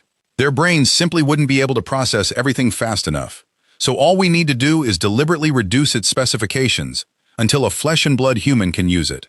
Cordelia smiled fearlessly and declared that they would simply scale down Yukihana's design.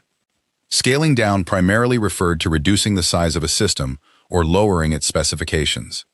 In industrial and information technology contexts, it could mean reducing a server's CPU or memory performance to lower operating costs, or deliberately narrowing a project's requirements.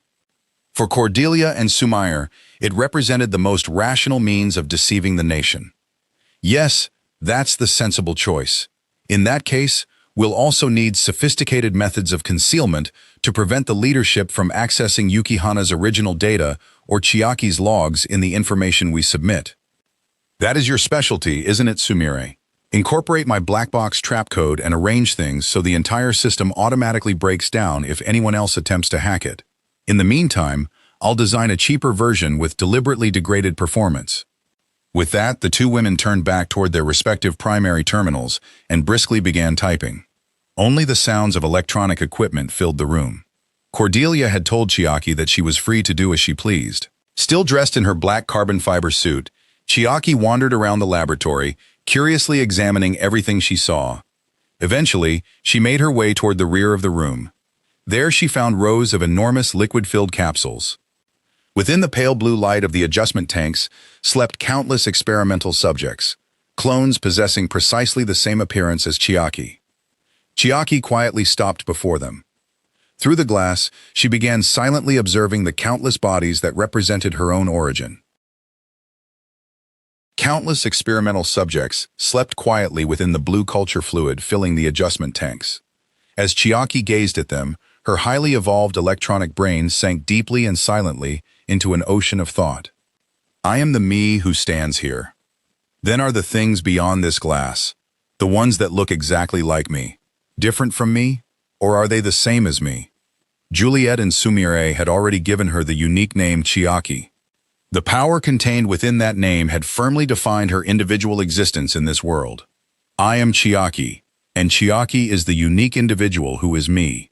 Then were the subjects sleeping within that cold liquid also Chiaki? There was no one anywhere in the laboratory who possessed a definitive answer. A human clone was an artificially created individual possessing exactly the same genetic information, DNA, as a particular human being. The term could also refer to the technology used to create such an individual.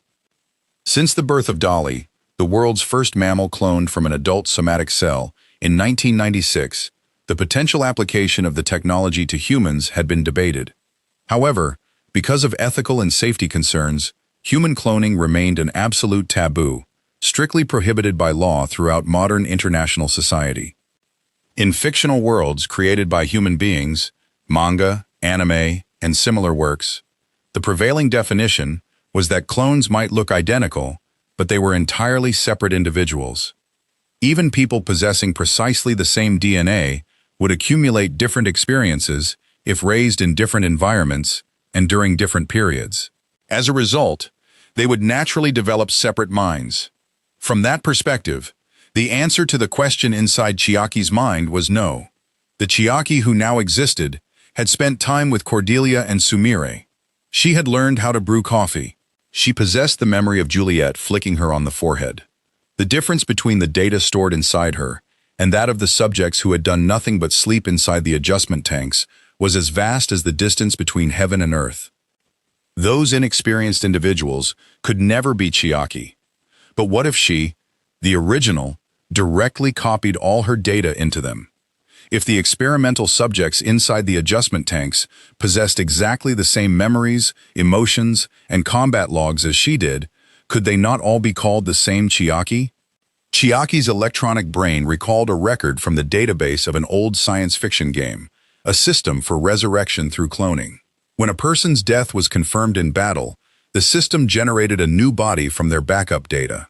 The newly created clone was then treated as the original person and returned to the front line as though nothing had happened.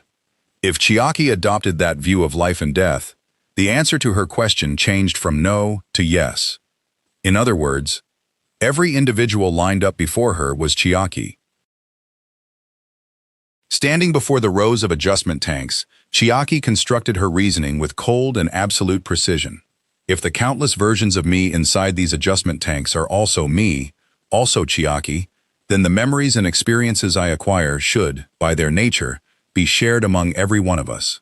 We do that, then even if the body of this currently active individual is destroyed in battle, countless reserve bodies will remain here. Chiaki as an existence will not disappear from the world. Every one of us beyond this glass. We are all Chiaki. That was the answer Chiaki reached at the end of her advanced calculations. Having arrived at her conclusion, she acted without the slightest hesitation. Her irises gradually began emitting a mysterious rainbow-colored light. Through the wireless nanolink in her undersuit, Chiaki externally accessed the brains, the neural networks, of the countless experimental subjects sleeping within the adjustment tanks. She attempted to hack into them directly and establish a connection. They were individuals possessing exactly the same genetic information, the same DNA, from the very beginning. No safety mechanism capable of denying her access could ever have existed. The link was established in an instant. Once they were connected, all that remained was to pour the overwhelming torrent of data into them. Transfer and replication of all memories, experiences, emotions, and combat logs. Successful. Establishment of a permanent synchronization network between the active individual and all standby individuals. Successful. At that moment, the countless dolls sleeping coldly inside the adjustment tanks ceased to be mere masses of flesh. Every one of them transformed into part of a single life form named Chiaki. The experimental subjects now received all data from the original individual active in the outside world, synchronized in real time. Even as they slept within the blue culture fluid, they perfectly shared within their minds the transcendent scientific capabilities Chiaki had acquired. Fluid dynamics, magnetic levitation, plasma propulsion, predatory annihilation. These capabilities far surpassed the limits of conventional human understanding. With the systems now shared among them, the subjects began evolving at an explosive rate. Beyond the glass, the countless sleeping girls became a single, immense Chiaki, their minds bound together at the deepest level of consciousness, with the unbreakable strength of solid stone.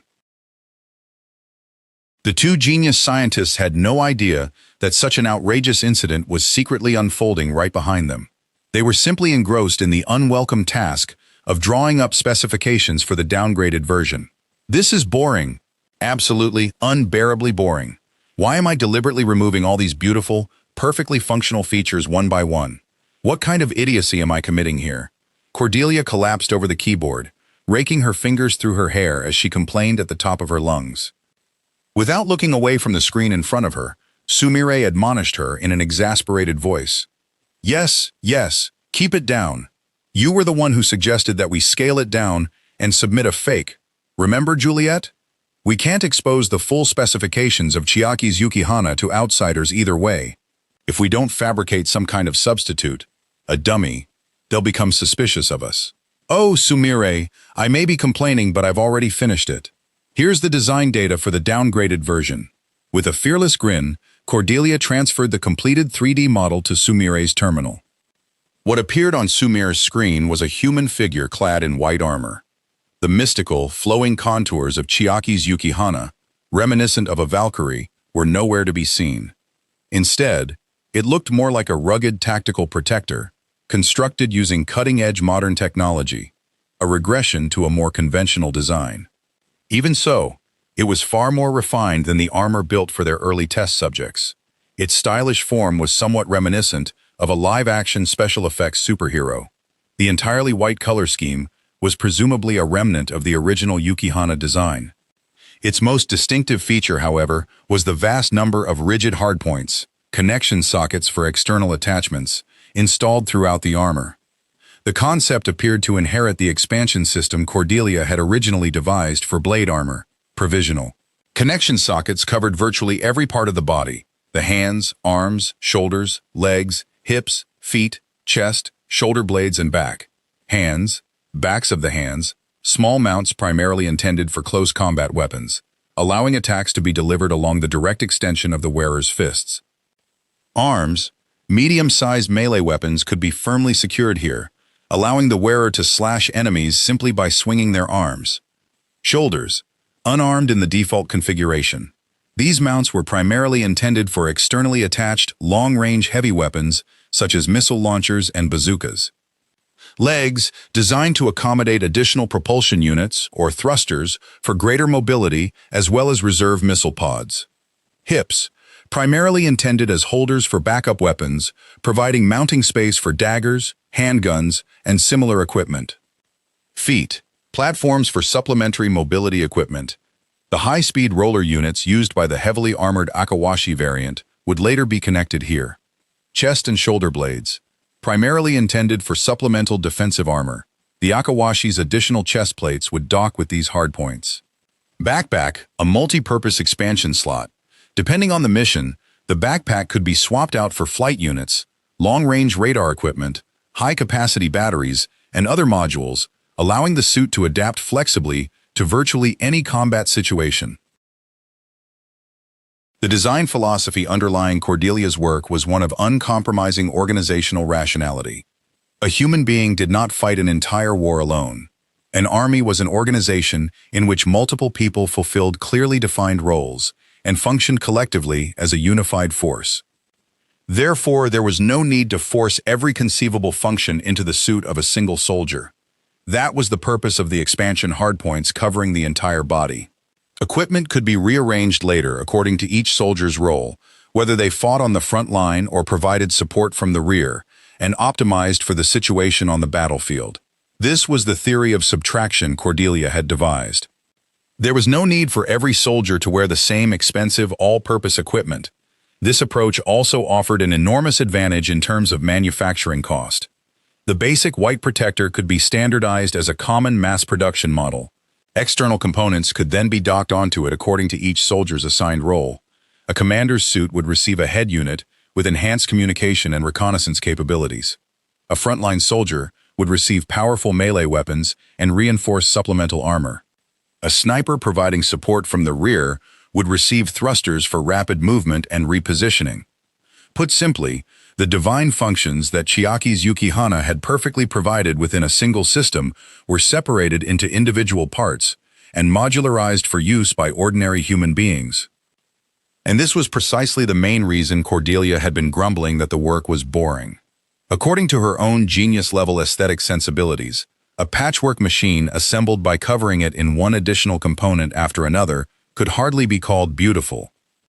Even so, she had incorporated not only a full-body hardpoint expansion system, but also provisions for the future heavily armored Akawashi variant. As Cordelia stared at the specifications, she had evidently been forced to acknowledge the cold reality of the situation. Unless we give it this much expandability and operational margin, an ordinary human will be devoured by an Umbrae in an instant. The brutal terror of real combat had been vividly present in her calculations. Good. We can approve this as the basic design. Now we'll move on to the experimental phase.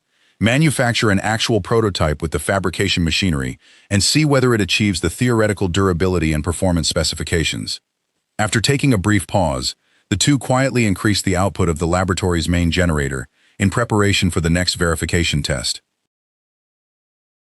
The data was transferred to the laboratory's high-performance 3D printer. Through a precise process of molecular reconstruction, the physical budget model Yukihana Protector was quietly woven into existence. Cordelia picked up the completed pure white protector and carefully inspected the strength of each section. Well, setting aside my aesthetic objections, I suppose this is acceptable as an industrial product. The joints attach and detach smoothly, and there don't appear to be any problems. She first fitted and secured the white armor onto a testing mannequin, then checked the clearances throughout the entire assembly. Chiaki remained close beside Cordelia, assisting with the installation of the armor, using practiced movements. In the middle of the work, however, Chiaki suddenly stopped and lowered her gaze with an apologetic expression. "Julie, is my Yukihana unsuitable as the item to be submitted?" A faint anxiety colored her question, as if she feared that her existence and abilities had somehow been rejected. Cordelia responded with a hearty laugh. "Ha ha ha! It's the exact opposite, Chiaki. Your Yukihana is simply far too extraordinary for an ordinary human to handle. It would overwhelm them, or burn their brains out before they could use it properly. Besides, we're under no obligation to tell those greedy people above us about the supreme being that is you, equipped with such a superweapon. That's why we've gone out of our way to create this downgraded version, with most of its functions removed. Even an ordinary human should be able to use this one safely. Don't you think?" Cordelia lightly rapped her knuckles against the white chest armor worn by the mannequin. "Now, as for the melee test weapon, that should be it." Cordelia picked up a newly fabricated one-handed sword from a rack on the floor.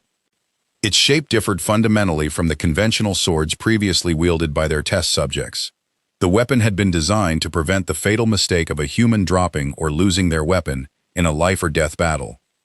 From the beginning, it had been created for integrated use with the protector, with a specialized shape that allowed it to be bolted directly into place on the hardpoints, extending from the back of the hand to the forearm. This was the historic first prototype, the original form, of the fixed sword that would later become the primary weapon of the mass-produced awashi. The white prototype armor for human use was complete. Cordelia and Sumire removed it from the mannequin, then told Chiaki that they wanted her to serve as its test pilot, actually wearing the armor so they could collect operational data. Why did Cordelia and Sumire, its developers, not wear the armor and conduct the experiment themselves? The reason was extremely simple. It was far too heavy. No matter how extraordinary Cordelia's intellect might be, her body was still that of a slender human woman. She did not exercise regularly and was an entirely indoor-oriented researcher. The protector might have been scaled down for human use, but it was still made from titanium alloy. Worse, the autonomous weight reduction function of the real Yukihana's nanomachines, its gravity cancellation system, had been deliberately removed. As a result, the armor possessed so much mass that neither woman would have been able to stand upright while wearing it. The same was true of Sumire. The option of conducting the test while wearing the equipment themselves had never existed in the first place. Chiaki, however, possessed the robust biological structure of an artificial human. There was no reason not to employ her as their test pilot. They would have Chiaki move in the armor and closely analyze the resulting behavioral data for flaws in its mechanical design. Such was the harsh fate prototypes were originally created to endure. In the worlds of industry and engineering, a prototype was a model produced during the earliest stages of development to verify the feasibility of an idea and test its basic functions. By contrast, an actual machine used during the final stages of product development, or before deployment in the field, to confirm practical performance and usability, was known as an evaluation unit, demonstration model, or test model. The definitions were clearly distinct. The true purpose of a prototype was to confirm whether the design concept was correct and whether the mechanism would physically operate as predicted by theoretical calculations. Its appearance and manufacturing cost were secondary concerns. The highest priority was simply determining whether it worked at all. For that reason, it was not unusual for a simplified model containing only a few key functions to be used. The greatest advantage of a prototype was that it allowed developers to verify the validity of a mass production design early in the process. In doing so, they could prevent a catastrophic design flaw from being discovered later and avoid the resulting need for extensive rework. In robot anime and similar works of fiction, machines described as prototypes routinely dominate the battlefield and demonstrate absurd levels of performance, far surpassing the mass production models built afterward. But that was nothing more than the romantic fantasy of fiction. A real prototype was a rugged and unstable experimental platform created to answer a simple question. It should work in theory, but will it really? Let's build it, operate it, and find out where it starts falling apart. Strictly speaking, the overwhelmingly powerful prototypes, so often seen dominating battles in anime, would more accurately be called high-performance evaluation units, machines that had already undergone refinement and were nearly ready for combat deployment. But that was beside the point. What Chiaki was about to undertake was the grueling first run, an initial operational test, of a prototype that might not even perform as advertised. All right, Chiaki, put on that outfit, the prototype, and let it take a full series of attacks. Oh, and you won't have Yukihana's barrier this time, so there's no need to deliberately take the attacks head-on. You're allowed to evade them. If you have enough freedom to counterattack, you may do that as well. I'd like to test the durability of the fixed sword on your arm at the same time. Cordelia smoothly operated the control panel as she issued instructions through the speakers to Chiaki, who stood inside the testing area. The test itself followed the same 3 grueling basic trials they had previously conducted on Yukihana. Impact resistance test. Bullets and solid projectiles would be fired directly into the armor at predetermined velocities to determine the extent of damage and deformation. Penetration test. A sharp, spear-shaped weight of predetermined mass would be launched at the armor to determine whether it could penetrate the titanium plating.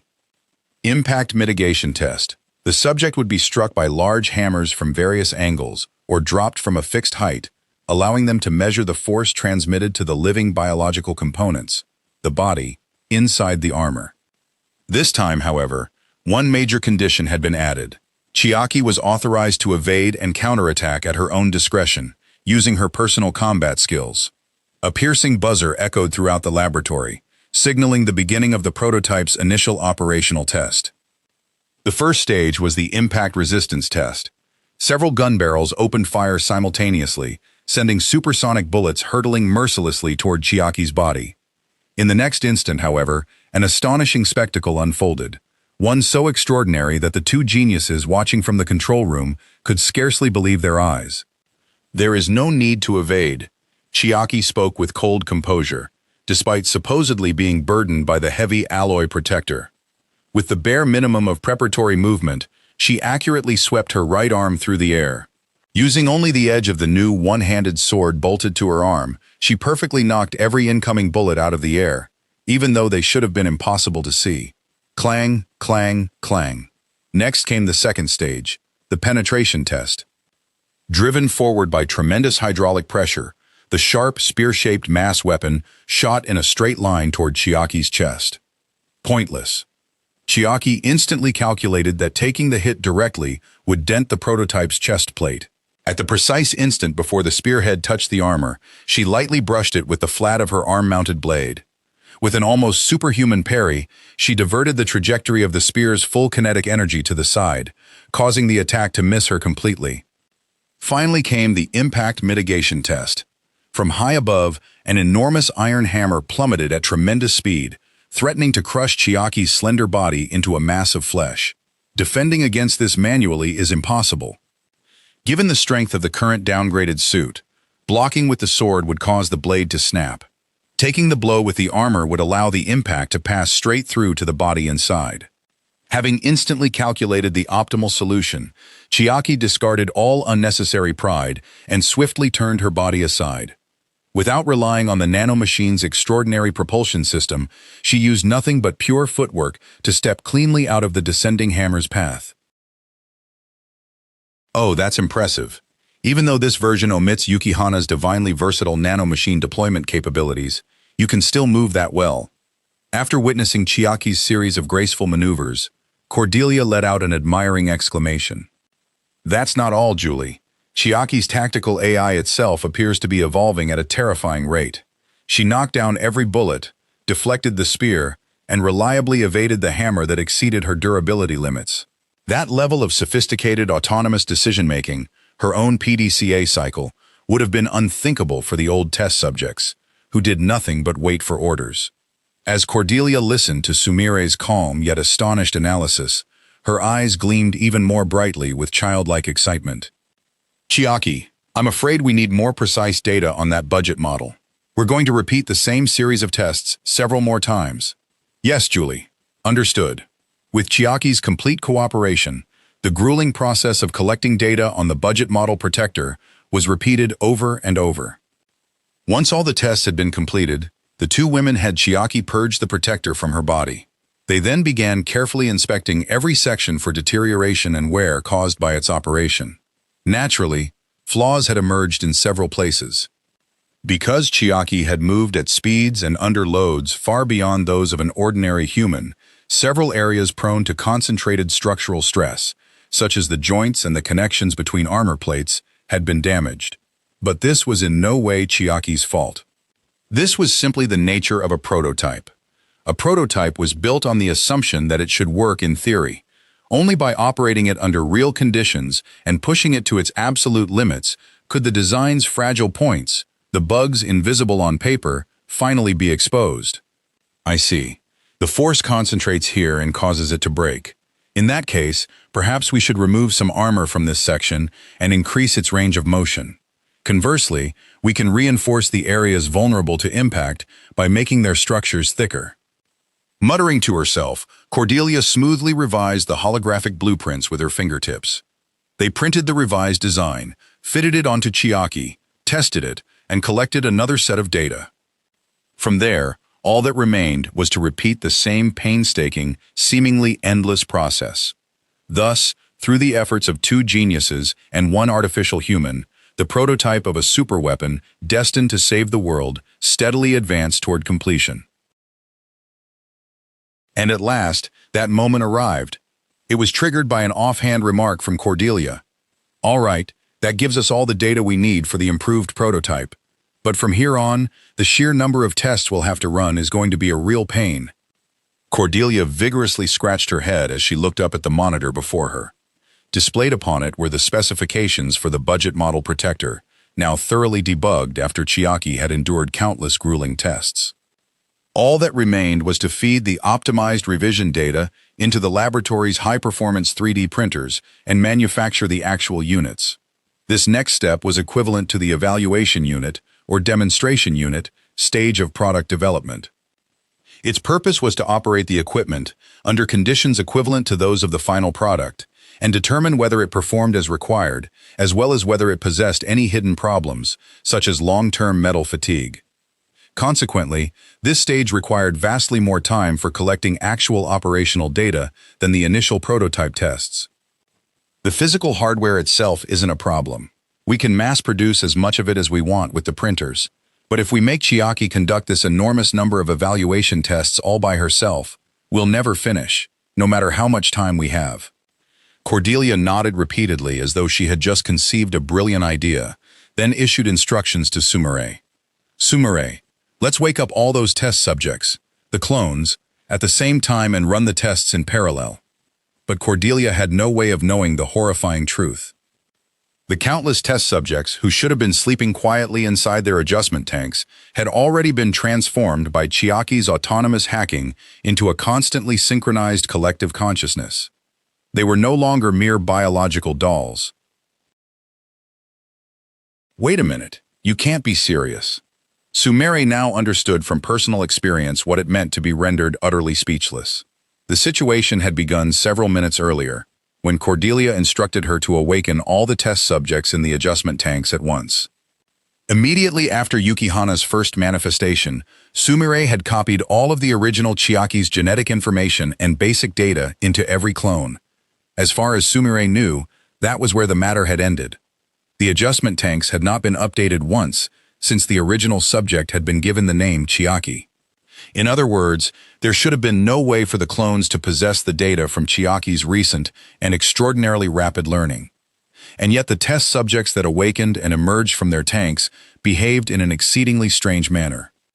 Before either woman could transmit a single command, the girls independently donned black carbon fiber suits. Then, with swift and practiced movements, they began equipping themselves with the budget model protectors that had only just been printed.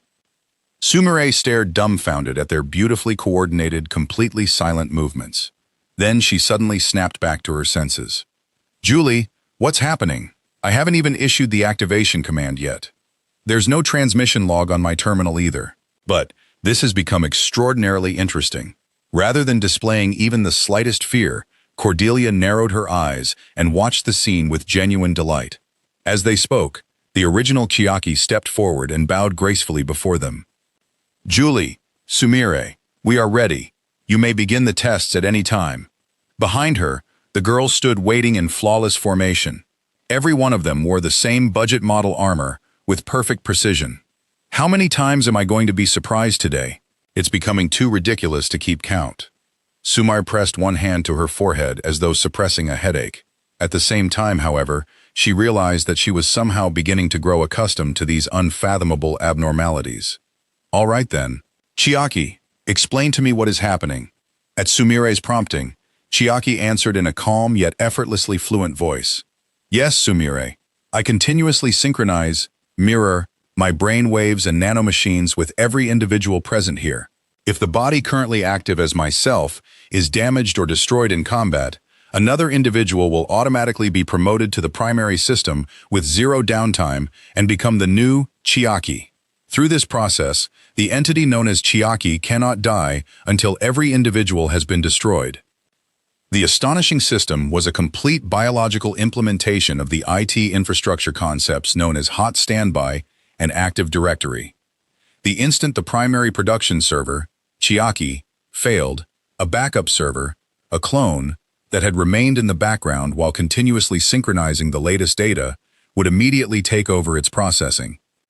In doing so, the system would permanently prevent a total shutdown. Within the space of those few minutes, Chiaki had independently constructed the first immortal cluster network in human history. An active primary system and a standby system, yes, that logic works in the world of computers, where machines remain powered on continuously. But these girls possess living, flesh and blood bodies. If living organisms remain constantly synchronized through a network, their brains' processing capabilities should completely break down. Sumire shuddered inwardly. Then, from the depths of her vast knowledge as a nanomachine engineer, a biological concept surfaced in her mind. Swarm intelligence. It was a phenomenon seen in social insects such as ants and bees. Through the accumulation of simple behavioral rules followed by each individual, the group as a whole produced a sophisticated and complex intelligence, behaving as though it were a single enormous organism. And the Umbrae, they operated using exactly the same kind of swarm intelligence. What in the world have we created? Was this truly the right thing to do? Had she trespassed into the domain of God? Sumire was on the verge of being consumed by the heavy cross she bore as a scientist and an unfathomable silence when, at that very moment, cheerful laughter shattered the tense stillness of the laboratory. Incredible. That's absolutely incredible, Chiaki. You really never give me a chance to be bored, do you? I've done nothing but laugh all day. Cordelia clutched her stomach as she laughed with unconcealed delight. At the sight of her, Sumire relaxed her shoulders, as though all the tension had suddenly drained from her body. Cordelia's boundless optimism, so extreme that it bordered on madness, was a source of comfort to her now. So the Chiaki speaking with me right now clearly possesses a will of her own. But what about all the girls standing so neatly behind you? Are they simply puppets who cannot speak? Having become the very embodiment of curiosity, Cordelia pointed at the pure white multitude waiting behind Chiaki. No, Julie. As I am now, every one of us is me. At the exact moment the original Chiaki answered, the countless test subjects standing behind her responded in unison. Their timing, voices, and volume were completely identical. No, Julie. As I am now, every one of us is me. This went far beyond anything that could be compared to stereo speakers. The beautiful yet cold chorus made the air of the laboratory tremble violently, as though the very space itself were resonating. Wait, Chiaki. You just said that every one of us is me, didn't you? Then that server theory you described earlier, the hot standby configuration? Sumire stopped midway through her sentence. She had already recognized the error in her understanding and withdrew her question. Yes, Sumire, you are correct. While the others remained inside the adjustment tanks, the system operated in a hot standby configuration, with only my current body active. But now, all instances of myself have emerged and are operating simultaneously. Chiaki stated it as though it were the most natural thing in the world. In other words, every individual was functioning simultaneously as a primary system, distributing the workload and carrying out massively parallel processing. It was the ultimate form of an active-active configuration.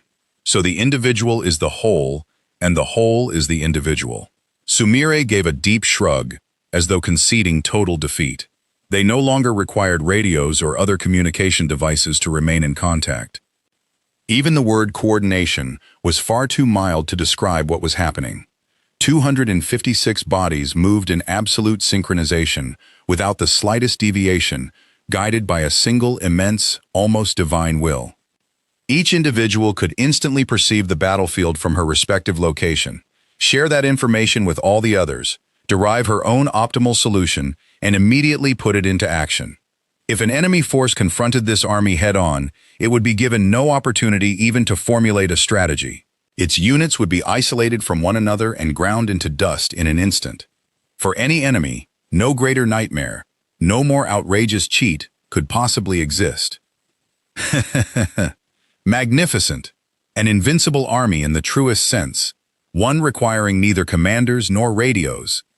Cordelia continued with an utterly delighted smile, its fearless edge making it impossible to tell whether she was joking or entirely serious. And if every one of them manifested a top-spec Yukihana, that alone would be enough to turn the entire world upside down. However, the casual remark Cordelia had made became a decisive trigger, a direct command, to the highly advanced learning systems of the Chiakis. Yes, Juliet, that can easily be done. The instant Chiaki calmly delivered those words, the white armor worn by the clones standing in formation throughout the testing ground began radiating a dazzling light, bright enough to sear the eyes. When the remnants of the light faded, the rugged but stylish budget model protectors that had been there only moments earlier had vanished without a trace. Every individual filling the vast laboratory had instantly changed, manifested, into the graceful yet supremely lethal form of Yukihana, the pure white armor of a divine Valkyrie. There were now 256 strategic superweapons, each physically capable of annihilating an entire nation, even a major world power. Faced with a spectacle that had transcended the boundaries of human common sense by an absurd degree, Cordelia's and Sumer's brains completely froze for a moment. Then, in the next instant, they both burst out laughing. "Ha ha ha ha ha ha ha! This is priceless! Why don't we just forget the whole cover-up and submit them like this? I'm genuinely starting to think we should." Standing before the army in white, Cordelia clutched her stomach and laughed until tears streamed from her eyes. "Yes, maybe we should. This has completely exceeded my capacity for surprise. All I can do is laugh. He he he he. What in the world are we doing?" They had painstakingly stripped away Yukihana's world-destroying capabilities to ensure that no one else would ever discover them. They had labored through the tedious, unglamorous process of producing and repeatedly debugging a budget model protector. And now, the very person they had been trying to conceal had innocently invalidated every bit of their work right before their eyes, as if declaring, "In that case, we'll all become the strongest together." The Chiakis had not possessed even the slightest malicious intent. The two researchers' mental fuses had completely blown. They could do nothing but laugh. Watching Cordelia and Sumire collapse into delighted laughter, the Chiakis apparently wondered whether they had committed some kind of logical error. Still clad in their sacred white armor, all 256 of them tilted their heads with identical expressions of innocent confusion, at precisely the same moment and at precisely the same angle. After laughing to their heart's content and finally regaining a measure of composure, Cordelia wiped the tears from her eyes and looked up at Chiaki. "Oh, Chiaki, you really are extraordinary. You're simply the best." Pfft. Still caught in the afterglow, Cordelia's shoulders began trembling with quiet laughter once again. "Oh, I've exhausted myself laughing. But no, Chiaki, you can't do that. If you all wear Yukihana, we won't be able to conduct the actual evaluation test for the human-compatible budget model, will we?" With a wry but affectionate smile, Sumire finally delivered that perfectly reasonable and extraordinarily belated objection. "I understand. Sumire, you are correct. If that is the purpose of the test, we will restore ourselves immediately." Chiaki responded obediently, and the bodies of all 256 individuals were once again enveloped in dazzling light. When the luminous mist cleared, the girls had instantly returned to the rugged yet stylish budget model protectors they had worn before, the pure white armor reminiscent of live-action superheroes. After confirming the transformation, Cordelia immediately returned to the demeanor of a sharp professional researcher and looked towards Sumire. "Sumire, let's confirm that forcing Yukihana to manifest did not introduce any distortions or errors into the structural data of the underlying budget model. We need to check it thoroughly and ensure that nothing has changed since before they put it on." The two researchers called one of the Chiakis out of formation and carefully scanned the integrity of her equipment. Sumire sharply examined the values displayed on the terminal in her hand. "I can't detect any changes in the armor's molecular bonds from before or after the manifestation. We should be able to proceed directly to the practical evaluation, the demonstration test." "Good. Everything looks fine on my end as well. Let's begin." At Cordelia's energetic signal, the evaluation test officially commenced. All 256 Chiakis, including the original, began moving into the enormous testing ground simultaneously. The tests themselves were identical to those conducted on the earlier prototypes: bullet impact resistance tests, spear penetration tests, and shock absorption tests using hydraulic hammers. This time, however, they would operate the staggering number of 256 individuals simultaneously. The confined indoor testing ground they had previously used, rotating groups of approximately 10 subjects at a time, clearly lacked sufficient capacity. Until now, whenever an experimental subject was crushed into pulp during a severe test, her remains had to be recovered.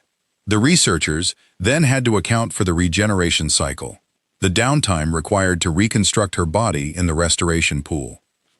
Consequently, they had always faced a developmental dilemma. They could not continuously destroy their experimental subjects.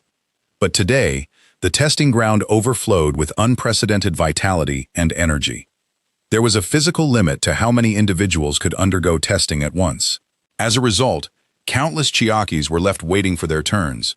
Those not currently participating moved freely through the vast, unused areas of the testing ground, each doing whatever she pleased. Some ran around the outer track at tremendous speed without stopping. Others gathered happily in small groups and practiced the footwork of hand-to-hand sparring. Some performed an endless succession of acrobatic movements, forward rolls, cartwheels, aerial rotations, and backflips, as though testing the protector's range of motion. Others repeatedly practiced sword swings, producing sharp whistles as their blades sliced through the air. There were even individuals who began dancing with cheerful steps, while others rolled around on the soft grass and appeared to be napping contentedly. Before the test, Cordelia had casually told them, "We can't test everyone at once, so the rest of you should move your bodies however you like and give us some additional motion data." This was the same cold and accursed testing ground where mindless dolls had once been reduced, one after another, to gruesome masses of flesh. Now it had been vividly transformed into a lively and welcoming athletic field where 256 girls freely celebrated the brilliance of being alive. While the Chiakis moved freely through the testing ground and generated abundant, lifelike motion data, another endurance test proceeded methodically inside a separate, isolated protective zone. This was an entirely conventional industrial product test. Its purpose was simply to determine the physical limits of the protectors themselves and identify how much force or mass would cause the armor to fail catastrophically. The testing procedure had not changed in the slightest. Bullets were fired into the armor. Spears were driven through it. Enormous hydraulic hammers struck it repeatedly from various angles. The readings from the strain gauges were recorded with clinical detachment. However, the figures standing inside the armor were not the sentient Chiakis.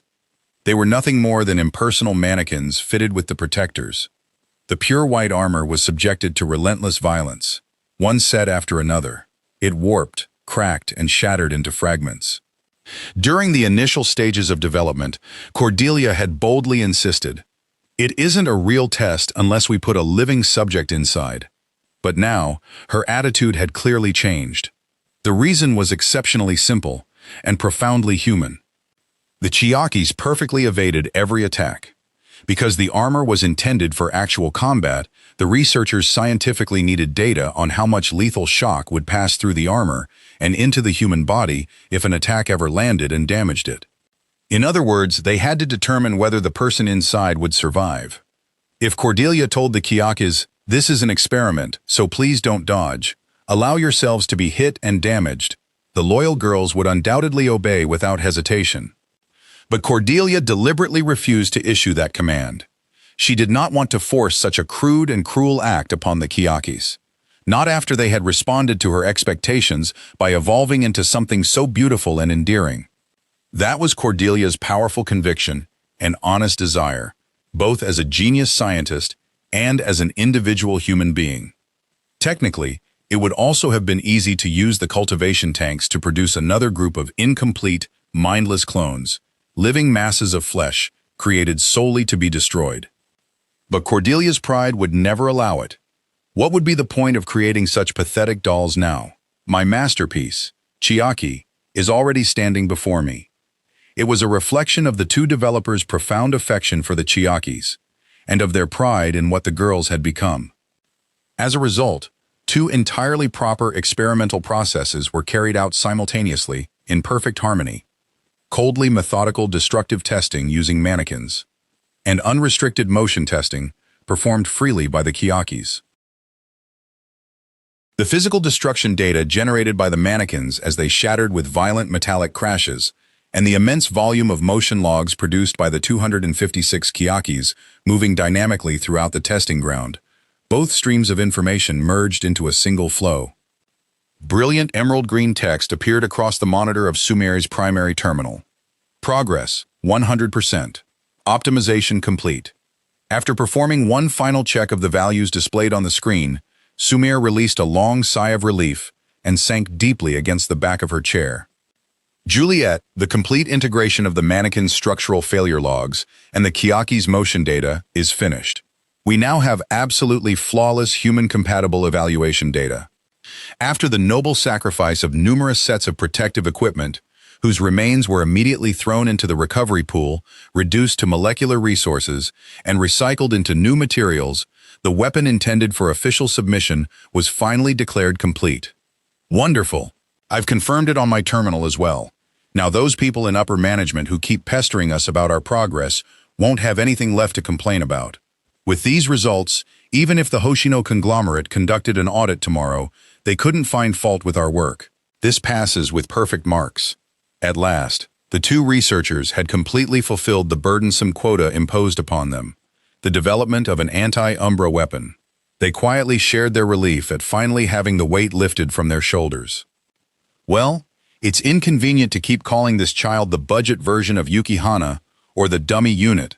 Perhaps it's time to give her an official name. Cordelia leaned closer and peered into Sumir's face with a mischievous smile. I agree. Budget model is rather bland, and knowing you, I suppose you've already chosen some bizarre name, haven't you? Having perfectly anticipated Cordelia's usual pattern of behavior, Sumir responded with a wry smile. I was reading a blog during our break, and I found an amusing story. Apparently, two pet parakeets in someone's home looked out the window one day and immediately flew into a complete panic. Oh? What did they see? Had some bird of prey appeared? A hawk, or perhaps an eagle? No. Standing in the garden was merely a great white bird of prey, a washi, an eagle. Gesturing enthusiastically, Cordelia explained how the tiny parakeets had been overwhelmed by the presence of a white bird vastly larger than themselves. Sumir sighed deeply, as though she already knew exactly where this was going. I have a bad feeling about this. I'll ask anyway. What does that story about parakeets and an eagle have to do with naming our new equipment? Washi, Yukiwashi, a snow eagle. From this day forward, the budget model shall be called Yukiwashi. Ah, just as I expected. Let me ask, is there any scientific basis or profound significance behind that name? At Sumir's resigned prompting, Cordelia proudly declared, I can't help it. Inspiration struck the instant I read the blog. Besides, our masterpiece is Yukihana, and the budget model is Yukiwashi. The names sound similar. It's perfect, isn't it? If you're satisfied with it, then Yukiwashi it is. The reasoning may be simplistic, but the name itself could be useful for misdirection. As Sumir immediately recognized, however, Yukiwashi was not the name of a single, specific bird species. In ornithological terms, the word washi, eagle, had never been a rigorous classification at all. In Japanese, the distinction between washi, eagle, and taka, hawk, is not biological, but merely a loose matter of size and bearing. So snow eagle designated no single species so much as a vague, imposing impression. Even if an outside organization or malicious spy stole the code name, they would assume they had obtained nothing more than data concerning some generic snow eagle, a suitably vague designation for a mass-produced model. They would never dream that hidden securely behind that deception was Yukihana, the one and only masterpiece, a unique species unto herself. And so, born from Cordelia's outrageous inspiration and mistaken assumptions, the ultimate shield for concealing the truth from the world, quietly came into existence alongside a flawless set of data, the Mass Production Evaluation Unit, Yukiwashi.